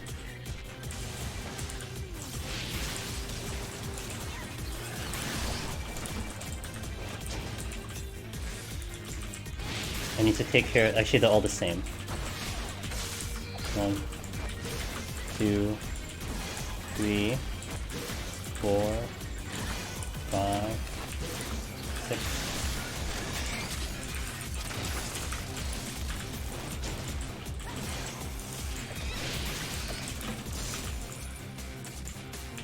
Oh shit, oh I'm such a dumbass. Yeah, okay. I bound him, but then I hit him anyway. Okay, we're good. I haven't checked this chest yet either, so... 2 witchings.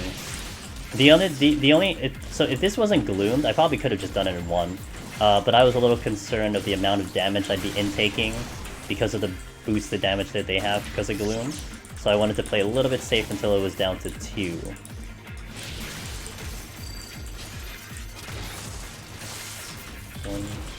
And also, because I stepped on the trap, at least I know. Oh, another frailty was here, but it was the better risk. If that was a mimic, it would have been tragic. So I'm gonna pick up the witching. I'm gonna wait for this one guy to move. I don't want to fight him. Okay, get a little breather here. Go. Okay, I don't have to pick up the other chest because I know it's a frailty.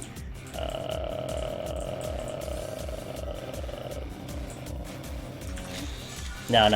The frailty's about to go. We'll just wait. We'll just wait this out. It's okay. I'm good on time. You guys like my glamour? Oh shit. You like my glamour? I'm very happy with this glamour. Put that gun away, Jesus. Okay.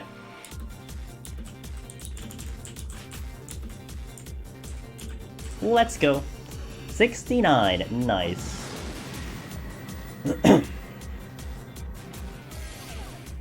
Debuff. I'll take it. No healing is fine for me.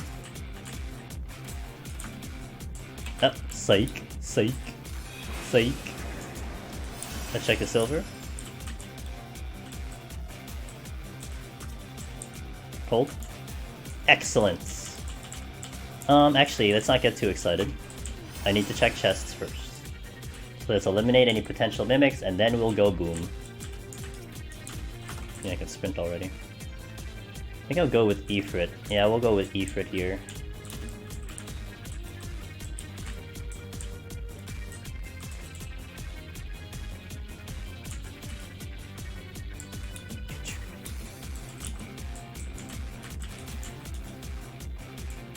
Frailty, we'll just save it. So what I'm thinking of, I use the Magicite, I see a chest. Chest becomes a mimic, boom, we can frailty.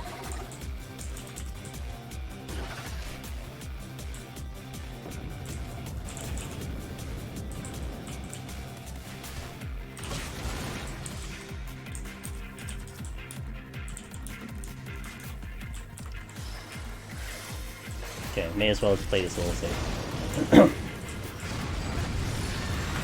That's an alteration. Check this last room in case. A steel or a strength would be very good to go into the next floor, but it doesn't look like I'm going to be able to get it. I'll check this chest then. Alteration, frailty. Okay, let's go pick up the Crag Magicite. And then to Serby. Good old Serby. I'd always wondered, you know, when it comes to Cerberus, like which head is actually controlling the body? That was always perplexing to me. Like, is it just distributed, or is it actually one head, the mastermind of the body? It's always such a weird creature to me. We're bringing the in-game music here so I can get to the real boss music, the real song.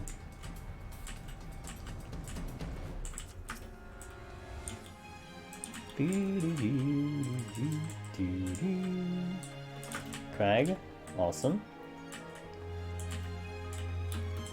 I can do the boss without any buffs whatsoever. You just take a little bit of kiting, a bit of Empyrean potions, but we can do it. Also gonna see if I can do that. I'm gonna try again. So before, I don't know when they changed this, I used to be able to do flamethrower after I got stunned and it would go off, but I discovered the last time I did Machinist, which was like 2 weeks ago, it doesn't work anymore. I also don't even think I can do flamethrower through a wall, which I was very upset about. Like, the two things I had actually fun using flamethrower, they like patched it. For no reason! I'm gonna try if I can get the flamethrower off stun, but I don't even think it works. I really tried last time too. Hi. We sprint, we pull, we run away.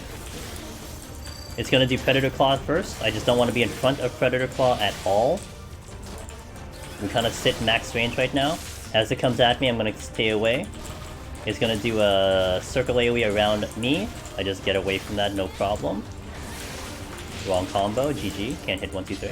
I'm gonna wait for inner space to show up, and now I'm gonna use my potion here, because we're gonna kind of take double damage here. Still staying away a little bit. Alright. 1, 2, 3, 4, 5. Get in. I'm gonna hold, I'm gonna see if I can do this.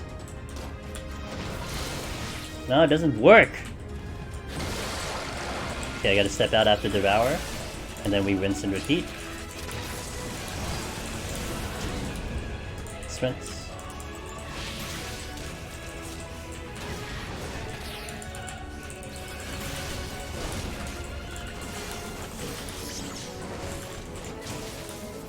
Okay, we stay away. And then it's just rinse and repeat from here on. Same rotation, it repeats. Stay away, stay away, stay away. So by staying away, I'm not taking an auto as it's coming at me for Slabber. So running away from here is very good. Even continuing to run away here, he'll get into inner space, and he's not going to get to me. At least he'll get to me kind of late. I do the potion there. I still kind of stay away because he's going to stop again to do Uelation. And kind of make a triangle here, because he'll come at me, and then I'll kind of run over to the square over here, take one auto, and get in.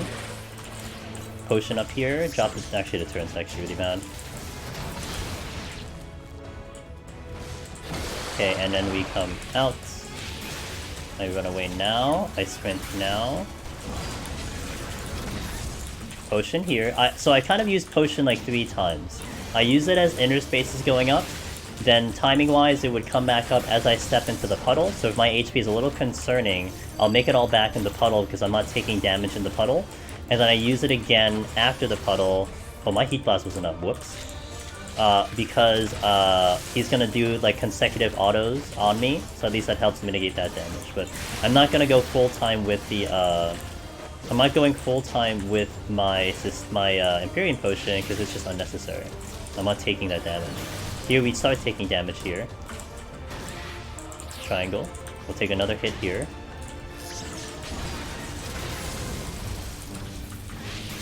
Go towards the thing. Potion is coming up again. I use it as I go in case my HP is a little bit lower here.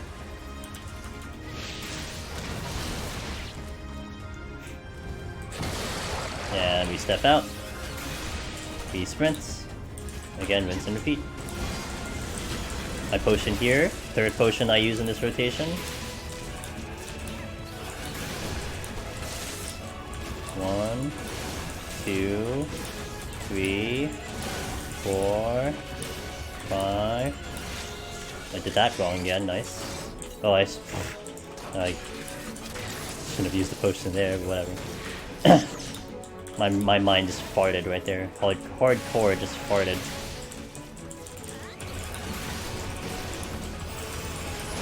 Potion here. This, by the way, is a strategy that I would use on a majority of ranged classes. The only exception would, I guess, theoretically be Black Mage, because I have to stand and cast, but pretty much like Red Mage, Summoner, Bard, Dancer. I would pretty much do it all the same this way. I think this is a nice way of mitigating the damage. One, 2... Oh, potion. I have to respect the potion. 3...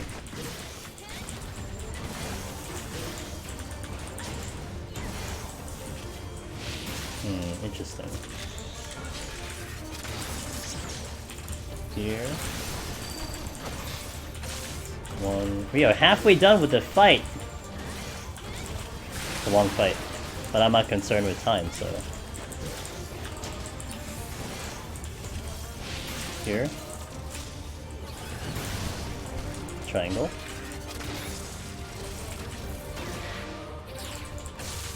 1, 2, 3, 4, 5, 6. Potion, ricochet.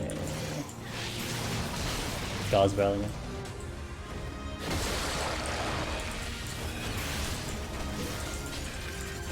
Let me delay my sprint a little bit.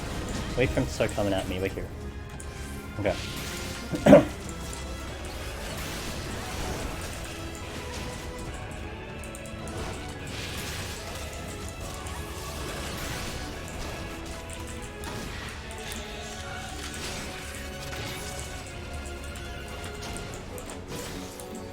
Slabber. 2, 3, 4, 5, 6. Potion. I don't think that was 6. Here. Triangle.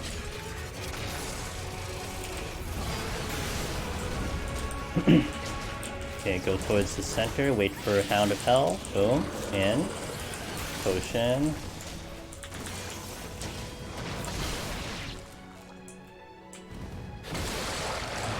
Out.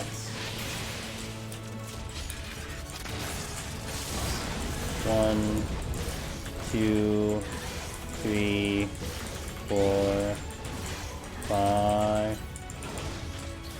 I didn't sprint. It's okay. It's not a big deal.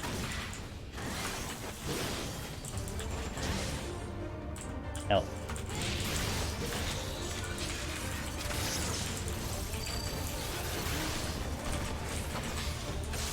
One, 2, 3, 4, 5, 6.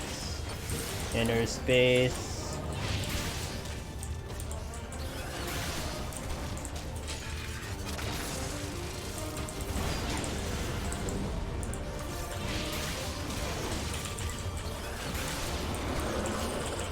And try this one more time. One more time. Nope. It doesn't go! Oh, I hate it. Okay. Out. That used to work. I'm so upset it doesn't anymore. That's a bad weave. 1. That's a really bad weave.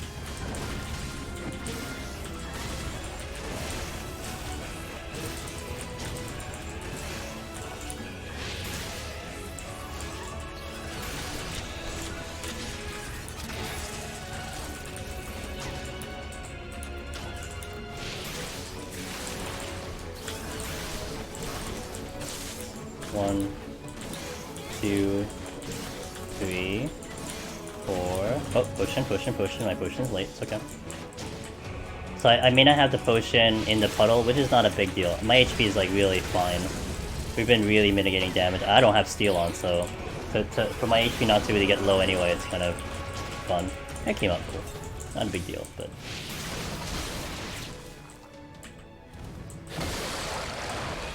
Out.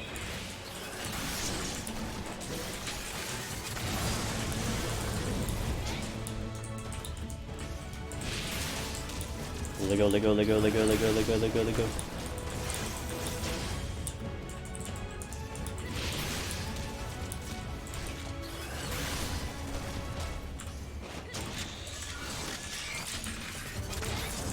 And that is floor 70. Nice and easy. My palms are fine. Except I'm down a conceal, I'm down a witching. The witching caused because I stepped on a trap. The conceal caused because I think I had to avoid mimics. But it is what it is.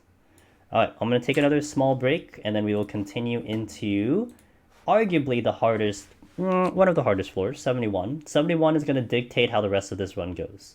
So if we get off of this, if we get off of 71 with a really good amount of pomanders, then we might have a good follow-up into 81, might have a good follow-up into 91. But it all depends on how we do on this set, and this set is very difficult. I did not Season 9. I died on 190 because I made a really bad mistake. My palms weren't fantastic, although they were better than what I've had in the past, but I made a really bad mistake on 190, and I suffered the consequences by getting blown up, cleaved to death. Destroyed. It happens. It happens. Let's do Stream Raiders and then I'll take a small break. How are we looking here? Not too bad. Not too bad. Yeah, well, I mean, the last 10 floors are still quite the journey, Season 9. Like, it doesn't get easier, so... You know, like, part of it is like, okay, we got close, but then you kind of look at what your power-ups are looking like. My power-ups, again, were, like, iffy. They were fantastic going into 181, but I blew, like, all of it just trying to get to the boss, so it was a little concerning. But, it is what it is. That's how palace goes sometimes, you know? Alright. Ooh, I'm gonna go. We gotta go gold chest, yo. Okay, so I'll take a small break. Enjoy some community art. These things that you see, these amazing pieces of work that you see are within this channel's community. So I hope you guys enjoy what's been done. Sorry, BRB.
Yeah, we're getting slowly better. Thanks, Season 9. Alright. Now I think I do have a couple pieces of art coming in from a couple of buddies of mine. I do want to increase that art gallery. Maybe Celine adds something in, who knows, maybe? Okay, let's go. 71 plus. How's my food? 22. I'm gonna use it up again. Let's go. Things hurt. Also, this is where I'm gonna use raising. So it's a little bit more comfier because I have the raising on. That helps. No, let me refresh my water. Excuse me while I pour some water.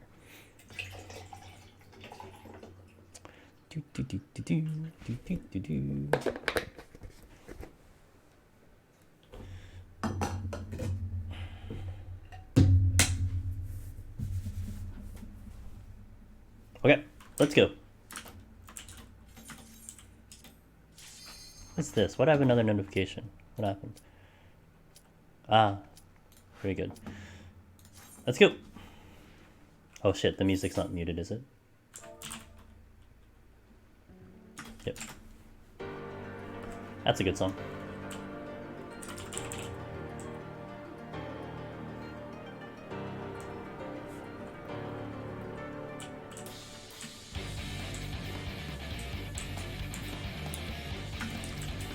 Okay, 1, 2.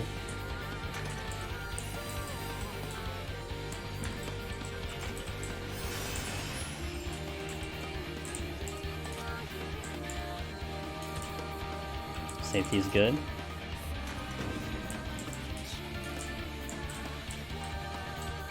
It's treasure room again. Can't get anything in there.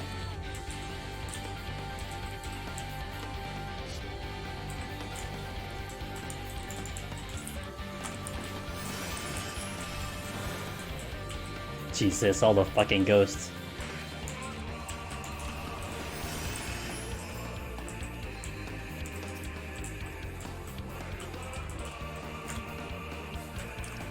Okay. Let's start.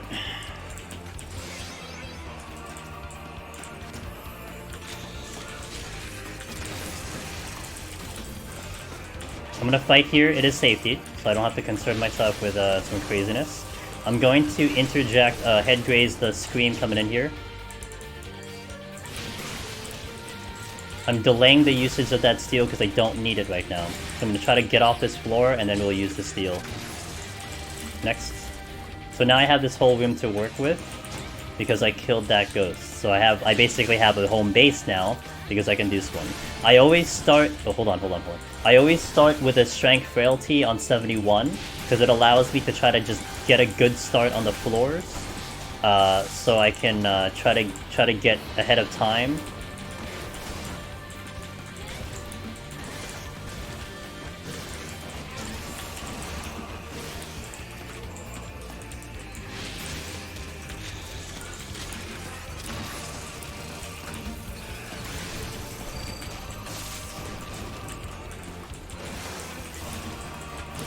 Oh, I thought that little green thing on the top was an enemy. Holy shit!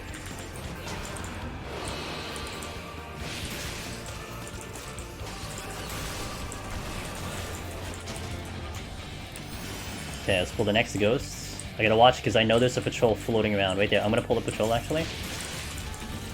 I gotta watch out for its big conal, its first move. If I get hit with it, I am basically dead. Right there. So I wanna run into it for that. It'll use a gaze right after. It's a 360 gaze, so I don't want to be looking at it. It'll do the same result. It'll deep freeze me and I'm dead. Okay. Now I'll do about 3 or so autos if it gets to me. Okay, next.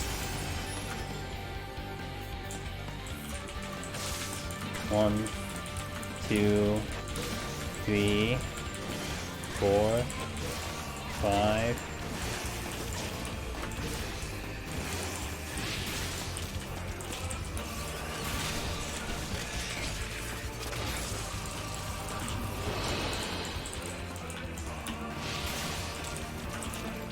Okay, this has to go because that is proximity. I would prefer to fight the ghost and I can dodge the bombs if I need to.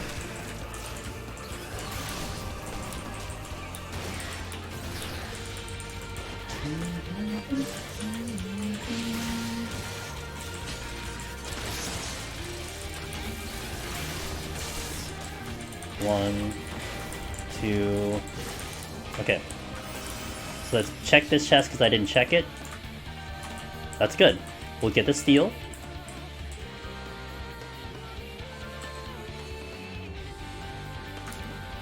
And the flight. Good start.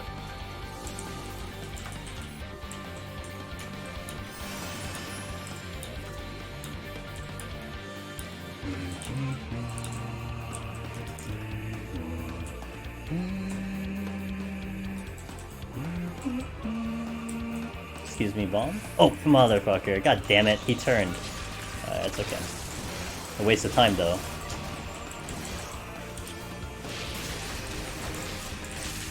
One, 2, 3, 4, 5.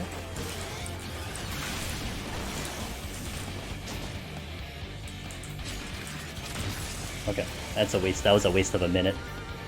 30 seconds. It sounds like 2 debuffs. It is flighted though. It's big room. Okay, so I want to check chests. Also, big room is not bad because we have infinite running room, which is always good for a machinist. Think of all the 3 points. Another flight. No! Why do you have points?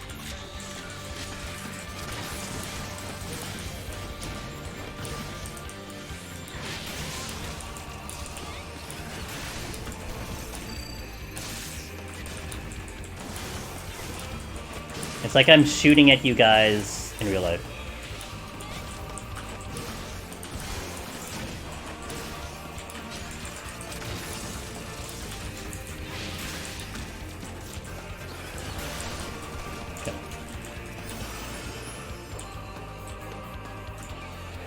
Conceal came back. Heyo. Wolf, no thank you. Strength came back. Good.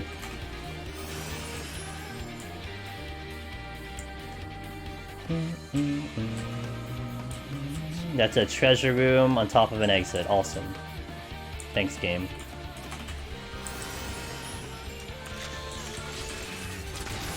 Picking this ghost because there's a treasure that it was blocking, essentially.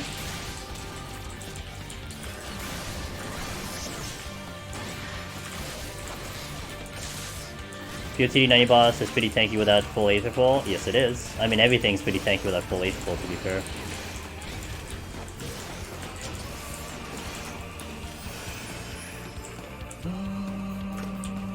Oh, fucking tigers! God damn it! I have to respect them because they can just make random turns whenever they feel like. Serenity. Yes. Shit. As long as I don't. Oh, come on, man. Okay.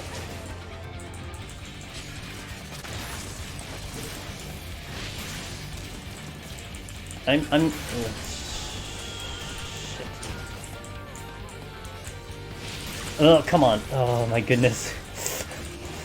I swear to God, these tigers, man. Fucking cat AI.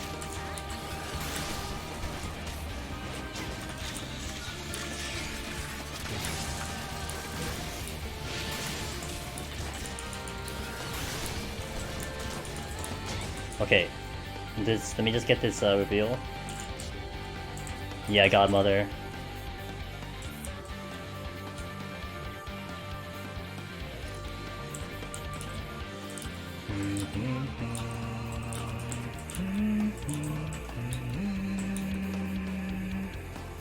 The easy version. I got my raising back. Yo, let's go. Let's go. I got another raising. Game wants me to die. Hey, in case you die, we got another one for you. Okay. Oh shit. Hold on. I'm just gonna conceal. This is gonna take too long. No, thank you. I want that mount. They gotta bring out the tiger mount. Oh my god! If they put the tiger mount PvP, I'm gonna flip my table. I swear. It better be somewhere that I actually like content. Flip my fucking table. Ooh, I get the concealer.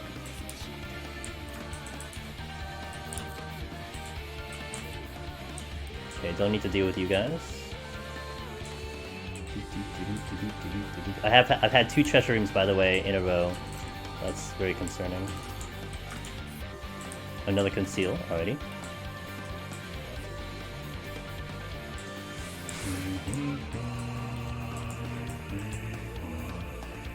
Okay, looks like I'm gonna deal with the room that I just passed earlier because there's a ghost and there's an albist. I would rather fight those than have to deal with the wolves. I don't want to deal with the wolves because they hurt like hell. Please don't aggro. Okay. Ghost first. I'm gonna face tank it here because I need to watch out for the albist shooting at me, and I need some space to run away from Scream. Although, yeah, I'm gonna run away from Scream. There's the the damage from the albist. I'm gonna follow up with Curse of Fox.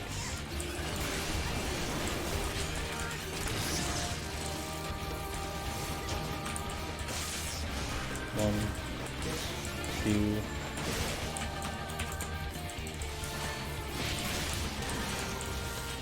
This one does a conal, so easy to dodge. And then it'll do a couple autos. Maybe like 2 or something if I'm in range. And then it'll do conal again.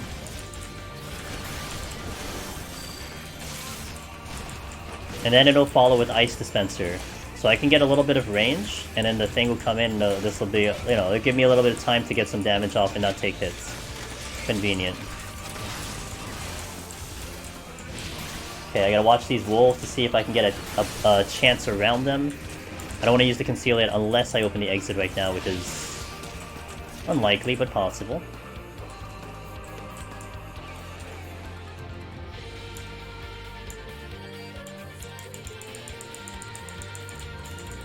I gotta wait.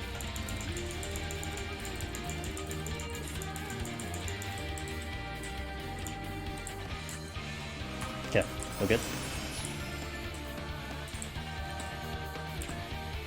I want to see where the exit is. Okay, exit's up there, so... I may want to pull the other ghost, not this one. Because that's blocking the exit. And I might be able to squeeze around this other one.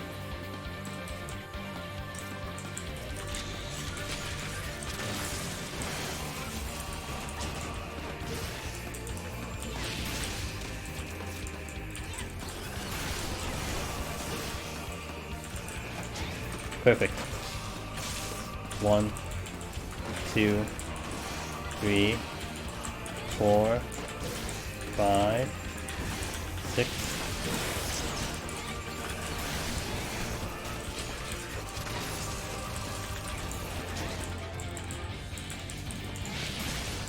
Alright.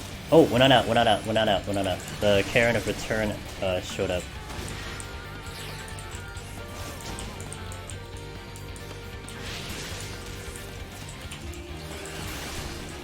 Steel is down. 1.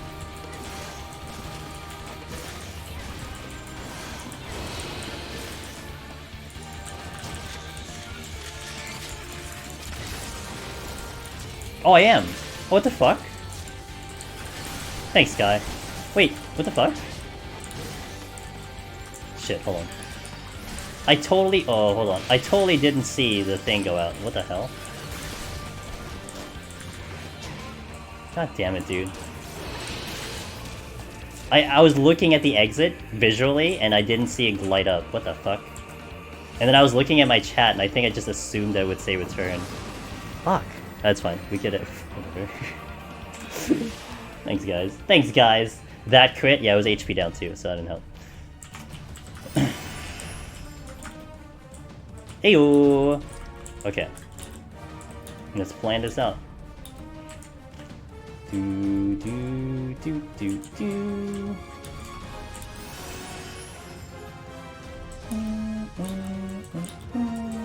So I want to find a clear spot to open as many chests as I can. That's what I'm trying to do right now. It's okay if I aggro, I just use the Petrify. But I would like to get the chests first, and then I don't have to deal with the mimics. Patrol, patrol. Steal. So we use that later. You son of a bitch. You little bitch. You bitch. Okay, damn, I don't know where I want to go. The thing is, I don't know where I want to go. So, I want to definitely get to the end of a room. I don't think that mammoth's moving either. That's the exit. Duly noted. I don't want to waste too much time waiting for things. I can't just bind that. That's also a play I could do. I could just bind him. Okay. Okay, I'll check this chest and then we'll use the Petrify and we'll run all the way across the room. Cool. Petrify time.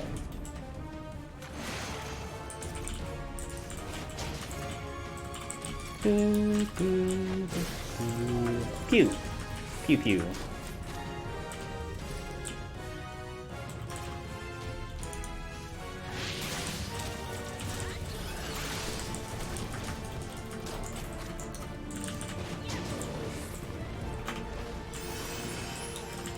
Yeah, that's as far as I get. Yeah, that's as far as I'm getting. Yeah, forget it. Alright, we'll take the rewards and go. I'm not gonna check the other stuff. I'm full. I'm missing a safety, but that's it. Everything is solid, so we'll just take the time. Yo, what's up, Lorp? And Goated. Hello, guys. Nice to see ya. Okay.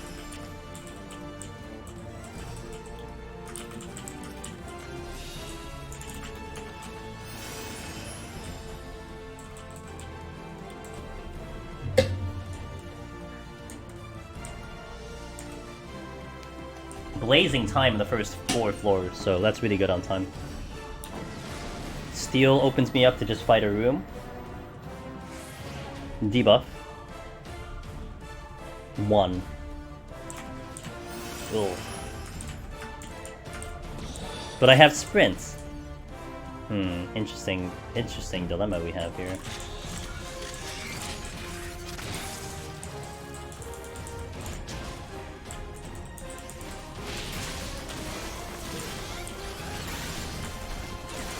So I should be able to make this without anything. Kichi! Hello, Kichi. How have you been, my friend? By the way, if you guys had been looking, thanks to teammate, if you guys had been looking at some of the BRB screens, and some of Kichi's arts are in there, so she's one of the artists that has her art in the channel gallery.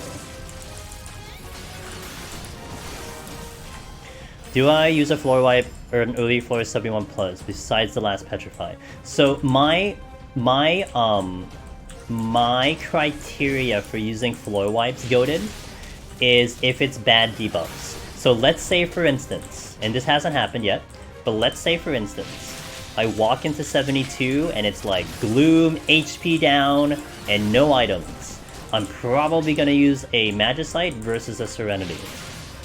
Just because the debuffs are just trash, you know? Really bad debuffs, so on and so forth. If I go into a floor, it's like no abilities and Gloom. I probably Petrify, because again, those are trash and I'd rather use that over a Serenity.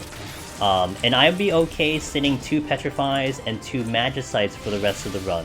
Because I don't want to, like, say, clear a floor, pick one up later, that kind of thing. I think that's useless. So I would use it early under those criteria. Now, right now, we are going at a really nice pace. So I've gotten 2 flights so far, and we got a Petrify, which was free. So right now, I'm okay with, say, on 75 right now, where I'm fighting through this floor. Because I am ahead of time.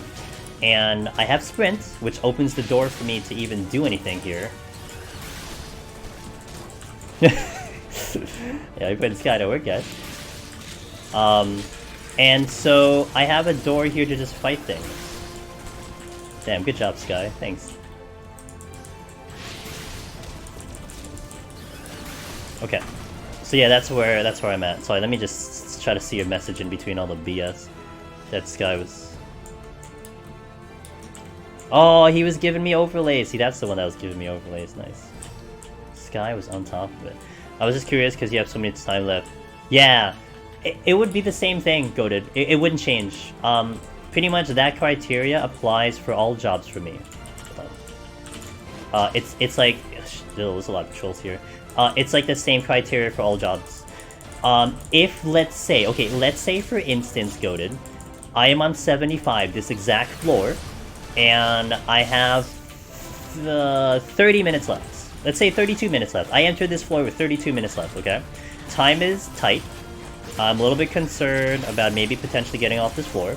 I probably use a Magicite because I don't have my ability to use Sustaining Potion, my Empyrean Potion, so on and so forth. Actually, like, if I was on Black Mage, I would probably Magicite this no matter what. Because it's either I Serenity or I blow it up. And I would much rather use my 3rd Magicite versus my 3rd Serenity. Yeah, so it might depend on the job. But again, because we have Sprint and because we're a Machinist, I can kind of take advantage of its strengths that I have kiting here. Yo, welcome back, Sky. Hey, you're in a good floor to come back on. We're on the sexy floors. Duh, sexy floors. And I did say this earlier, how Sprint is like a godsend for Machinists in physical range, and this is exactly why. I mean, these are enemies that hit relatively hard. They hit hard, but we are just handling them because of Sprint. Easy peasy. I mean, even if I did have Steel on, I would really strongly consider just fighting through this floor.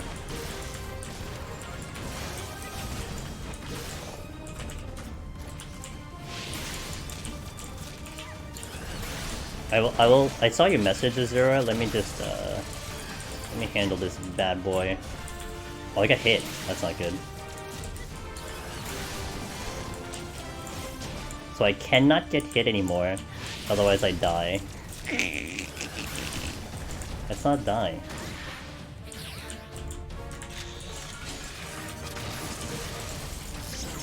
Fairly sure whatever is coming behind me isn't gonna get here in time.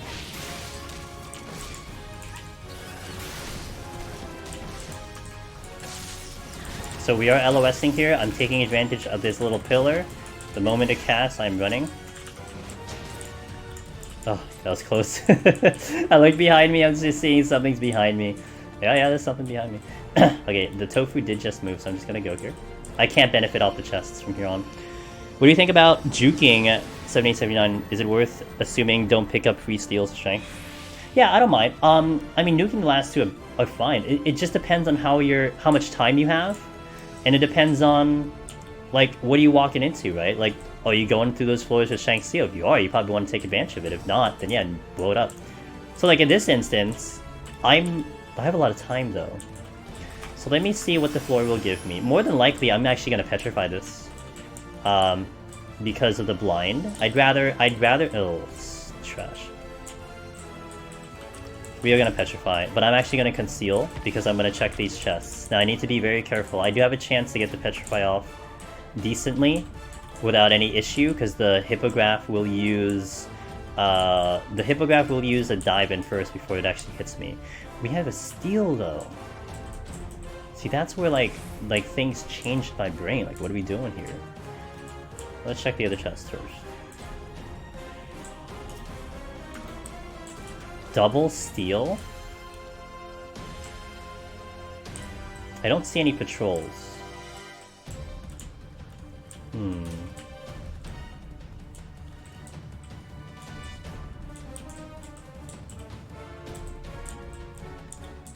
Okay, this is gonna be risky here.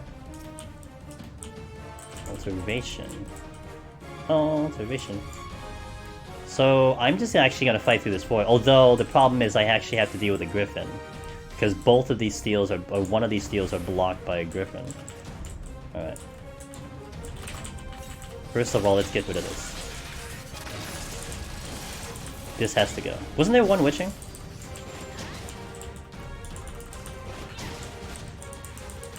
Yes, there was. Okay.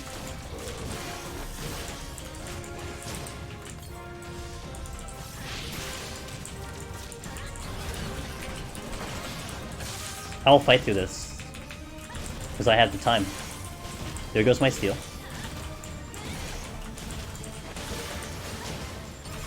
Ah, wrong button, fuck.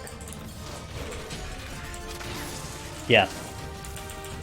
I don't get this. I don't think I can get this. I don't think I can get this steal clean.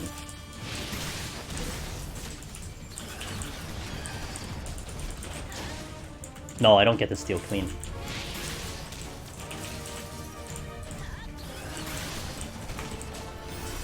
I still have another one.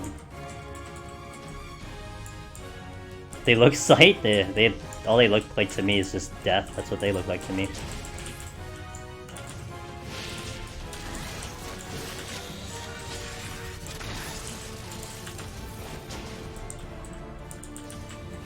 Actually, this is a little annoying.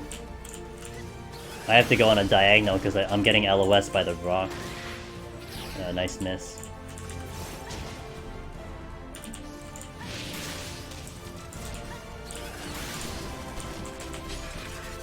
I have to watch my ricochet. Because I might get the griffin. I prefer... Oh, shit, I fucked up. I fucked up.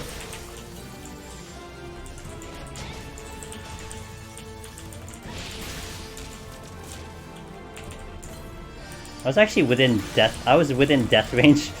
Sorry. Okay. Stop. Okay. That's 2 down. Alright, Griffin, you gonna give me a spot to get this chest? That's a negative. Next up.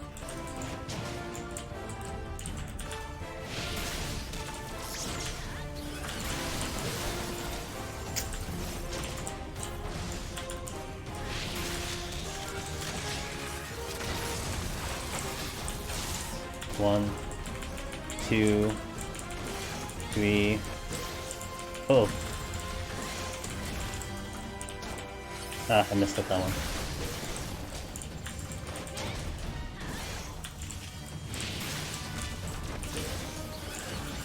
Oh, the missing. Always thing that sucks. Gonna check again the chest, just in case.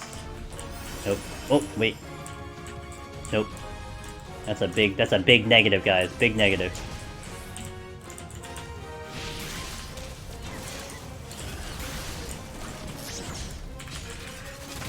So it's using Golden Tongue, by the way. I can interject Golden Tongue, but I highly recommend you don't.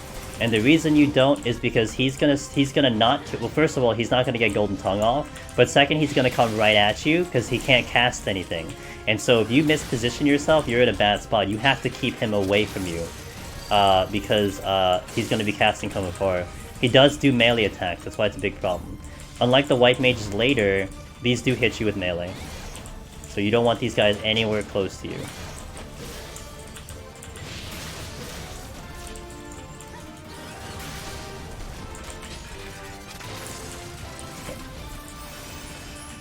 And this is an alteration, which I would actually want to use. Let me get a nice LOS here. I like it. 1, 2, 3, 4. Oh yeah. I'm like 2 shots from dying if I take 2 hits like that.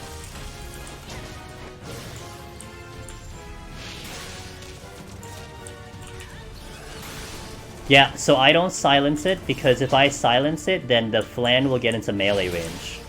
If it's in melee range, I'm getting hit. I'm getting hit with melee attacks. And I can't get hit with melee attacks because it hits really hard.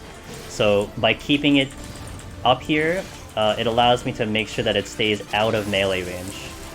That's extremely fortunate. I will use the alteration, and we are just gonna get out. Oh, there's a chest here? Oh. Oh, give me something good, Mr. Pudding. Okay.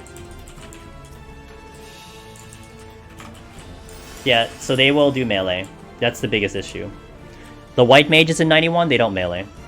That's why it's okay. They run at you, it's okay, but they don't actually hit you with their stabs. I'm blinded again, or abilities. Blinded. Another steal. Alright, no hesitation, we're just gonna pull. Yo, Sean Zoe, thanks for the follow, appreciate it. 1904? Are you telling me you were born in 1904? Whoa! Hey, importance.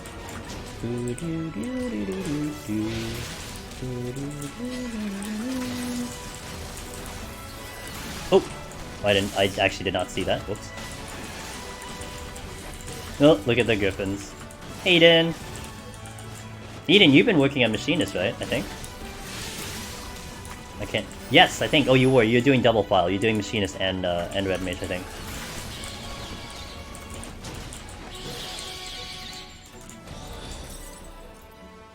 We're out? Are you kidding me? Yo, let's fucking go. 4 kills. That's a miracle. I'm just taking the steal and I'm gone. Peace. Peace. Peace, motherfucker. Oh, Dark Knight. I like Dark Knight. Alright. Slang for SD? Wait, what's SD? Speedrun? Yeah, well, I'm missing that by like a lot of seconds though, but hell yeah, let's fucking go. San Diego. Ah, San Diego. Oh! Really? Okay, interesting. I've learned something today. What is this floor, guys? What is this floor? This is not gonna make for a good tutorial. Hey, just get a whole bunch of petrifies and flights, forehead. That's how you complete Deep Dungeon. What the fuck? Oh, what the fuck? Are you kidding me? Oh, bitch. Nope, we were denied in Furl. That's okay.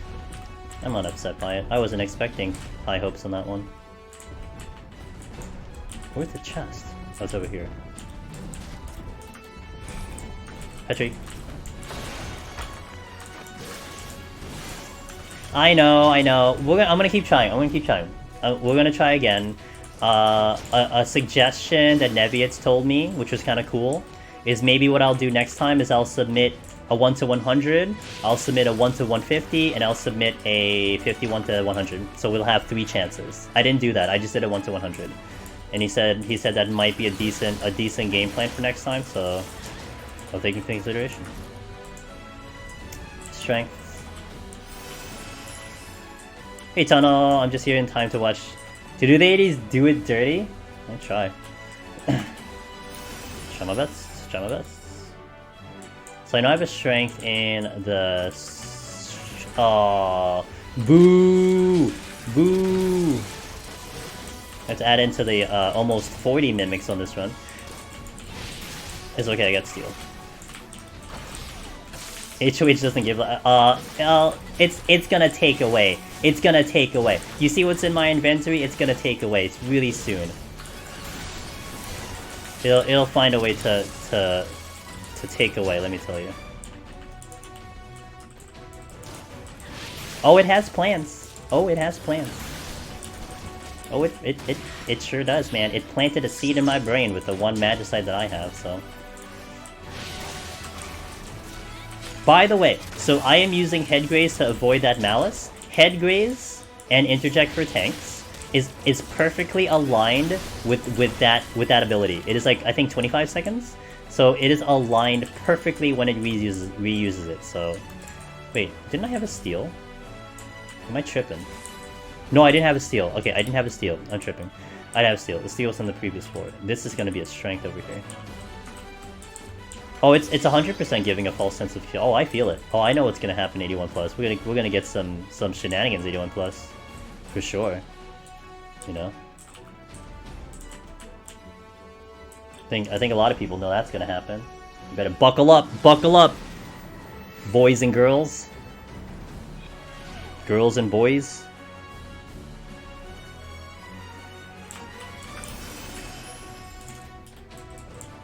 Conceal gloom. I don't like the gloom. I have so much time though. Let's dance.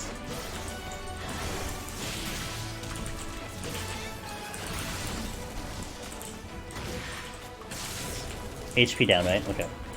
So this will use a giant AoE, but it is interjectable, it is interruptible, so I'm not very concerned about my position here at all. I just have to stay away. Frozen Mist would kill me. It's gonna do the big AoE coming in right here. All I gotta do... I can also LOS it, so I have the option to LOS, but I'll just do that. Now I will need... Oh, fine, I'll pull Yak now. I will need my Headgraze again for this one, because it'll do something very similar. It'll do a pull-in, and then it'll do a big-ass AoE, but I can interject it. Now ideally, I would just YOLO, and I could... Okay. I can arm's length this thing to actually not take the pull-in, but I didn't take note of when I pulled it. So I'm just gonna kind of guesstimate, and I'm gonna say right about here. I'm gonna arm's length here. Yep, there's that pull-in, but because I have arm's length, I don't actually get pulled in, and I could interject, I could Headgraze that move, but I'm nowhere near it because I didn't get pulled in. If it pulls me in, it puts a very big weight on me, and then it makes it very impossible to get out of the AoE, so it's like a combo attack. But in that instance, it becomes a non-issue because I didn't get pulled in. It is 30 seconds on pull, by the way. So if you pull a Yak like that, you want to look exactly when you pull. I typically use the timer to my right, the duty timer, and from 30 seconds, the moment you smack it, it'll use that pull-in. So that's when you want to probably time your arm's length or something similar, surecast, whatever it might be. And then you'll be able to not get pulled in, and yeah, there you go.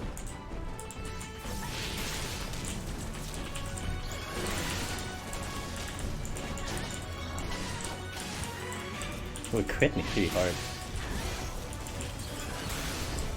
So here I'm definitely going to get pulled in because I don't have arm's length, and you'll see what happens when you get pulled in.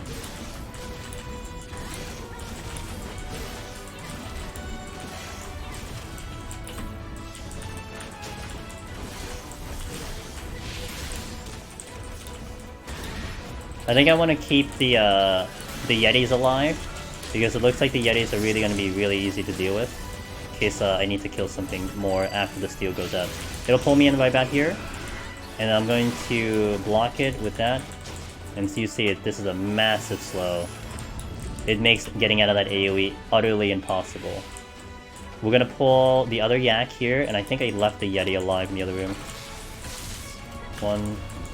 Can you avoid the pull-in with shielding? I don't think so, Bob. That is a pretty good question. I don't think so. Yeah, it's a really good. I think you know why I don't think so is because I don't think the pull-in itself does actual damage. So like if a debuff lands on you and it does damage with the debuff, typically a shielding would block it. But in that instance, because it actually doesn't do damage on the pull-in, it just does a heavy. I don't think it counts, and I think he will get pulled in. That is a good question.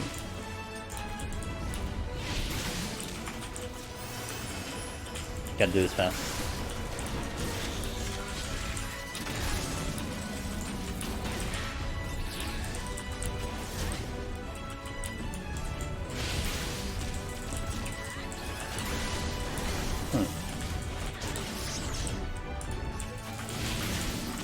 They made a weird turn.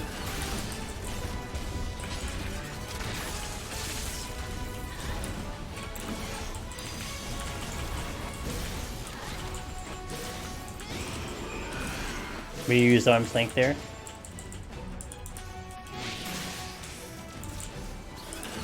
Oh, we're out. Brilliant. Just in time for steel to go off. Now I do want to check chests. Oh, there's the exit there. I'm going to try to check chests.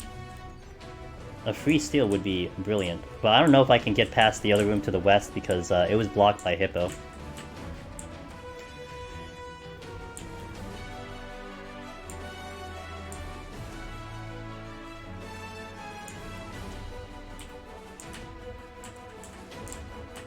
I don't think I can get that chest. No, we're just gonna go, guys.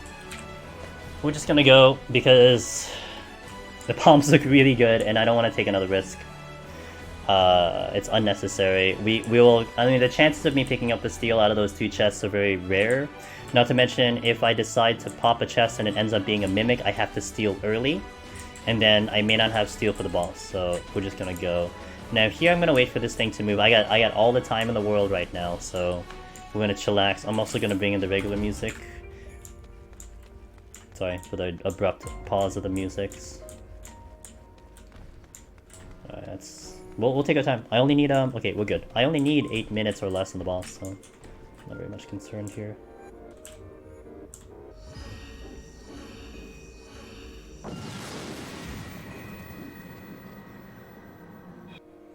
To the boss. I'm gonna actually put down 2 markers, because 2 markers are gonna help me visually. These are points where I know there are balls that can spawn in locations that might actually kill me. Give me... Come on, camera. Cooperate. Oh, wait. Okay, that's what I want to do. We're gonna open with the steel.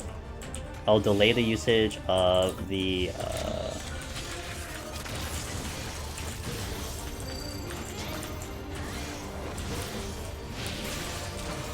I'll delay the usage of my strength until a little bit later. So I'm gonna kite him around like this for a bit. Until I start seeing the orbs show up. Once the orbs show up, I have to respect all of their positions. I also have to respect the line AoE that's going to come in from that thing coming there. I'm gonna pop the strength now because it's getting a little close to it.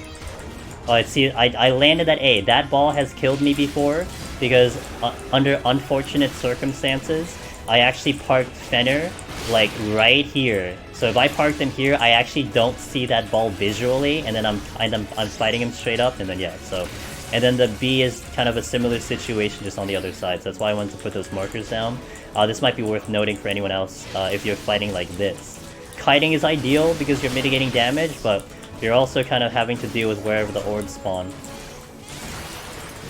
And in this instance, like, I have to kind of hold, because I don't want to run a risk here, in terms of the positioning. As long as I'm nowhere near that, if I get hit with any of those exploding balls, I will get deep frozen, and then I will die in the very next hit. Also, there's the B one. I've also died to that one. A little bit off, but... So as long as we kind of keep control of that...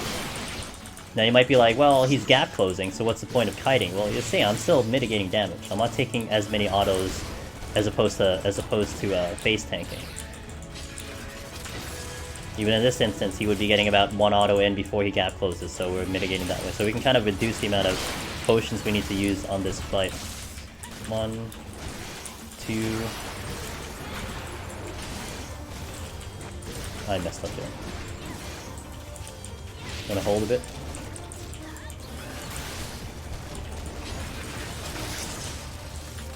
Okay, we'll move.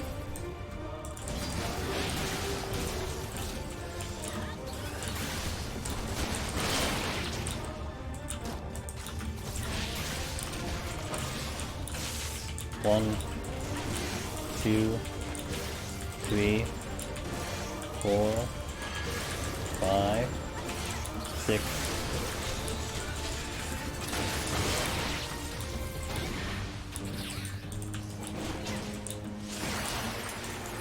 Okay, we're gonna hold.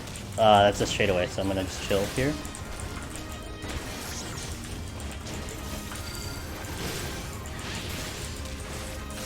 We're gonna chill.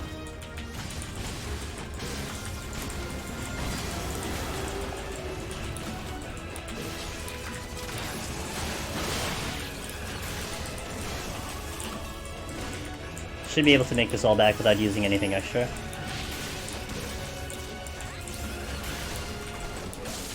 One, 2, 3, 4, 5.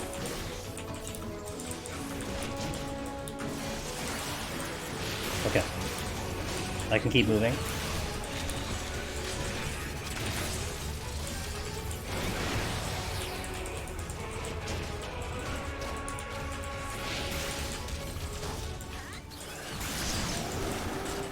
Good. Alright, halfway there.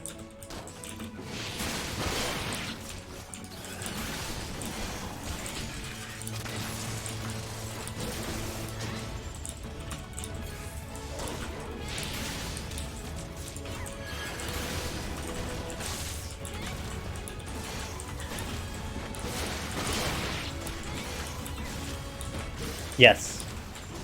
So here's the deal. Hold on a second.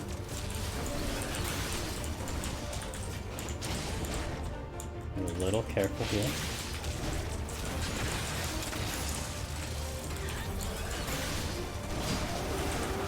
Okay, so here's the deal. If I'm capable of kiting this thing full time, like we are not stopping, we are moving non-stop, you should be able to deal with this boss without any steal. Okay? Because there are a lot of instances where if I'm kiting, I can mitigate a lot of damage, we can kind of get our HP back without steal.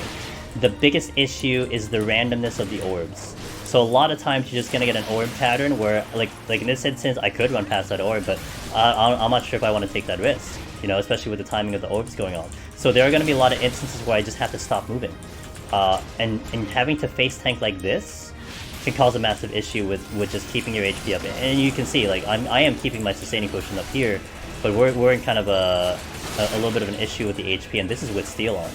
So, like how I would put it is, let's say, here's a scenario. Let's say you walk into this floor with 6 minutes of steal. So at some point during this fight, maybe the latter bit of this fight, your steal is going to go off in the last, I don't know, 10%, 15% maybe. You can probably swing the rest of this fight without the steal. You can probably squeeze away that last 10%, that last 15% without the steal. If you kind of appropriately use your second wind, appropriately use your super potion, whatnot, you can probably squeeze it away. I would say if your steal is falling out, and you have still like 20-25% more, you can probably get away with a frailty. A frailty does get a little tight. You'll see the damage difference in terms of a steal versus a frailty, but you can probably get away with a frailty with a little bit of kiting. You'll make it through. But yeah, it's pretty tight. Oh, the crit seed in? Yeah, that could also happen too. But the biggest thing for me is that if you can just keep moving, like if I can keep moving like this and keep the potion up, we could survive, but I can't always guarantee that because of the way the balls spawn, and sometimes it's random when they explode, so you can't make assumptions with that either. I think it's random when they explode, so you can't make assumptions. Yeah, especially when it's like the Eclipse Bite crit into the auto crit, so...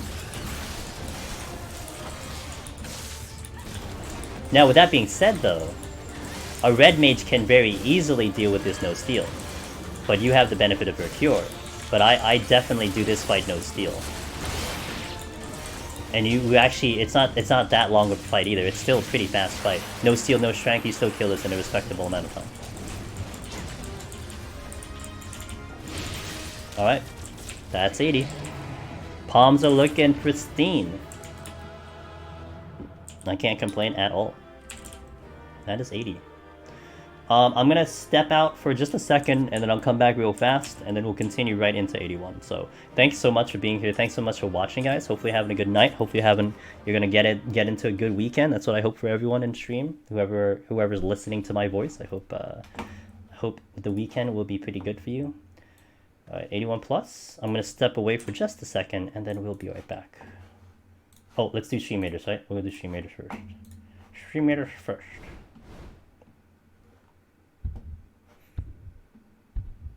Do.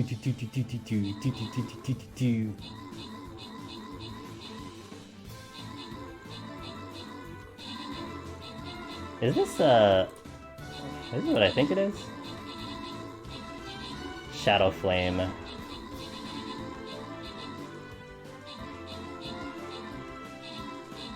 I like this. I think it's one of... I can't remember whose that is, but that is one of our buddies, I think. We can taking care of business. I think the next one is the gold one. We probably have 2 more Stream Raider battles. So this one for 81, and then in the assumption I make it to 91, we have 1 in 91. Well, that's a lot of BS.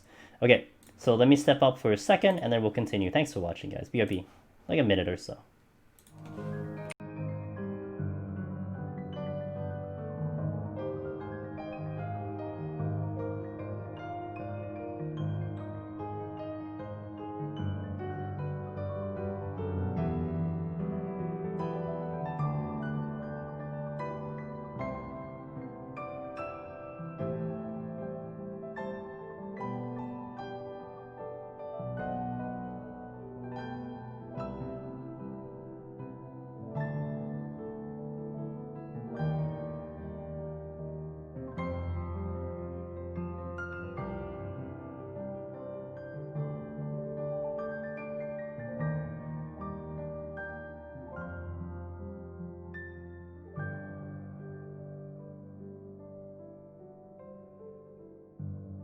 Okay, 81.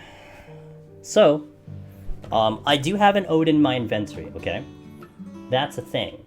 But I really want to see if I can get through this floor without having to need it. So we're still going to manage this as normally as possible, but I do have that kind of gift in the bag where I can use an Odin if I really am going to get crunched for time. But ideally, I actually want to fight Onra. Machinist is going to do very well against Onra, so I would prefer to fight Onra. Shall we, team? Wait. Finally got my last job to 80 yesterday. Hey, congrats. Feels good. Been playing since AR release, so I started a new character. Was it nice? I have a couple, but I would have like leveled it, honestly, Eden, if there is a deep dungeon like right now. If the next deep dungeon was right now, I would have leveled all these jobs already, but I don't really care that much, so I'm just gonna like leave it, whatever. So, all right, let's go. I didn't meet the music. Rip. That's a decent song though, but we have this one instead. This played earlier, but it's fine. I like this song. Boop, boop, boop. Let's do some work. Is that a treasure room? No, it's not. Okay. Strength. Frailty.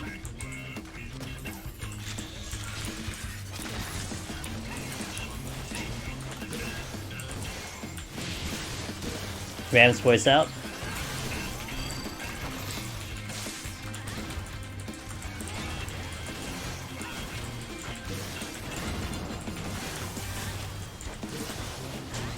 Fucking trees.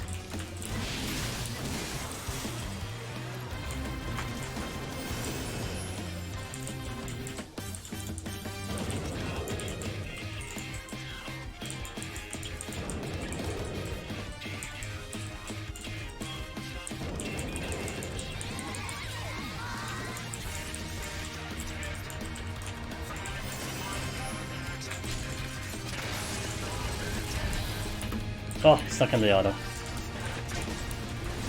Okay, cleave first. It's gonna do a giant AoE.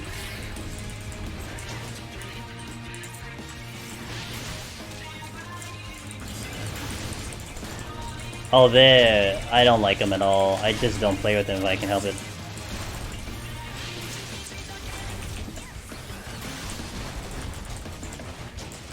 Okay. They are bitches. 7 stat. Yeah, that's not good.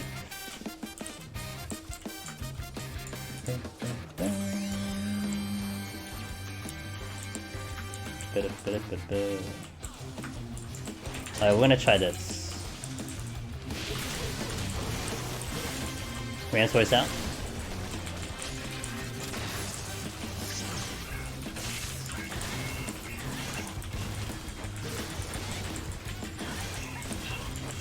Dragon voice in.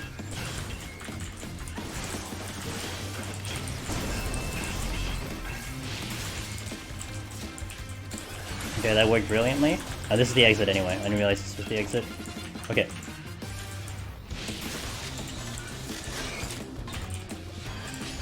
Still stuck in that hit.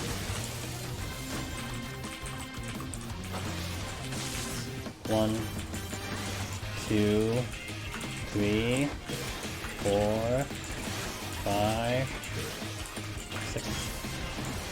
I was late.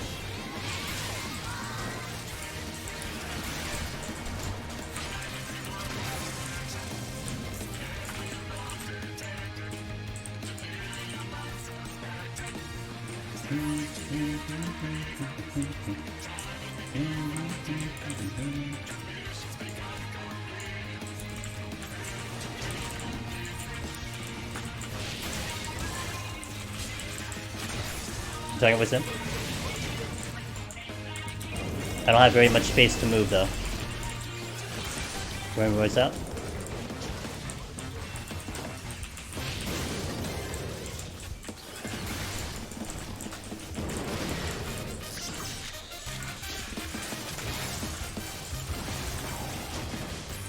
Uh-oh, it forgot its abilities. Dragon was in.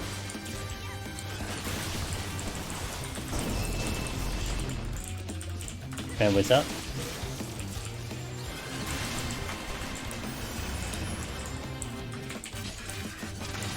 He's blocking me from checking the other rooms. Not a good position. Okay, Dragon Voice. I got lucky. If it was Ram's Voice, I would have been in a not so good position. Ram Voice up.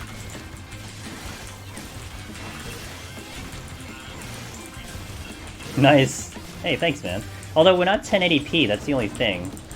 I wish I was, but I know people would have an issue with 1080 if they're unable to change the resolution. I can't guarantee that on my end. Dragon Voice in, so we're 720, but I can't wait till I'm able to stream at 1080. I'm gonna check some of these rooms to see if we can get something. I might get burned because of mimics, but we'll see. I don't even know if I can even get around anything. Yeah, that's not gonna do me any good over there. Bronze is great, but yeah, I can't even get. Yeah, we're not even gonna try. We're out. Now I gotta manage this ape. Hope he doesn't turn around.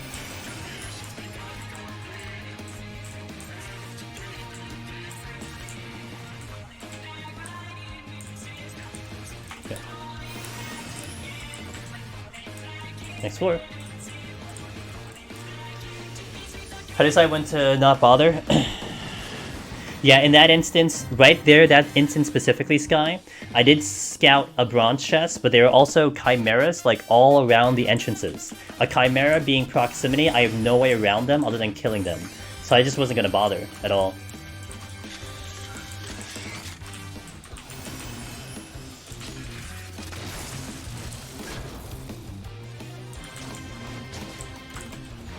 So that's why I just decided to just jet. Because there are like 2 other rooms had chimeras in them. I'm not even gonna bother. I'm not gonna get anywhere near those rooms or anywhere near the edges of the room to get around them. So that's one reason I just bother. I just stopped stopped scouting. Not to mention I'm also rolling strength right now, so I would don't want to put it to waste. Oh shit, he's doing his bullshit. Yeah. Double gorilla.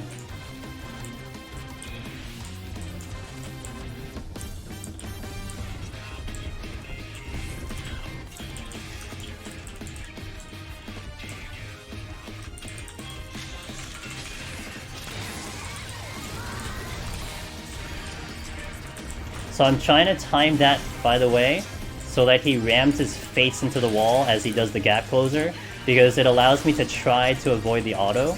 I actually failed to do it earlier twice, but that's what I was trying to aim for. I pull it, I wait for it to do its animation, and then I duck myself around for the line of sight, and I'll be able to avoid some of that damage. You have to respect.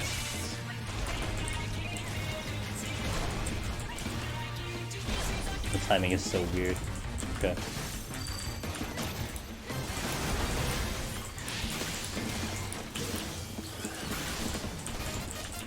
Ah. Okay.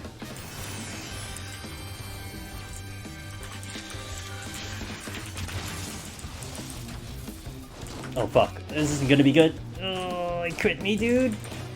I don't have any of the heals. Okay, I got lucky. He also delayed that attack. If he hit me a second time, I probably just would have just dropped dead right there. Got lucky. Bit of a gamble on my pull. But I didn't think he would not jump me immediately. So that's a bit of a mistake. Can I gravity you? Nope. They say no.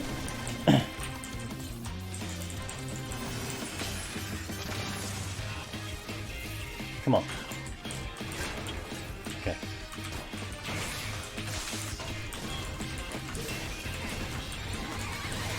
Patrol's coming in.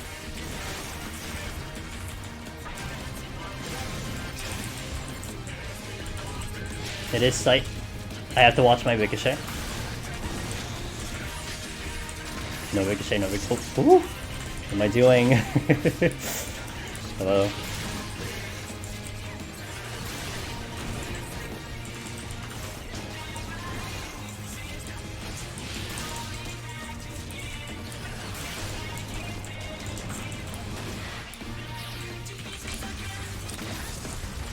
Okay. We're gonna sneak the chest, but we gotta still watch out for the gorilla. Oops.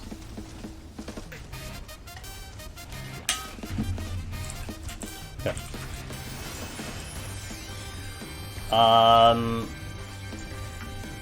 Timing. So I know the speed in which they're moving, so you kind of hear them first of all, and you kind of just manage two things at once, really. That's really what it comes down to.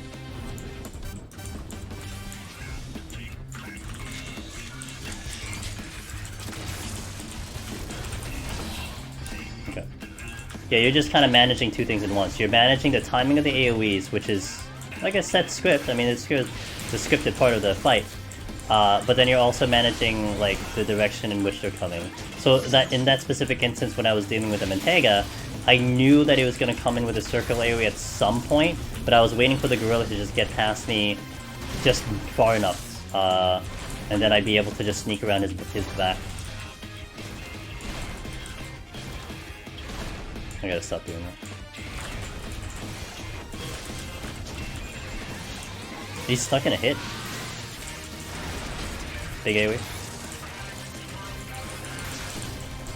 What do I do if I got mimics on my way? I have options. So one of the big comparisons that exists between here and Palace is that the mimics don't have as big of an aggro range. So for instance, if they just so happen to spawn dead center here, I can get around them no problem.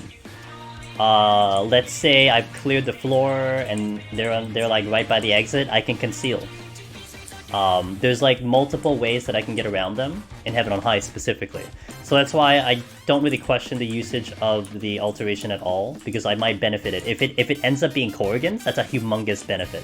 If it ends up being Mimics and it's whatever, I probably wouldn't have fought those things anyway, you know what I mean? Like I'll just find something else to fight. But yeah, that's how I would deal with that. So I personally suggest running Alteration more in Heaven on High than Palace. Palace can get really weird, because if you get constantly Mimics in Palace, I mean it sucks because you can't get around them. So this sucks as well because I can't get around these, I think. Gozu. Oh, please no. Please no. Okay.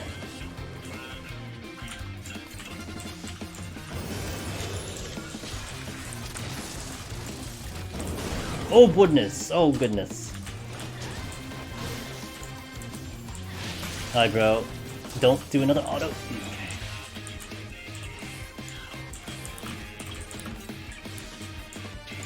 Alright, we're good. Just as planned.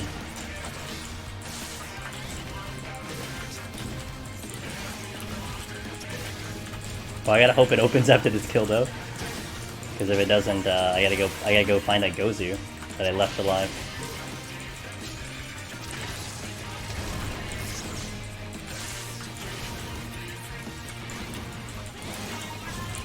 I think it's 4 times. You can see the buff. So they will do Ripe Banana and they'll get an attack buff. And they're gonna do it... No, nice. They're gonna do it for the duration of that buff. So you can just look at the attack buff, and when it's about to fall off, you'll know that they're gonna stop doing it. Instead of like counting the chest. Although if you're not targeting it, you would know. But I think it's about 4 or 5, yeah. Okay, very clean first 2 floors without using anything. We're on pace for Odin though, not gonna lie.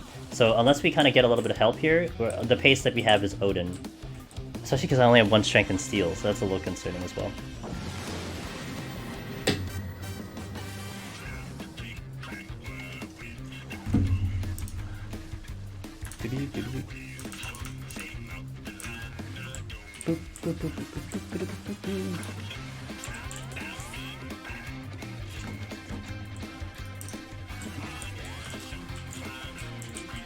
Okay.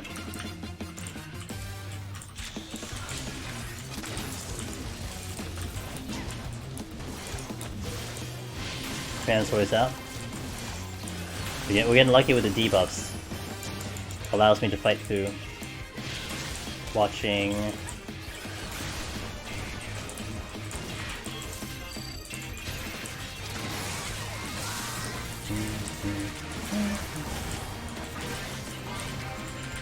Going voice in.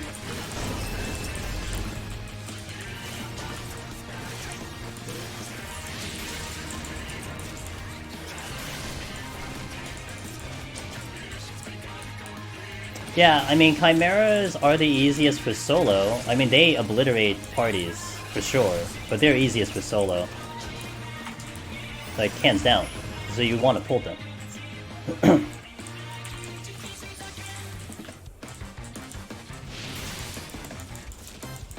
Oh, come on, bro. Oh, okay. I hate when they kind of delay. It's a lot better when they just jump me, but... I think the angle is just trash.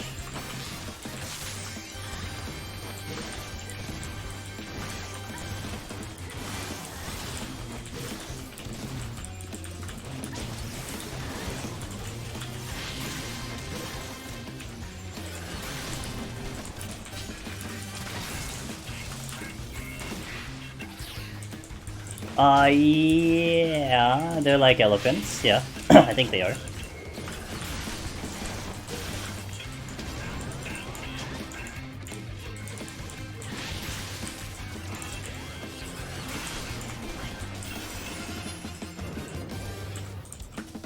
It's like the same floor as the first floor, though. Oh, that's so good. I was planning to use a flight. I'm gonna use them. 2-legged elephants.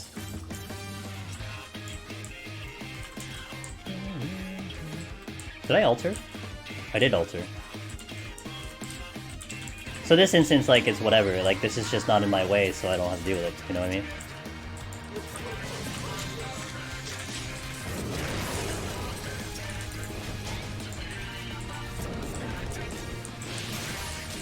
I can LOS this. That would one-shot me very easily. Hex is gonna come in next. I need to make sure I'm not facing it, otherwise I turn into a pig and he eats me. No joke. I gotta make it ready because he's gonna do that again? Okay.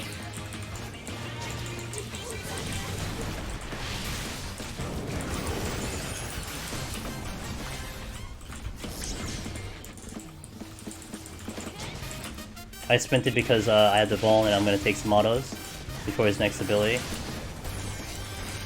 Can I? No, I can't. I didn't think so.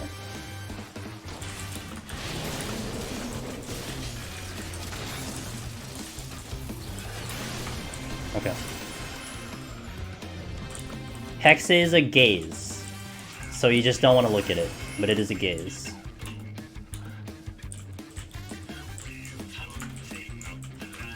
Sure. I'm gonna take it.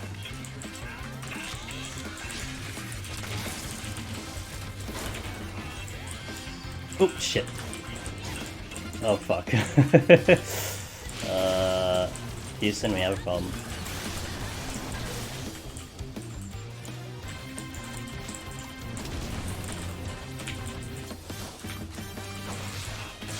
Oh, we have a huge problem, guys. Oh.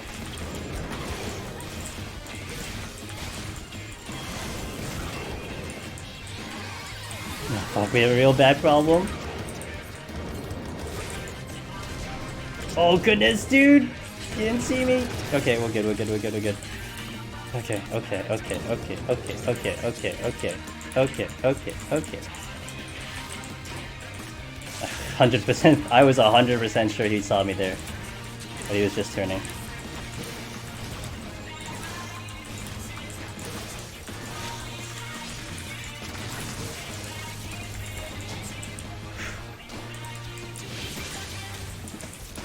So, I think I could have squeezed in through the left side of the ape when he was facing in the door, but I was really concerned because it would have caused a massive issue if I did just accidentally aggro it.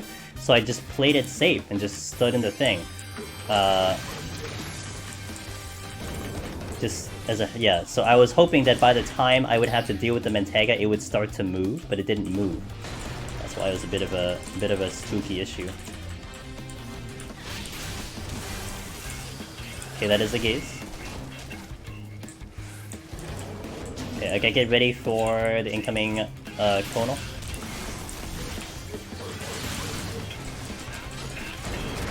Now he sprints. Like the same exact script here.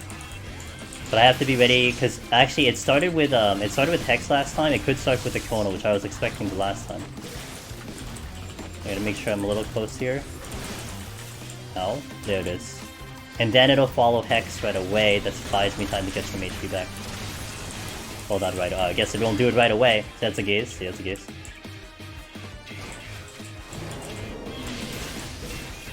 Oh.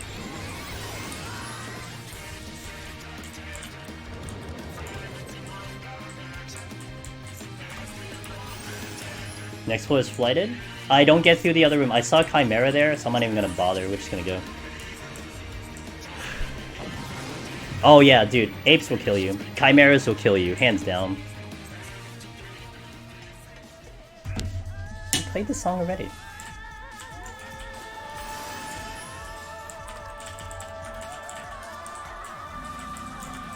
This is flighted. Oh, there's another chest in here. Nice pickup.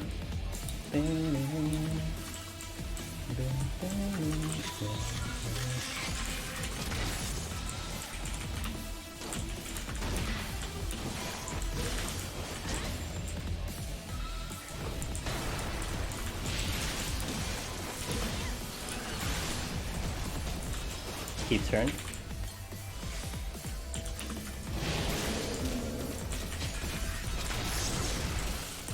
Okay, it's gonna do. Oh yeah. I thought so. Yeah, you know, having good items getting into here, it definitely is a humongous help. So, like, that's one thing I will always tell a lot of people too. Some people, when they're analyzing their own runs, they'll be like, "Oh man, 81 kicked my butt. You know, I had such a problem at 81."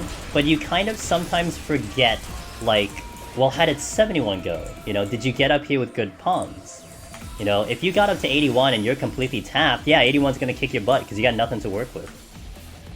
That's kind of a big difference between, say, like what I got on here, where I'm working with like a full set. So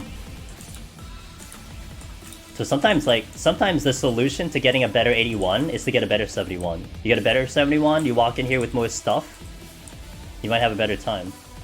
Nice pickups, damn. I gotta worry about one patrol. I'm actually gonna kill this right now.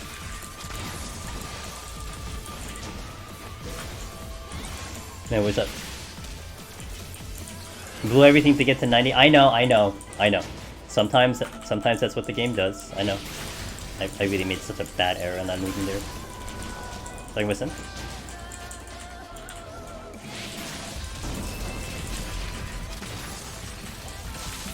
One.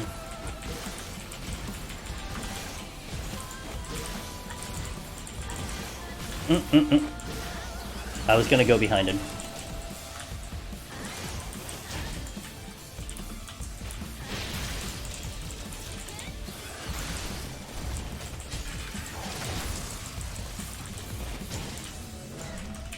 Not good. Sometimes he forgets his abilities. Draw. You have? Oh shit. Oh shit. Oh fuck. No, I pulled it.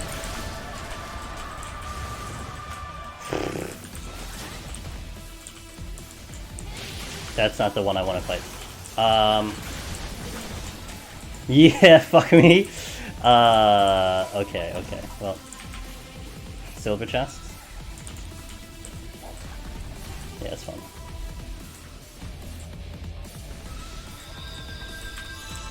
I will raising. We're not out of the woods yet. That's fine. I will gladly take that sacrifice. God damn it. I'll take that sacrifice to not deal with either of those two. And I didn't get pox, which is great. Come here. I would gladly take that sacrifice. I have to watch my damage. Ow. Yo, you okay, dude? Ransworth. Oh shit. Oh, please no. We're LOS'd. Oh my god. Alright, stay calm. There's a mimic on the other room. Stay calm. Let's not trap myself here. This would be a really bad spot to get trapped with a ram torch. Please use something. Drag within. I have to worry about the patrol. I can't go into the other room. Remember what's up? I can't go into the other room because the mimic will just kind of snipe me the moment I step into this room. Take a look. Okay, it's not there. I have to worry about the other patrol coming in. There it is. Trying within.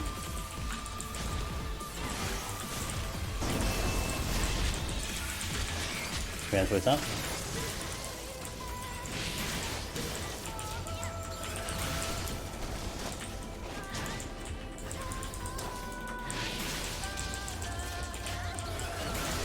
Alright, it's gonna die in the next VCD.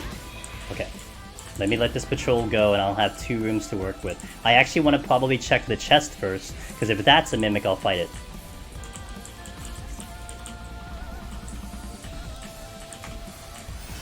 You have 2 match sites on Patchy, best are 2 or 3. That's not bad. I consider having 4, walking in here with 4, very good. So 3 is I would say, average and good. Okay, I don't need that.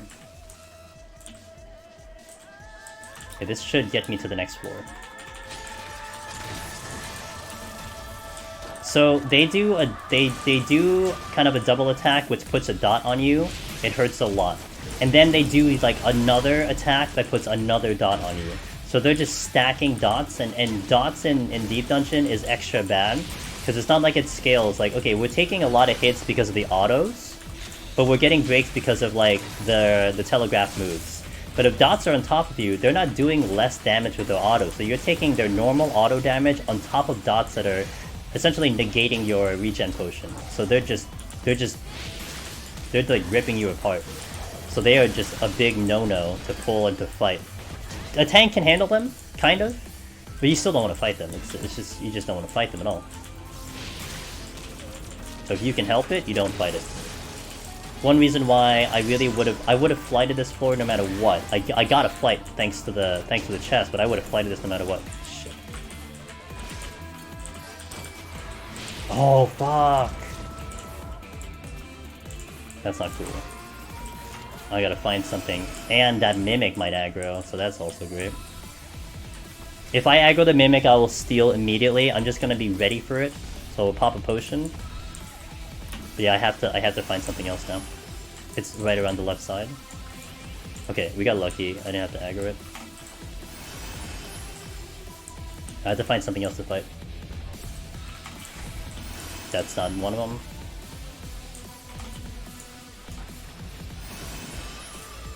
They're bad in the 4-man? Yeah, it's... You don't fight them, period. In my opinion, you don't fight them. I'm not saying they're impossible, it's just they're one of the worst ones to ever fight in Heaven on High, period. Oh shit, there's nothing. Okay, a Gozu. I can work with a Gozu. There's a chest in here? There's a bronze chest in here.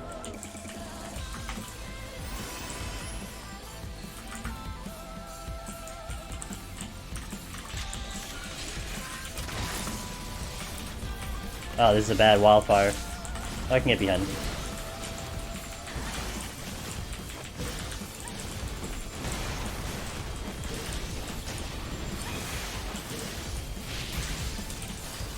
I'm gonna get some distance, a little bit of distance. Get ready for the conal.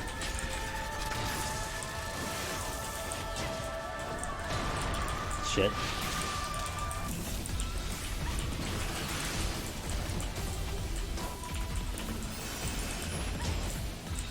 I gotta be ready for the conal in case it starts it off. Should be coming in soon. Right there, right there, right there.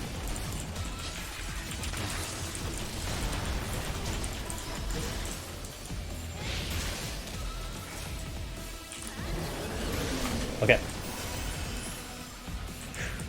I will flight the next floor, because 84, in my opinion, 84 and 85 are the worst floors in the whole 81 set. So I want to just get rid of those floors as best as I can. So I'm gonna flight because my time is still not bad. It's not great, but it's not bad. I just like panicked so hard. So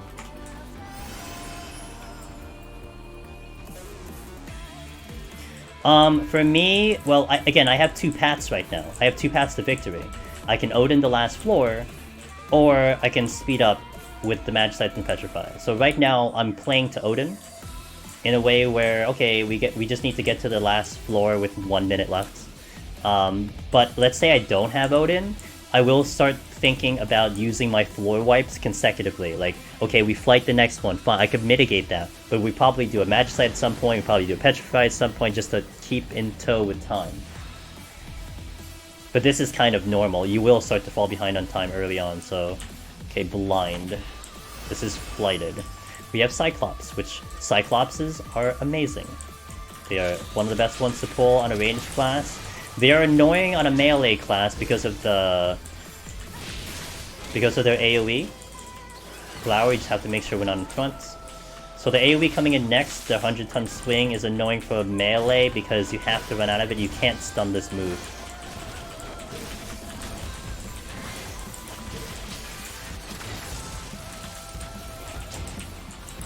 But it's fine for range because it buys me time to get away from it, mitigate damage, so on and so forth.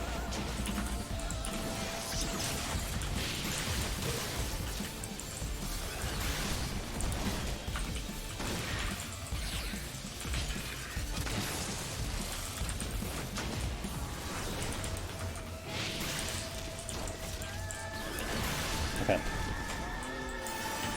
Get binded? I don't think so. It is kind of interesting about these enemies. Majority of these things, you can't stun. The Ryujin I could stun, but like the Elephant I can, the Gozu I can, the Chimera you can't, the Mentega you can't. Like there's a lot of things you can't stun, but then funny enough, you can actually sleep a vast majority of the enemies in here. But then like when you get up to 91 plus, the script flips. So now 91 plus, you can't sleep anything, but now you can stun a lot of things now. You could wait a lot of things, you can bind a lot of things. So in here, no, you can't bind. So let me just try this one. Yeah, this doesn't bind. I don't think I can gravity this one either. So yeah, they're like immune to a lot of CC. I don't know why it's like that. It's a little bit weird. So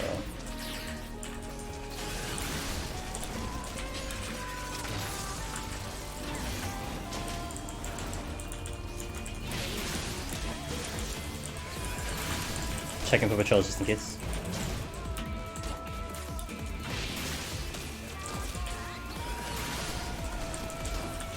Hold. I didn't have to reassemble, whatever. Okay, let's go find something else to fight.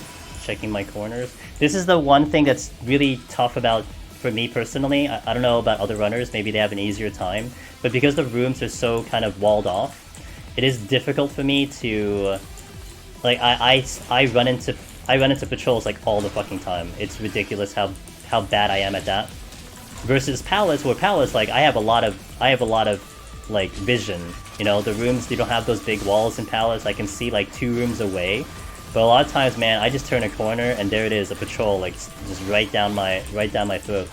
And that's one specific reason I decided to re-raising as opposed to just do the rest of this without raising, is because there's a potential that I could run into a Manticore later that can just one-shot me. So, and I am prone to that. So that's why I kind of am playing it safe right now. I'll take one. I mean, 1 raising into 91 would be standard. 2 raising into 91 is like a bit of a gift, so. Yo, Dan J. Well, not too much so far. We're trying to get through. Oh, we're out. Brilliant. So let's see what we got along the rooms. I'll check this one first. If I'm patrol spotting really hard, 81 plus might be intentional. Oh, 100% intentional. I mean, that's the thing. Like, you have to mind the corners. You have to mind when you turn around. You have to try to keep track of them. That's why I'm trying to see, like, okay, you know, what am I looking at? Stuff like that. I'm actually going to check the other rooms because I have a chance at more chests, so we will do this. You know, it's very useful if, like, you see a patrol and you have it in the back of your head, okay, there is one that's wandering around somewhere, so let's just make sure that we just double check the corners, right? Like right now there doesn't seem to be a patrol, so maybe my concerns don't have to be there, but I'm a little concerned about that. Oh, I get Corrigans. I forgot I altered. That's okay. How much? It's free. That game is free, but it's a gacha, so you spend money if you want stuff. But it's free. I'm playing that game completely for free, and I'm enjoying my time immensely. I'm not paying a dime on that game.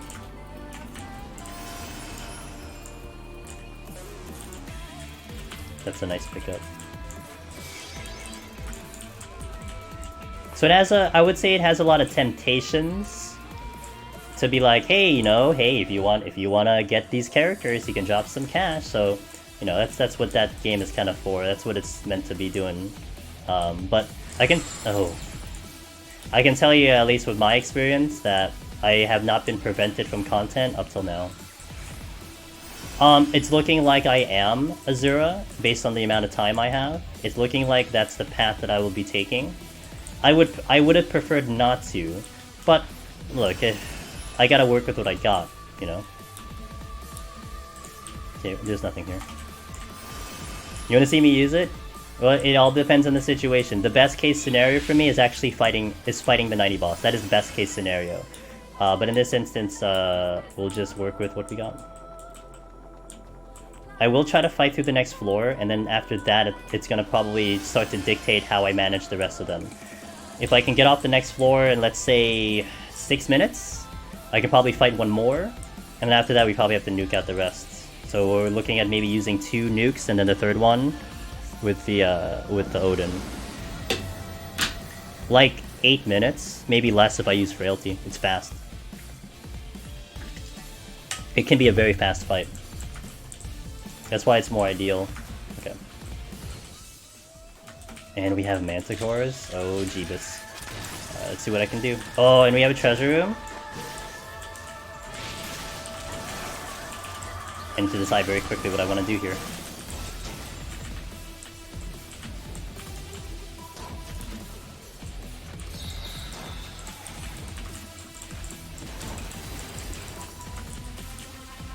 Okay.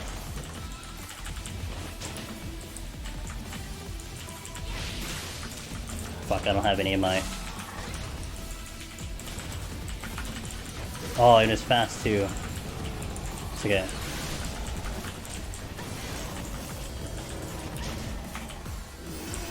Now it already burns sprints.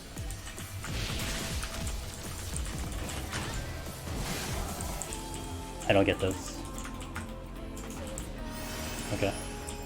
A lot of chests. Steel's fantastic. Oh yeah, I have that, don't I?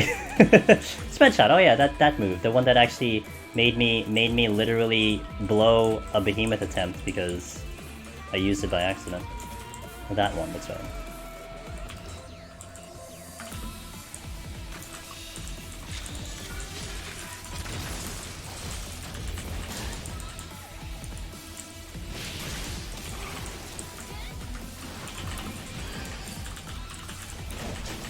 Yo, the strats.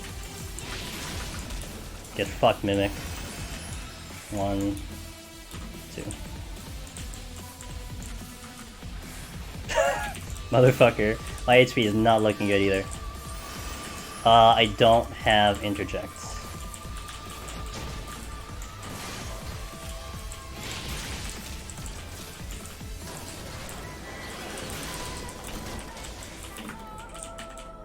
I'm in risk of just dying here. Okay, clean. Strength. Screw all the mimics, guys. Screw them all. Every one of them. Screw them all. Fuck. What the fuck? Alright, game. I see how this is going. Alright, whatever. Well, I gotta deal with this straight up now because I don't have any other plans. Oh fuck. Well, that's a problem too. I also just used my shit. I just used my my interject, so it's not gonna be smart of me to use the purity right now.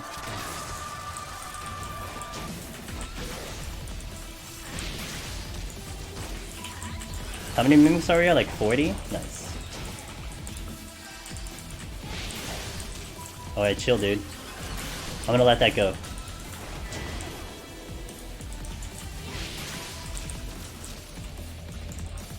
There's the steel. Okay. Yikes. This is one of those floors that would like really demolish an attempt. We have it steel though, so that's nice. Oh, another steel.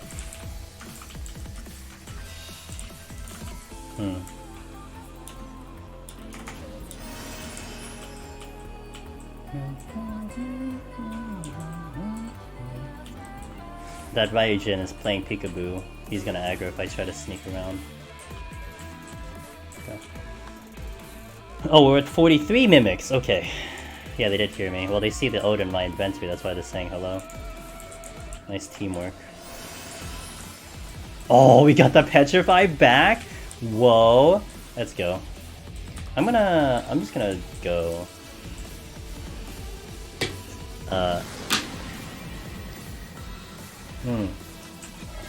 Quad, what's up, dude? As a well-chosen Petrify, holy shit. Okay, this is gonna be tricky with the HP down. Let's deal with you. So this does a poison, however, I'm going to try to LOS its cast. Boom, cast. So this one is going to be, again, another practice for like the white mages later. I'm looking for the cast, I'm trying to LOS it. It gives me a stacking poison, it is not good. Oh, also this one, go behind it, dude. Do not go to the side, you will die if you go to the side. You will die if you go to the side. If you know about the mammoths and why you go behind them, same exact concept. We had a runner die to this recently. I think Setsu did.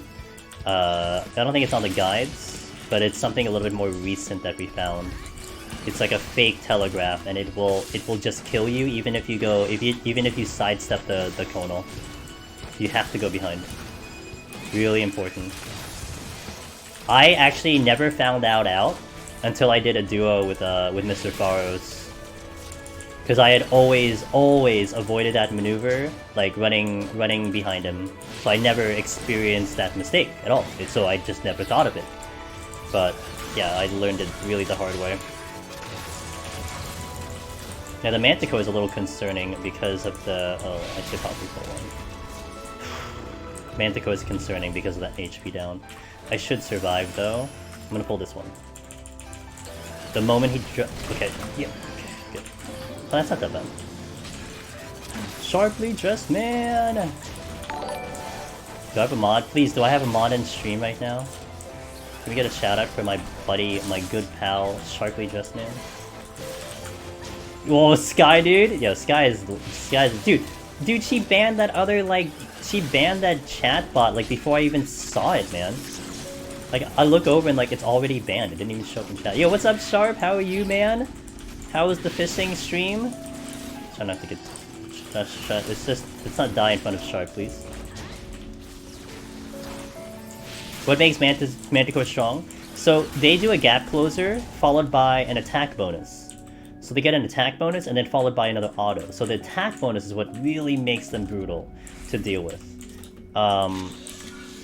But if you're able to survive for 30 seconds, they actually lose the attack bonus and gain an attack down. So they actually become easier, but you have to survive for 30 seconds. Yeah, Sharp, I hope you had a great stream over there. I was fishing. I saw that you had gotten to 80. I saw that you were working on some scripts. Oh, it was nice and relaxing. Please? Okay, cool. Gonna do circle AoE coming in.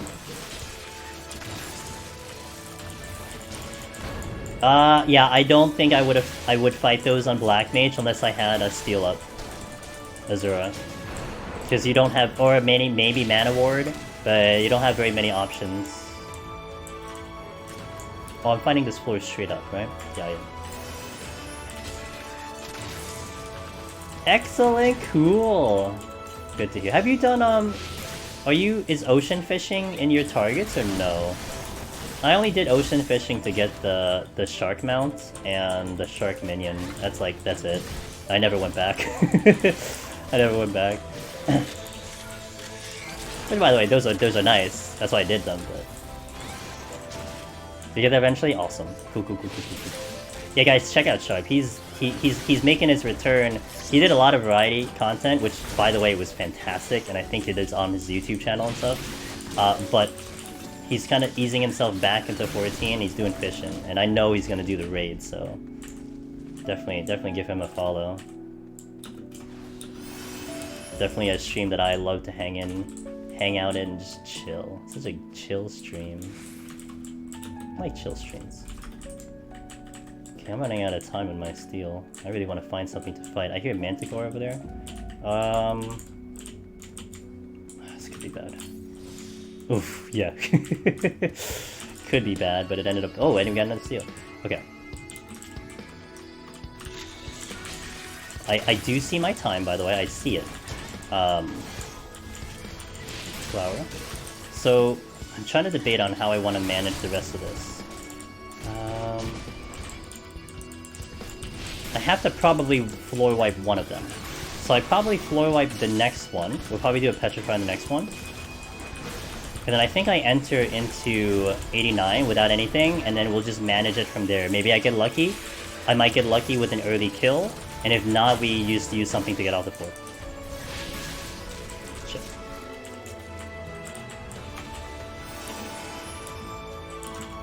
They have a shop, and then you can connect your credit card and stuff like that. So, but you have to get into the game a little bit. So you have to get a little bit far into the game. Not that far, but you have to get somewhat into the game to start seeing those options, I think. So it isn't right off the bat. Probably have to spend an hour or so in the game. Yeah, so you see an attack bonus on them. That's the one that's kind of obliterating me right now. And after that wears off, he'll get an attack down. Trying to see where the Enko's face... Oh, the Enko's not looking this way. Okay. Pressuring you to get in Genshin. All I can tell you is I have a lot of fun in Genshin. But I'm not spending a dime on that game. But I have a lot of fun. So you see now it has an attack down, and it's not hitting me for very much. So that's why, if you survive 30, you're gonna be fine against this one. Alright, Steel. So logically, well, actually, I'm gonna cut it close. I'm gonna skip that room. Oh shit! Oh man, I didn't mean to do this. I can't gravity you. He hurts like a truck. I would want to have not pulled him, but we're gonna have to do it. Okay, I have some cures ready, in case. You'll get another... yeah.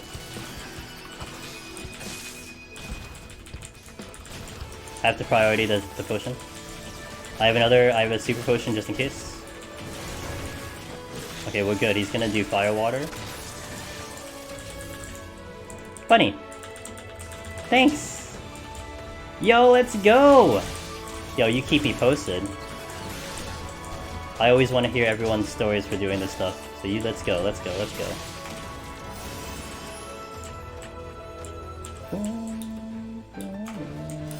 I'm gonna floor wipe the next one. I need to manage my time a little bit here, because I don't know how much I'm gonna need.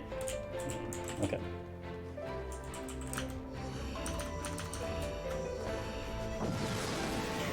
Yeah, and Bunny, if I mean, it's okay. You can DM me on Twitter or Twitch, but if you want to join the Discord, you are more than welcome, and that's definitely a good way of doing things. Oh, this is perfect for the nuke. Oh, this is okay. Well, yeah, I just had deja vu. Okay. I literally just had deja vu. So we're gonna try to check as many chests as I can, and then we'll nuke it, hands down, saving the Serenity. Nope, I didn't get the mortal mount. Nope, I only have two out of the 6 done. I tried, but man, statics and me don't mix well. So I tried to do it in PF a little bit, but yo, Tiger Fury, thanks for that call. I see that. I got lucky there. I was expecting the Gugu to aggro. So what I'm trying to do here is I want to check as many chests as I can before I petrify. So we can eliminate any potential mimics. Shit. That's okay. I can actually deal with you. Glower. Let's... Okay. Just have to make sure. Please walk a little faster. Thank you. Appreciate it.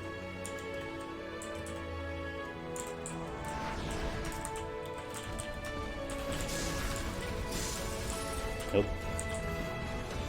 Flower.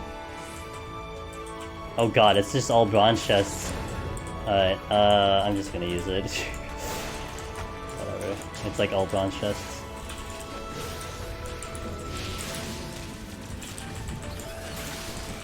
Okay, there's one enemy here. There's two enemies here. Yeah. Yeah, I kind of planned. I semi-planned how many I'm gonna get the kills on. Ooh, 50 Shades of Orange. Good. Let me get the thing. Alright, so we're definitely in Odin territory. Like, 100% we are in Odin territory right now. So, the Odin will probably get used. Now, the best case scenario is that I will be able to clear off the next floor in 9 minutes. Without using anything.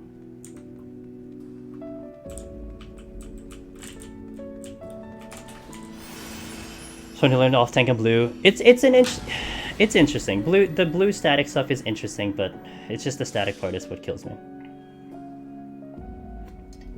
I don't like that part of it. And haste. Whoa, those are so many Kokis. Like, Jesus. Okay. I might aggro the Gubu. No, I'm gonna be clean. Switching. Oh, dude. So, let's... Well, we got... I mean, that's it. But, see, this is interesting. If I get his strength and his steel, I'm just gonna zoom to the boss. Affluence, that doesn't do me anything. Okay. Okay, so we're gonna go for the Fortune. The reason I'm gonna go with the Fortune here...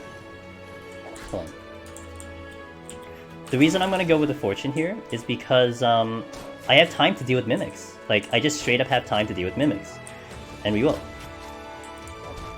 Oh. Oh, I have a potion running. I don't see anything else. Alright, let's go. Yeah, Setsu, this doesn't bode well for, you know, hey, if you wanna do Heaven on High, just get Petrifies and Magicites all day. Easy. Why didn't you clear? I cleared, why did you clear? Goodness. Yeah, I would've... I mean, honestly, like, a shit hitting the fan kind of thing would have been better, but hey, yo. You know, it is what it is. No. No. No, I'm not. So if I fight the boss, it costs me a strength steal and a frailty to fight the boss right now. If I got those for free, I'd debate it, but Now you do bring up it. Okay, we got a strength. You do bring up an interesting point though, Quad, which is I could fight it for the sake of demonstration. So we're not in the path of clearing it with enough time right now. However, I can get a bit of the boss down to demonstrate how that boss goes before I kind of hit the dirt. So I think I will do that. I'm gonna bring in the in-game music here. What's playing? Oh, this song. If I get a steal, that's gonna be brilliant. But we are definitely not in path to kill it in time. Okay, game. I don't kill in 7 minutes. What the fuck? I could just... No, let's just go. Yeah, we're gonna do the boss. So this will allow me... So we're gonna Odin the boss, okay? But this will allow me to demonstrate the boss. Although if it gets a little close, we might actually kill. But we're not gonna do that. So, here's how I do the boss. I'm gonna put 3 markers down. I'm gonna put the first one down over here. Is that right? Over here. I'm gonna put the second one down over here. Over here. And we'll put the third one over here. Okay, so these are going to be important.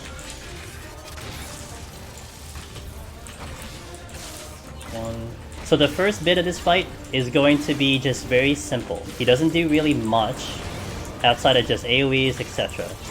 It's almost like a preview of the fight. He will only get into his main rotation once we get it up to 84%. So right now I'm just gonna run around and kite. Not really too much concern here. Once I get it around 85-ish, I'm gonna bring it to A. A is about the spot that I want to bring it on. So this is just kind of just whatever at this rate.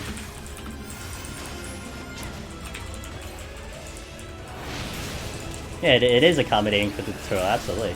So we're at 89 right now.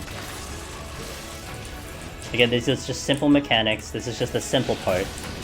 But this is a very difficult boss. Alright, so we're going to 86. So I'm going to bring him now to the spot I want him, which is about here. Now, we're going to do what I call the melee uptime strat. Because I really kind of got this through mainly for melee. However, I do this for ranged as well, so Ancient Kagaga, because I get practice on it. So we go behind it for Ancient Kagaga, it's going to do 50% of my max, so you just have to be above 50%. I'm going to wait for an auto. Auto comes out. Now I move towards B, around this corner. We have to wait for the auto and go right away because of that exploding ball. Alright, now, I wait for an auto, now I move again. Gonna go to C. And this is where I want to be. I don't want to go any further because you see that ball right there that exploded. I don't want to go any further than this. Messed up the battery thingy. So I'm hugging this wall tight because it protects me from basically all of the balls as long as we're moving at a decent pace. Now here I can just keep moving it back to A. It's going to do another thing right there. Alright, and then we just rinse and repeat. We'll do this a couple times. I really don't think I have high hopes of beating this boss, but we'll just do it a couple times for the reps. And then we'll get on going. So again, I need to be above 50% for this boss. So my HP is good right now. We get behind it because he doesn't sneak in an auto in front of him. If I'm in front of him, he gets an auto right here. And he does an auto as he turns. I wait for auto, I move. Have to wait for the auto? Oh, and we gotta go right away because that ball was right there. If you wait even for a GCD, you might get clipped by the ball and you will get a wait. And the weight makes it very difficult to dodge a lot of its mechanics, so that's why you need to move. Alright. I am keeping an eye on my time. I think I'm going to use Odin at about 2 minutes just to make sure. Okay. Another AoE here, and then it's just rinse and repeat. So we are cutting this whole entire arena to just this portion of the area, because this is where it's safe. Now there could be another safe spot somewhere else. This is just where I figured was a good spot, and I've been using this strat for a while. That's all it is. So, but this is pretty, I would say is 90% failsafe. I've seen a couple issues that people have encountered, but I have not had the same issues. So it's a little bit hard for me to be able to talk about it All I know is that I've been doing it like this and I've been okay, but I'm not suggesting their issues are invalidated. I just wish it would happen to me so I would know what's going on. But I haven't had it happen yet, so doing it like this for me has been working. I'm gonna use Odin at 3 minutes. So let's just get the big AoE coming in here, and then we'll use Odin. We're not doing this in time. Alright, Elder. So, Elder will one-shot this boss. And that's why we were okay with time. I didn't have to worry about time, because it's just gonna cleave it dead. Dead. Aw, they go away. That's the plan. So with Odin, it gives me that opportunity because we can take the 81 to 89 kind of, I don't want to say casually, but in a good pace. Therefore, we just Odin last bit, you know? So, oh my gosh, Anonymous, thanks for gifting a sub to Bunny. Yo. Hey Bunny, hopefully that, hopefully that, that gives you a little extra motivation. Let's do it, man, let's do it. Appreciate that. And, Unagirin, that's what it's translated for me on Twitch. Thanks for the follow, I appreciate it. That's 90. Oh yeah, palms. Tip-top shape. Tip-top shape, guys. That's all I gotta say. Tip-top shape for the palms, so. I also get the feeling that getting an Elder would make things much easier for you. Dark Knight. Yeah, oh, it will. My only argument, Eden, is that I would say you don't need it. I mean, I got to a point on Dark Knight where we were very comfortable with palms. That's all I gotta say. I gotcha. We were very comfortable on palms. So the more I got comfortable climbing Eden, the less and less I felt like you needed Odin. But that's only because I got to that point, you know? I mean, if you're still struggling with pomanders, yes, Odin comes into play and is very useful, but I think you can get to a point where actually your palms are pretty damn good, so. You only get them on Machinist? Yeah. So for the inventory that I have, is it basically 4 wipes, 2 magic sites, 2 petrify? I consider a flight as good as a floor wipe. Up in 91. I mean, look, if a flight, you consider a flight as good as a floor wipe, because it could take like, we lost. Let's try it again. This is the last Stream Raider battle, by the way. We're only doing one more, and that's it. That'll be the end of the stream. I'll bring in my big cannon here. Okay. So, in 91 plus, it is very possible that you're gonna take 9, 10, 11, 12 kills to get off a floor. That could take 15, 20 minutes for that to happen. So if you flight, and you consider a flight cutting the amount of kills you need in half, that's kind of huge. To do 6 less, to do 5 less, that's pretty good. So flights for me are very valuable, very valuable. And I put them on the level of Petrify and Magicite. So what floors are good to flight? So my standard game plan, Sky, would be to flight 84 and flight 85. And I would typically start to also roll my strength and steel, because I want to strength and steel to kill everything on 84 and also 85, ideally. And then I would hold my floor wipes for the last couple floors. Now, it is interesting because I always do say the last couple floors, 87, 88, 89, are easier than 84, 85, 86. I think 90. I think 94, 95, as 84 and 85 were, which I just dealt with, 94, 95 are the hardest sets in the entire set of 10. They are, the enemy choices are very limited. The enemies are very hard to deal with. So that's why strength steel is more than likely. That's why flight is good, so you don't have to kill as many of them. But I prefer a flight mostly because there still can be a lot of shenanigans in the last 3 floors. So I would want to plan out my floor wipes for the last 3 kind of no matter what. Even if you tell me 97, 98, 99 are the easiest floors or easier floors, because you're worried about time. What you want to plan for is you want to plan 91, 92, 93, and you want to deal with those 3 floors, like straight up, no palms, just kill it without using anything. Because you're starting off the floors, especially 91, which is a guaranteed no debuff. That's important. You don't have debuffs on 91, obviously it's the starting floor, so you don't want to use palms there. And you do have decent options there.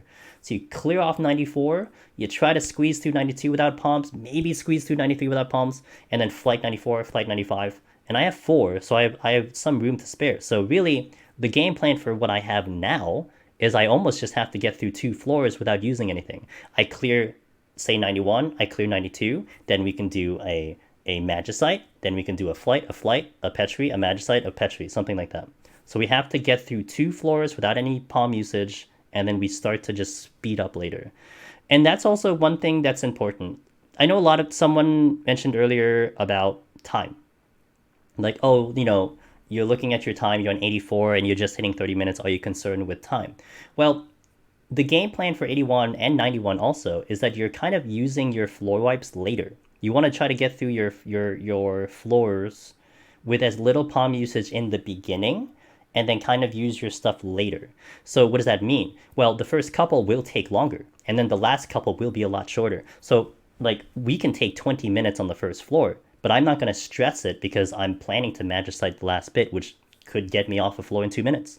I'm planning to Petrify, which could get me off a floor in 3 minutes. So it starts to become very imbalanced with the amount of time you're spending per floor. It no longer becomes this kind of like 6-minute pace, right? If we keep a pace, then we're going to keep an average. No, you don't think of it like that.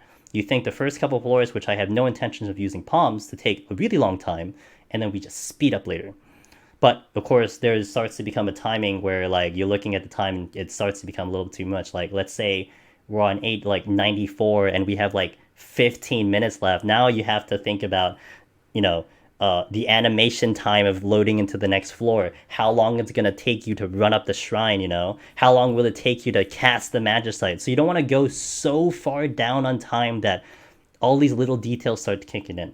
But again, with that being said, you don't want to get stressed so much that like, oh my god, I just spent 20 minutes here, I better use something to speed up. You don't want to go that path because you might actually shoot yourself in the foot. You think there should be more DDIs out there? Yeah, I think so. I mean, look, like Meiji, oh, by the way, which I should link here. Meiji's guide, we call this the Bible of Deep Dungeon. She covers a vast majority of intel in these guides. However, I would say those guides are really more of a general basis. Also, they're meant for really her attempts when she did it on Red Mage, on both of them, and also on Bard. But she has done it on Scholar, and she has kept up updating it. But it's still a very general consensus of things that would kind of cover a majority of things. But if anything, one thing that might be useful is kind of a per job guide. Here's a guide for a machinist. Here's a guide for a gunbreaker. That's kind of what I'm going about, but I'm not doing in written form. I'm doing in video form. So we have 2 so far. But yeah, like more of the specific job thing, because certain jobs are just going to function differently, That's just how it is. So I wouldn't take this machinist attempt and apply it to Black Mage, It's not the same thing. You don't have the same tools, not even close to the same tools. So yeah, but hold on a second. But I think if you're talking about like Setsu, if you're talking about like a general guide to cover the general basis, I don't think you need that anymore because Meiji covers everything. Also, by the way, if there's something that you see that is not on the guide or something that's new, you could message her and DM her and she's going to update it like the very moment. Like she's very available, I think, and very up to just keeping it posted. I mean, she doesn't do her own runs, but she still keeps tabs with things. So, that's great about her. But again, it doesn't, I mean, if we're nitpicking here, Setsu, it doesn't cover everything, but, it covers the majority to get people started. And then we have other resources, etc. Which, by the way, you can find on Discord. Okay, so we're going to go right in. Let me update the stream title. We have one more Stream Raider battle. Now, the palms look really good, okay? They do. But let me tell you, 91 Plus can still throw the kitchen sink at me, and we can really have a lot of issues. I am very prone to dying on the first couple of floors, because I try to take too many risks, and I only have 1 raising. So we could just simply die because I mismanaged myself and I just died.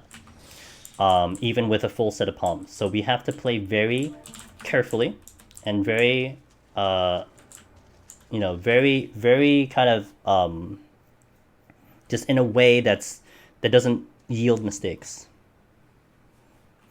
I've had one time, I think I've had, walking into this set, I had like 5 floor wipes, and I just barely made it. And I think that was one of my classes. I forget which one. Like, you barely made it. You would think it would be a nice clean clear, but I just barely made it.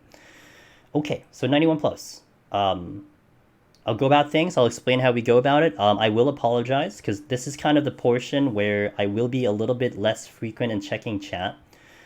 Just, I hope you understand. I gotta focus in, so... but I will try my best. If anyone answers questions, if I miss it, send me a DM later, and I'll answer it after the fact, or do it in Discord or something. If you really are curious about something. Okay. I keep repeating songs. Yeah, I'll take the good luck, man. So again, we want to try to get off this floor without using palms. That'd be sick. But right now, we are planning to try to... I have to kill at least 2 floors straight up. If I do that, we're good. Hey, Little Bear, thanks for the follow. Yo, Tim. Alright, I want white mages.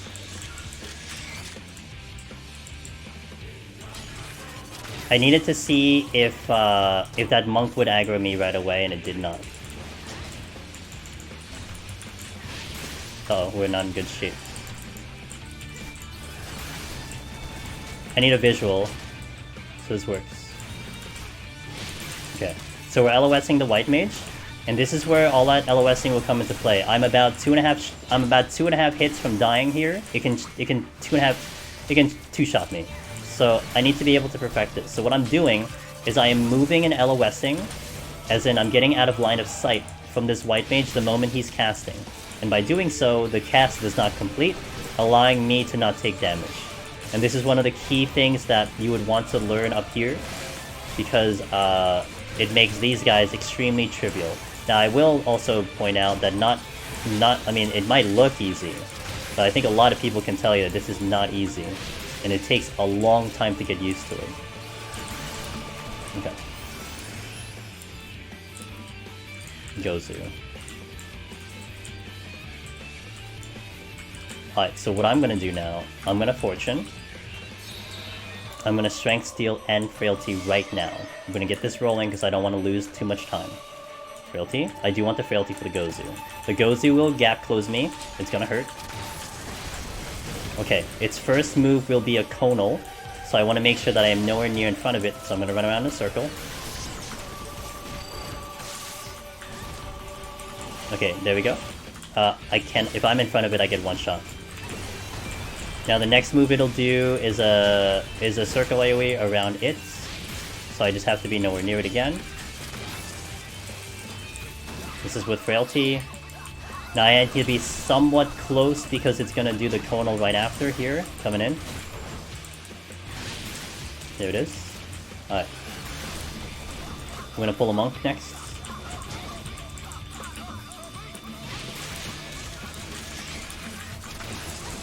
It's gonna get, that's haste with footwork, and then it'll do feather foot, which is an evasion. So I'm gonna blow GCs if I go into there.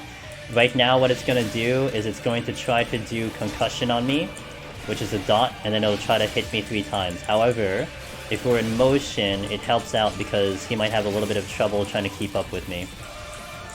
Gonna gravity here. Yeah, now we can gravity now. We couldn't gravity before, but we can gravity now.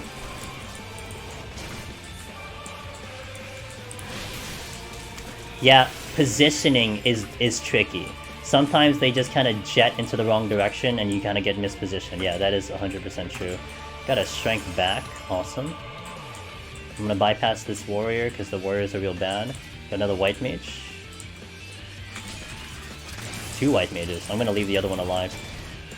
So actually what I would do is I would go like this. I would park myself here, and then I back up a little bit, and then I go duck in. So what I did find out sometimes is if I'm already in this position, and let's say this white mage is across the room, he might run like right at me, and then it kind of messes up the position. So you want to park yourself like kind of right next to where you're gonna LOS. So like here, you want to park right here. So then even if he kind of goes like hyper velocity at my position, at least I can chill him out a little bit. You know what I mean? So. Okay.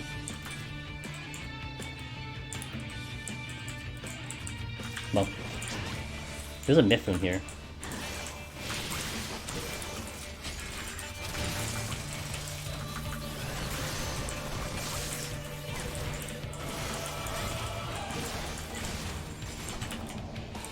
Concussion's in. Okay, so now I want to watch my damage. Also, I want to make sure I don't run into a patrol. I'm going to gravity here to mitigate.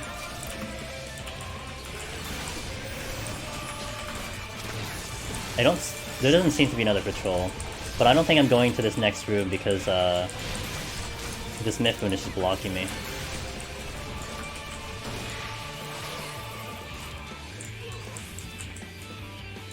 Conceal.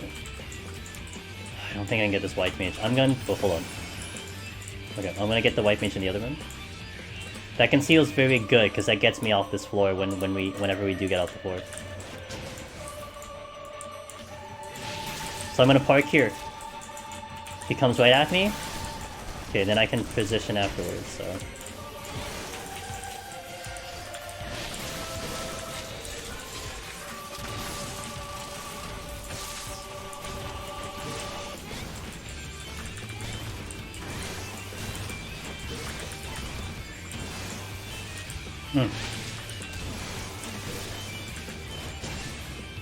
Much easier. If I have running room, yes. Because I can keep away from them with full uptime. But I still wouldn't really try to do one without steal. It gets pretty tricky. I've done it, but it gets really tricky. However, if you are Bard, you can deal with them without steal. Actually very easily, which is really interesting. That's an interesting situation. And I will take advantage of it. So this will allow me to actually get across this room and out. I got steel back, wow! Okay.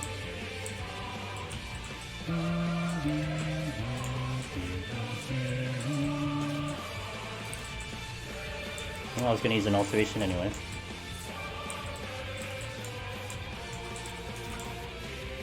And then another steal, shit. Alteration here. Huh.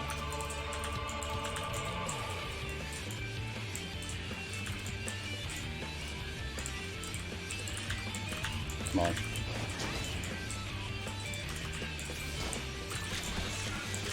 So I park here.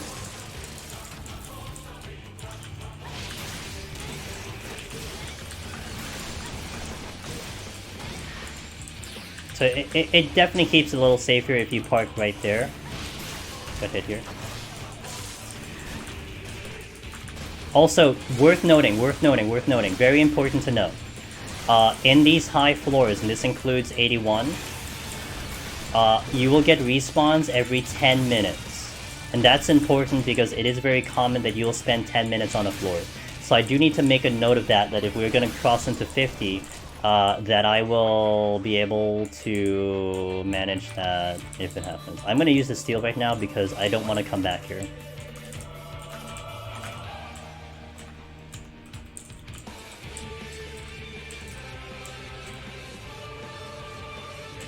I might get trapped if I try to do that. Okay. So park in here.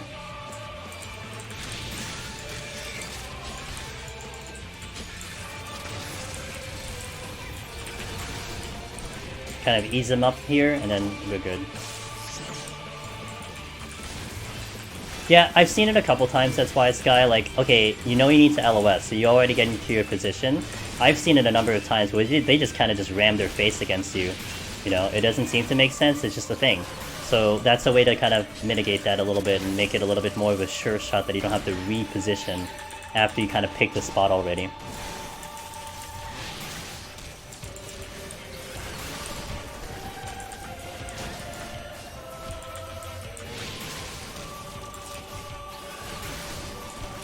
We're gonna conceal.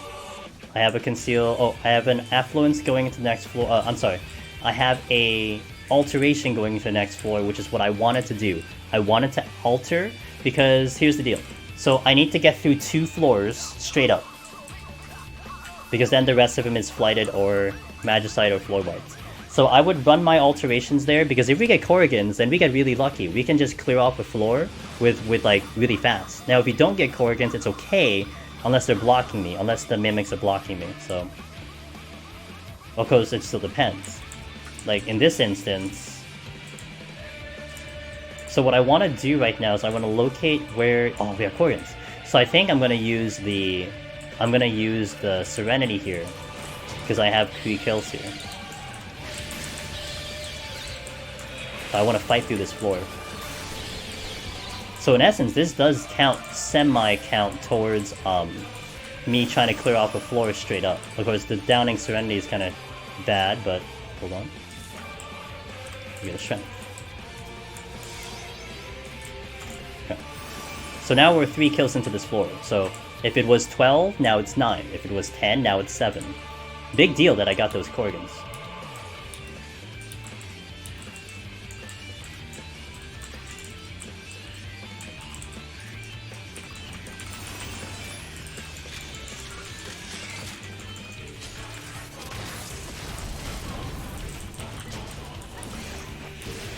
Well, we're not over yet, right? We gotta get to the end. Doesn't matter what happens from here on, we gotta get to the end. 1, 2...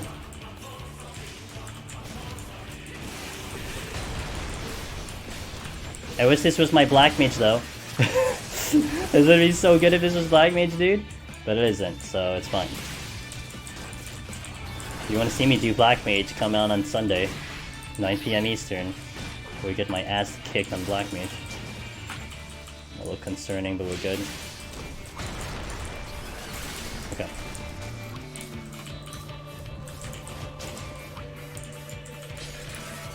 Oh yeah, dude, I would love to give it to you instead, because you gotta get you're going for lone hero, I'm not, so big difference there. So we're gonna NASCAR this. I haven't actually had to NASCAR for a while, but we're gonna NASCAR this. So I say it's NASCAR just because I'm just gonna be running around in a circle this entire time. Concussion is on me. I'm gonna save my gravity in case we start taking a little bit too much damage. But as long as we run in circles, we are mitigating here. Again, this is the big benefit of a physical range right here. I gotta prioritize the heals.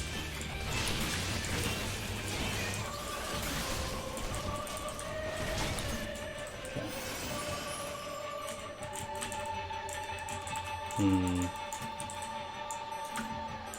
Okay. Okay, they both move, so I'm gonna try to take advantage of this right now. I have a space to get through the warriors. Okay. Let me actually see what's in the exit room first before we try to pull something. Because we might have to deal with stuff in there before... White Mage? Yeah, okay, we'll do this switch. There's no more patrol, so that's good. So again, I'm gonna park here. Comes in. Okay, I can adjust now.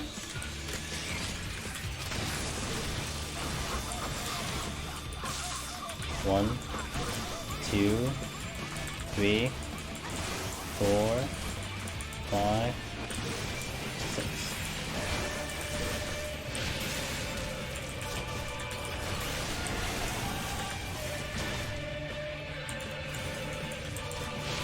So 93, 94.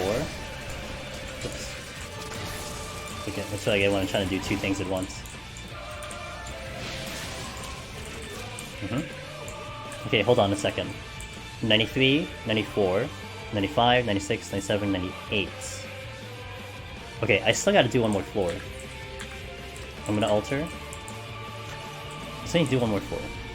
Yeah, we still need to do one more floor. I still need to fight through one more floor. Yeah. Yeah. Yeah, it's tough. Especially on Black Mage. Shit. Okay, ooh. I'm gonna conceal right now. What I'm looking for here is to see if we get mimics. There's a lot of bullshit here though, not gonna lie. That's the exit. So I don't want to use another Serenity, so I probably nuke this out. Which means I have to still fight through one more floor, but this would be a pretty good floor to nuke out, to be honest. Although again, even if we get Korrigans, it kinda doesn't matter because of the floor debuffs. Oh, the only other scenario is if it's a treasure room. Hey, look, it's a treasure room. But it's not the one I wanted, but whatever.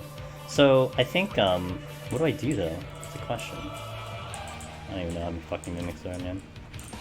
Serenity though. If I get a mimic, I'm mad deciding. 7 seconds. Okay.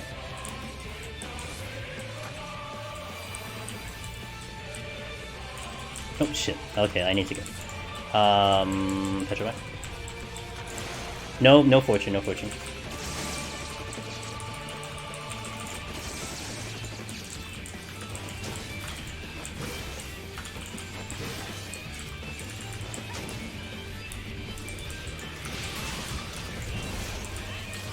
Question is, do I get close to the exit?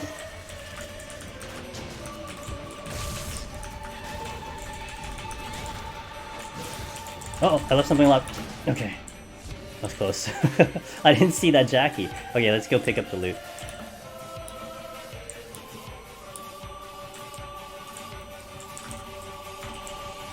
Jesus, I got all the frailties back. Luring trap. See what we got? I will check these. Shit, okay, I gotta steal. I'll fight. It's still gonna hurt like hell though, I'll fight.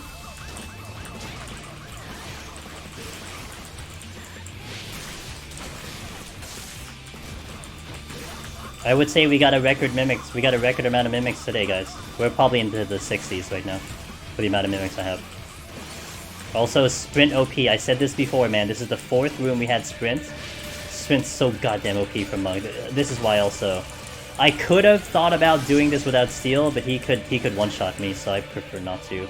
But this right here, this is like, you know, exactly why this is. Sprint is so freaking OP on a physical range. No loss of uptime, and this guy has not even hit me once yet. Okay, check, check. Got my steal back, and another mimic. It's Mimicception.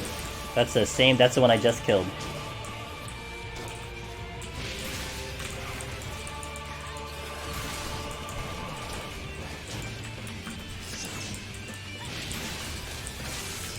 One, 2, 3, 4, 5, 6. We're NASCARing, guys. We're NASCARing.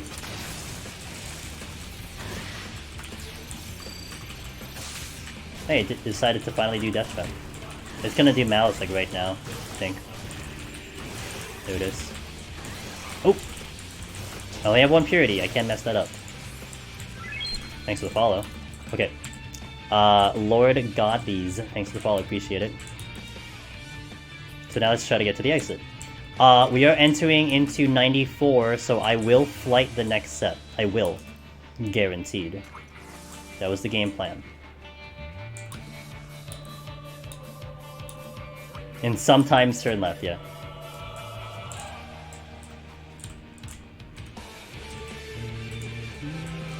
Oh jeez, look at these, dude. They're like hiding in a corner waiting for me to come up. Jeez. Good thing I can see their names. Okay. I'm gonna be patient here, kind of. Kind of, sort of, kind of, sort of, kind of. Okay, we're good. To the next floor.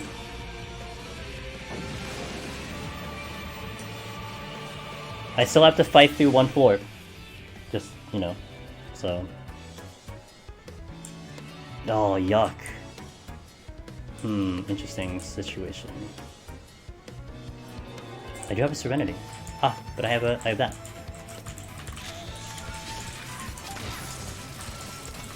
I'm gonna strength, because I have a lot of strength. Now, I'm gonna also flip this, because I need to see what's behind me. See, he just kind of came out at me. Okay, here, I'm gonna flip around. I need to see my visual.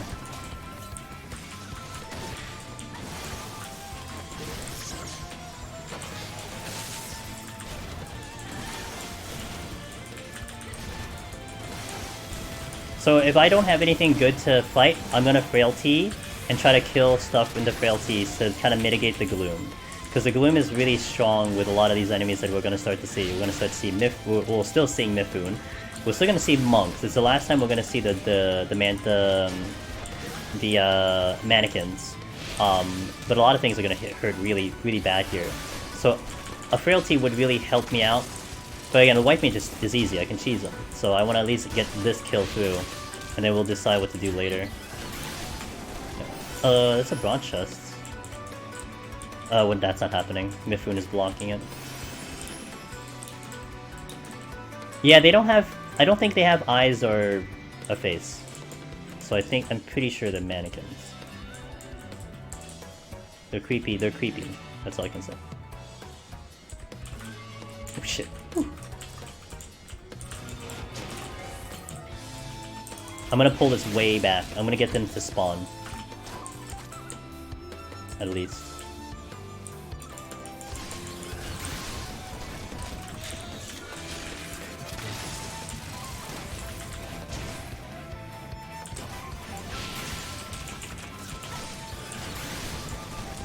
I don't think you can see with the animation. Yeah, they don't see that. They don't have face. They don't have fucking face. they're mannequins, dude. See, there's no face, no eyes, no mouth, no nothing. See that? There's a clear shot right there. Yeah, 0. They are representations of.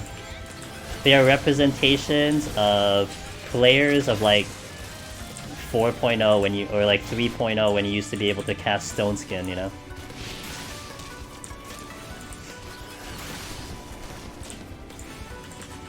You never knew? Yeah. Yeah, there you go.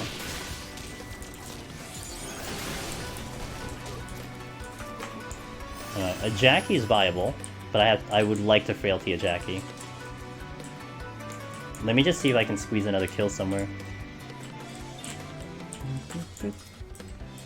Hey Perpetual, good morning. Hey, we got a period back.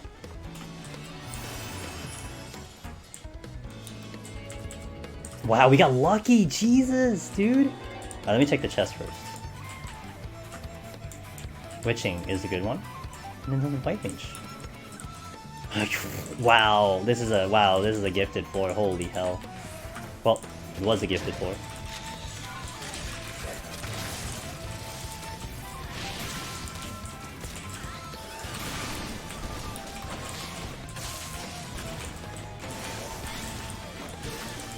I have a witching. Oh Jesus, dude! Okay, it's a good thing it's a frog. So a frog is not going to do that much damage. You'll see it just doing 182 to me. But yeah, you also saw the amount of damage I just took, even though I have steel on, but it's gloomed. Yeah, that's a mimic for you. That's through steel. Just imagine if I didn't have steel on right now. Probably just get like one shot. I mean, in theory, this is still not bad, because I have that witching. It's a free witching. This witching is free.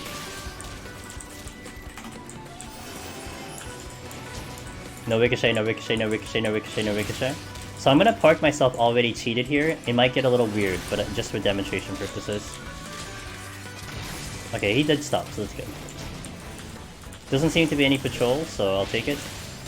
My steel is going out, so I want to do mind that a little bit. But we will definitely get off this floor with only white mages. That's a good thing.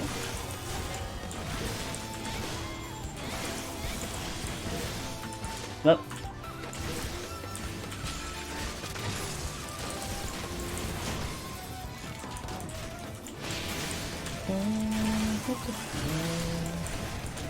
Oh, my finger froze.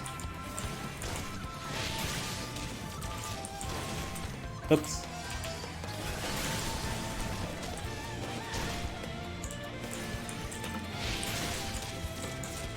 Okay, let me just check this out. That's not happening. Nope, that's a big no.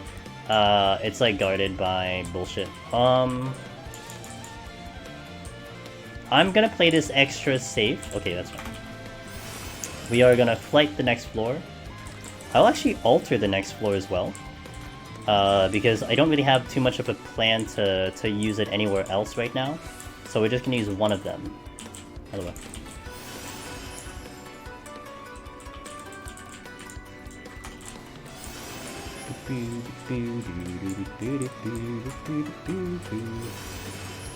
Okay. No, that's it. No, I was thinking about it. but no, it's alright. We'll use it later. 99 is guaranteed triple debuff. Yes, 99 is guaranteed. Actually, let's change the wording. It is 99. It is guaranteed triple enchantments, triple enchantments. So that doesn't necessarily mean you'll get all bad stuff. You could get good stuff. But yeah, it doesn't necessarily mean it's all bad. But you will definitely get, I think, like Gloom. Like one of them is like guaranteed. Like Gloom is probably guaranteed. That's not the altered room. Oh, if you guys were here earlier for the robot bitch demonstration, how they will chase me until they see me and shoot at me, well, the birds here do the same thing. They'll do exactly the same thing. I'm gonna roll a frailty now because I gotta pull. So that bird has to see me to do his thing. I think there's only one patrol. It's gonna do a move that I can head graze this one, so I'm not too concerned about it.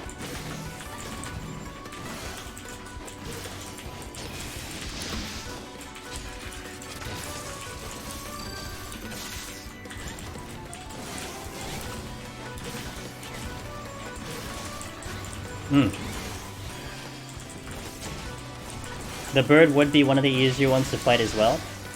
Oh goodness. I gotta watch because the giant could be coming. Yep, there it is. Now this could be a bad wombo combo if he decides to shoot at me the moment that this giant's coming in, but we're good.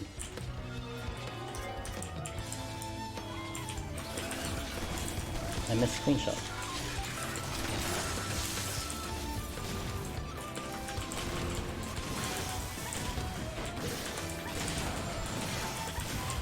Okay, we interrupt that. No. Not in Heaven on High, no. As far as I know, anyway. I'm gonna wait for Gust. So I don't get animation locked. I missed Drill. Nice.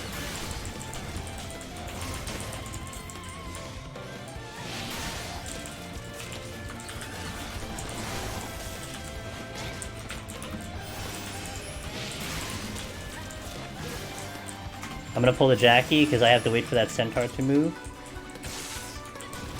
Now, my interject is down. However, I can LOS that big move, that purple thing that is gonna be there. So I'm gonna position myself for an LOS here. Okay, it's coming in. I can LOS. This will actually drop me to like 1 HP. It's not a good move to eat. It doesn't kill you, but unless you have a method of getting that HP back very quickly, you're not surviving. There is only one enemy, as far as I know, in Palace that is Blood Aggro. Now, with Blood Aggro, though, it's not like FF11 where, like, you know, if you're looking at it a mile away and it smells you, then it's like, oh, I'm gonna aggro you. It's like traditional aggro range. So, like, how you're used to sights and how you're used to, like, the other stuff, it's the same. But it is still Blood Aggro. There are in Eureka. Eureka has Blood Aggro. Aggro.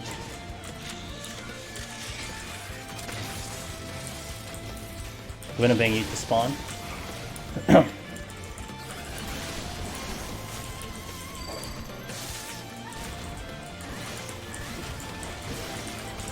The boots, the ghosts are Blood Aggro. And the reason I found that out is because I know there's sound. So I was walking past one of them, but my HP wasn't capped and it would still aggro, and that was fairly consistent.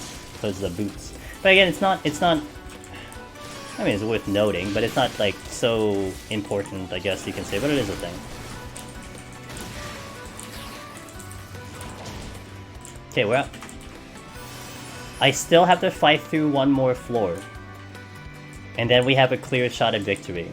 So, I'm going to use my alteration for the next floor. I didn't find the altered room here, and I'm not about to search for it now, because we're already done. We're gonna go to the next floor. I will roll the affluence also. I bet, I don't know where the room is. So we're 96, right? 96, 97, 98, 99. So we got 4 floors, that means I can start rolling my safeties and my sights. My sight will go first. Ooh. Well, I'm gonna Serenity this. Wait. Will I? Corgans. Yes.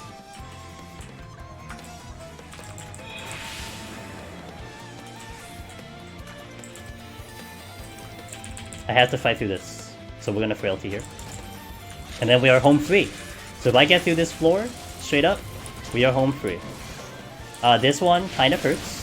He will do a lot of double attacks for like the first bit, like the first like 20 seconds of the pull. And then he's gonna do a line AoE into another AoE. And this gives you a big break in terms of the damage you're intaking. So that's a line, Burning Bright. And then it's gonna follow with another one, AoE around it. So it gives you a lot of opportunity to get your HP back here. So he's not bad as long as you survive the first bit of it. I'm gonna pull Mifune, which is very painful, by the way. But they are at proximity, so I want to get rid of them. I'm gonna have to fight them here, because I need to LOS.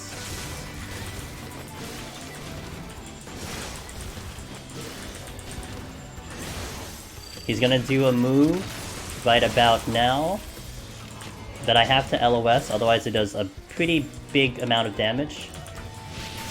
Again, the bigger problem with this guy is that it's just that he is proximity. And you can see, this is Frailty and I have Steel on, and we're kind of getting chunked right now.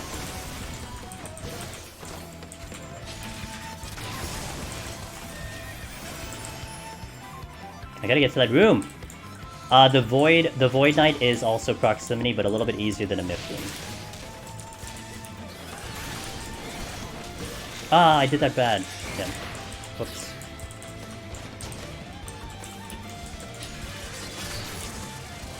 So that entire room in front of me were all proximity enemies, so trying to get through that room is going to be annoying, so I didn't really hesitate too much to kill.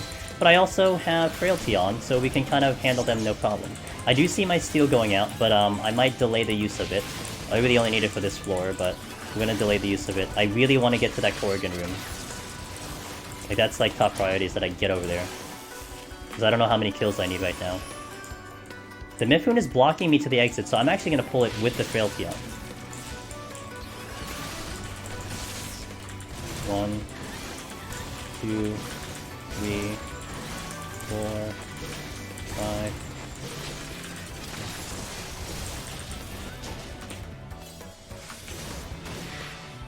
Gonna wait for this? Okay, cool. After this one, then I can start kiting it. 1, 2, 3, 4, 5. There's a lot of patrols. Okay, so that kind of cleared up the exit. Although I don't know what's in the exit. I don't know what's in the actual exit, but I can conceal out of here. This. Okay, we kill the Corgans.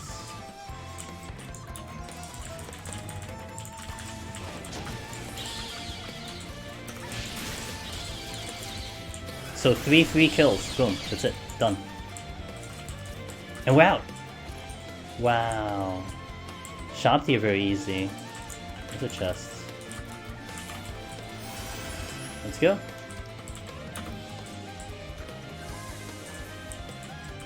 So now we have a path to victory. We have a path to victory. So we actually don't even need to open chests anymore. Except I want bronze chests because I want some pot trades. Like so. How many do I have? 49. Okay. Look, I'm not gonna say it's a guaranteed win, because a guaranteed win is when I actually touch the shrine, but we're in a good spot right now. Big room. I am down with Serenity, so what I would like to do right now is just blow this up with a Magicite, because it is ideal.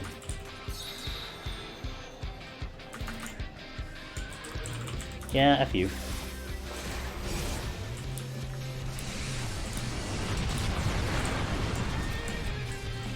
Alright, so what I want to check now is bronze chests, because I would like to have some potsherds. We killed a lot of things though. A lot of things have perished in this floor. I did use... okay. I will not open bronze gold chests. They can be mimics, and it is completely unnecessary for me to open it right now.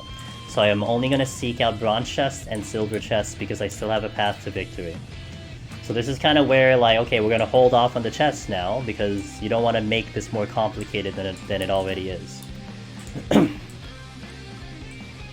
So, like, let's say if I had been able to navigate this floor further, I would have checked the gold chests, but yeah, we don't want to do that. And my path to what I'm using is kind of settled right now, so I can Serenity the next two. I can bomb the next 2, you know, it's kind of set already. So there is kind of no need for me to check, especially if you're going for a clear. Don't get fancy, man, you know. I mean, if I'm talking about score, yeah, okay, for score, we can talk about it, but this is not score, this is just about getting the clear, so. Couple chest shop, though, that's pretty cool.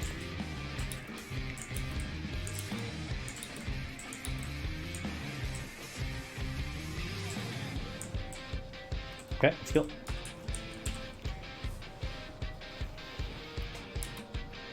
I would like to Magicite the last floor. So I would want to petrify this next coming one. So I think what I'm going to do is I'm going to sight the next one, unless it's a big room that I have to safety.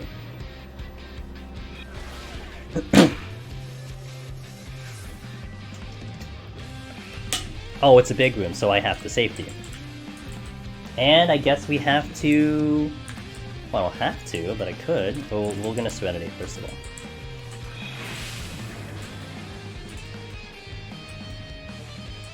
Yeah, I'll nuke this one out too. Why not? And then we petrify the last one.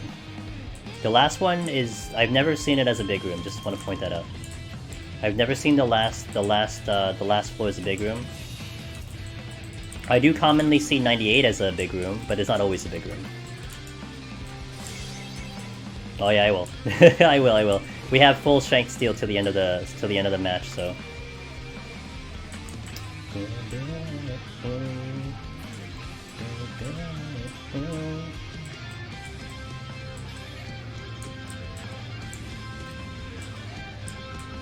Again, the flying demons are proximity. Shop T would be very easy to deal with. The Kyozo are very good to deal with. The Shop T are very good to deal with. You saw me do a Pegasus, not bad. You saw me do those, not bad. So your options are not bad here. That's why in these floors, 97, 90, 99, if you have to fight through these floors, if you have to choose which floors to fight through, I highly recommend fighting through these, because you just have a lot of options to deal with. A lot of options.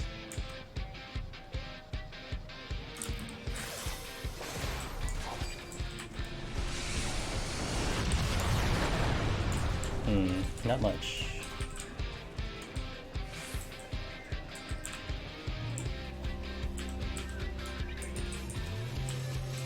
I could. Oops. Well, that was a slight mistake. I shouldn't have done that. There is one I hope that we do see though, and I hope it does show up, but it doesn't always show up. Sometimes, if you don't know, the dodo does show up in Heaven on High, but it only shows up on floor 99. Only floor it'll show up on, but it doesn't always show up. So we're gonna see if we do see one.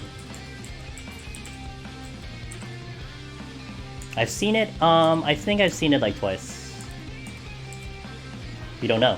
Like I can't even tell you if it yields extra points, because like there is like almost no way for us to figure that out. Like in terms of like statistically, we can't figure out if that's gonna actually yield extra points. We don't know if it's a special enemy, we don't know if it's a regular enemy, nothing. So, I don't know. So now that we're gonna have to deal with a Petrify, we do have to kind of plan out our route. I do have a sight, so that's good. So I can kind of see where we're going, but I have to make sure that we get enough kills in the Petrify.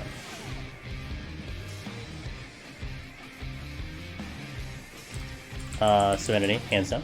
So you see, I got an HP bonus here, but it is triple debuff, triple enchantment. Sight. Will you gift us with your glorious presence, Mr. Dodo?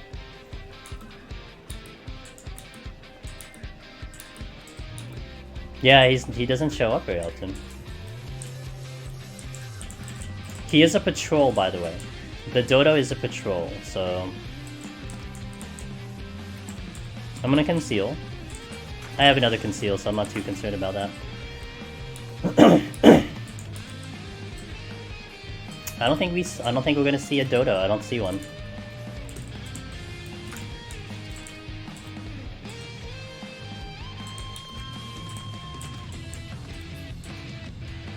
Yeah, it doesn't seem to be here, so that sucks. Oh well. I was hoping to see him, but not today.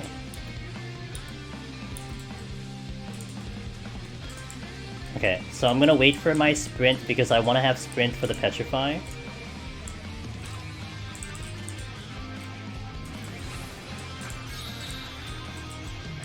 I wonder if I can spawn him. I wonder if I could spawn him with a luring trap. I'm actually going to see if that'll work. There's a luring trap right here, so I'm gonna see if we actually spawn him.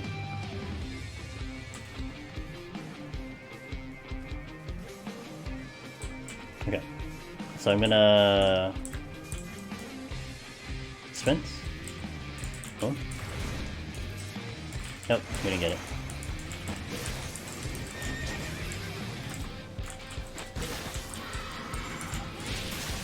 Right to the exit. Okay.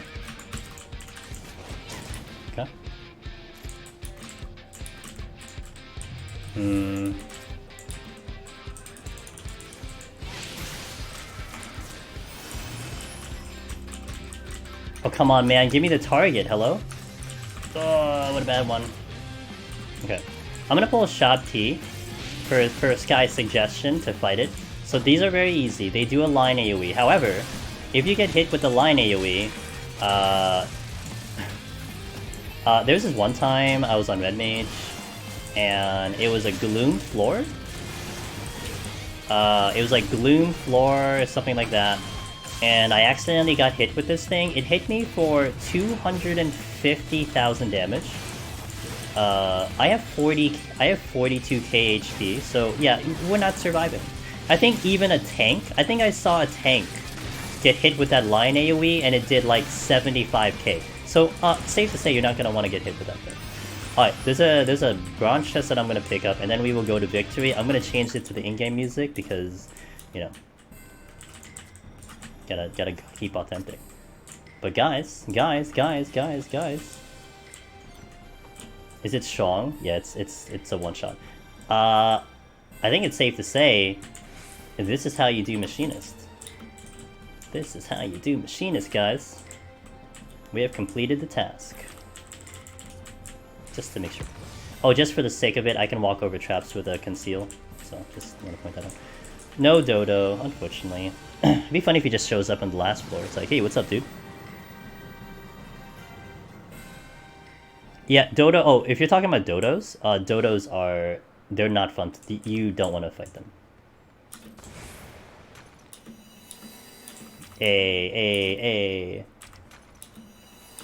We're back. We're back, team. Clear! Heck yeah. That's how you do machinist, everyone. Oops. I hit the wrong button. Shit.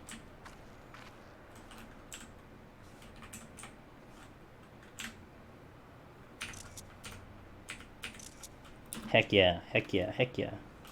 I like that pose too. I mean, look, okay, I will definitely say that, like, we did get kind of lucky, honestly. The palms are very favorable, but you still have to perform. That's one thing I tell a lot of people. There's a couple people who, like, when they get their clear, they're like, man, I got really lucky. Like, man, you know, I'm not sure I got lucky. But the one thing I'll always tell anyone, if you feel like you got lucky, is that you still have to, like, get through a whole bunch of shit before then. A whole bunch of floors before then. You don't get lucky unless you put yourself in the position to use that luck, if that makes sense. Because there are lots of people who just don't even get off 50. They don't get off 60. They have trouble getting off 70. So if you're getting lucky at 91 plus, well, you did everything before then really good. You just got an unfortunate fall, you know? So give yourself a little credit on these clears. Oh, that's, yeah, we're not gonna do that. Dude, I can't even imagine doing that, so... A little late, you know, we cleared, so... I'd see the score. The score doesn't matter. If I actually beat my current score, I'm gonna laugh, but no, we're not gonna do that, so... That's a pretty pitiful score, but I don't care. That's machinist, guys. You timed out, what's the closest you got? Sky? Don't worry, you'll get better. Gotta keep going, gotta keep pressing, man. There you go, it's machinist. Let's do the stream riders, and then we'll call it a night. This is going up on YouTube, thankfully. Now, the question is... What next? What job... You know what? I'm gonna do a quick poll with you guys. I'm gonna do a quick poll with you guys. If you want to hang around for just a little bit, we'll do a poll, and then we're also going to raid someone. We're also gonna raid someone. So which job next for a tutorial of HoH? I'm gonna leave it up to chat. I'm gonna give you 3 choices. And we're gonna do it, it's gonna show up at the top of your chat. We're gonna do a 1-minute quick poll. Oh, okay, Black Mage is happening Sunday. That's happening Sunday. But that's different. That's like, can I actually clear? But this, which I think I'm gonna do on Fridays. We're gonna do this on Fridays, where I do more of the tutorial type. We're gonna explain things, we're gonna go over things, because I'm comfortable with the job.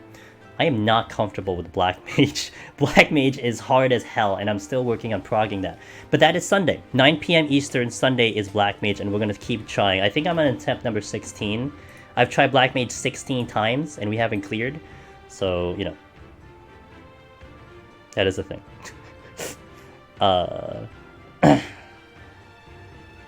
Okay. So let me see what you guys voted for. And this might be next Friday. Now, there is a couple things. Dark Knight. Alright, Dark Knight it is. So there is a couple things pending. So Sunday is guaranteed Black Mage. Heaven on High. That's what I'm planning for. Tuesday, we're going to get back into Monk POTD, which I'm still working on. I'm trying to beat Monk before 5.4. If I fail Tuesday, Thursday, which is a 2-day event, we got to set up the file Tuesday. We got to go in on Thursday. If I fail, I might go back in on Friday and do it a Friday, Saturday. So it depends on how I feel. But we'll see. We'll see. So that's going to be the thing. But the next time we do this type of stream, where it's like a tutorial, you ask me all the questions you want, we try to clear on top of it, it'll be Dark Knight. So I'll keep that in mind. So thanks, guys. I'm glad you guys are here. Hopefully I helped you out. Hopefully this was educational, because that was my point. I wanted it to be at least useful to you guys, going back in on a job that I am comfortable on and trying to just explain things. So hopefully it will help. This is the 3rd one in the series, so 7 days a week. I need a break, dude. I need a breather, man. This is my breather. Alright, guys, I'm gonna go find someone to say hello to. And who can we get to? Let me see who's up. Which one of my buddies do we say hello to today? Now, yesterday, someone was actually soloing Deep Dungeon. But that's a very rare instance. So I think,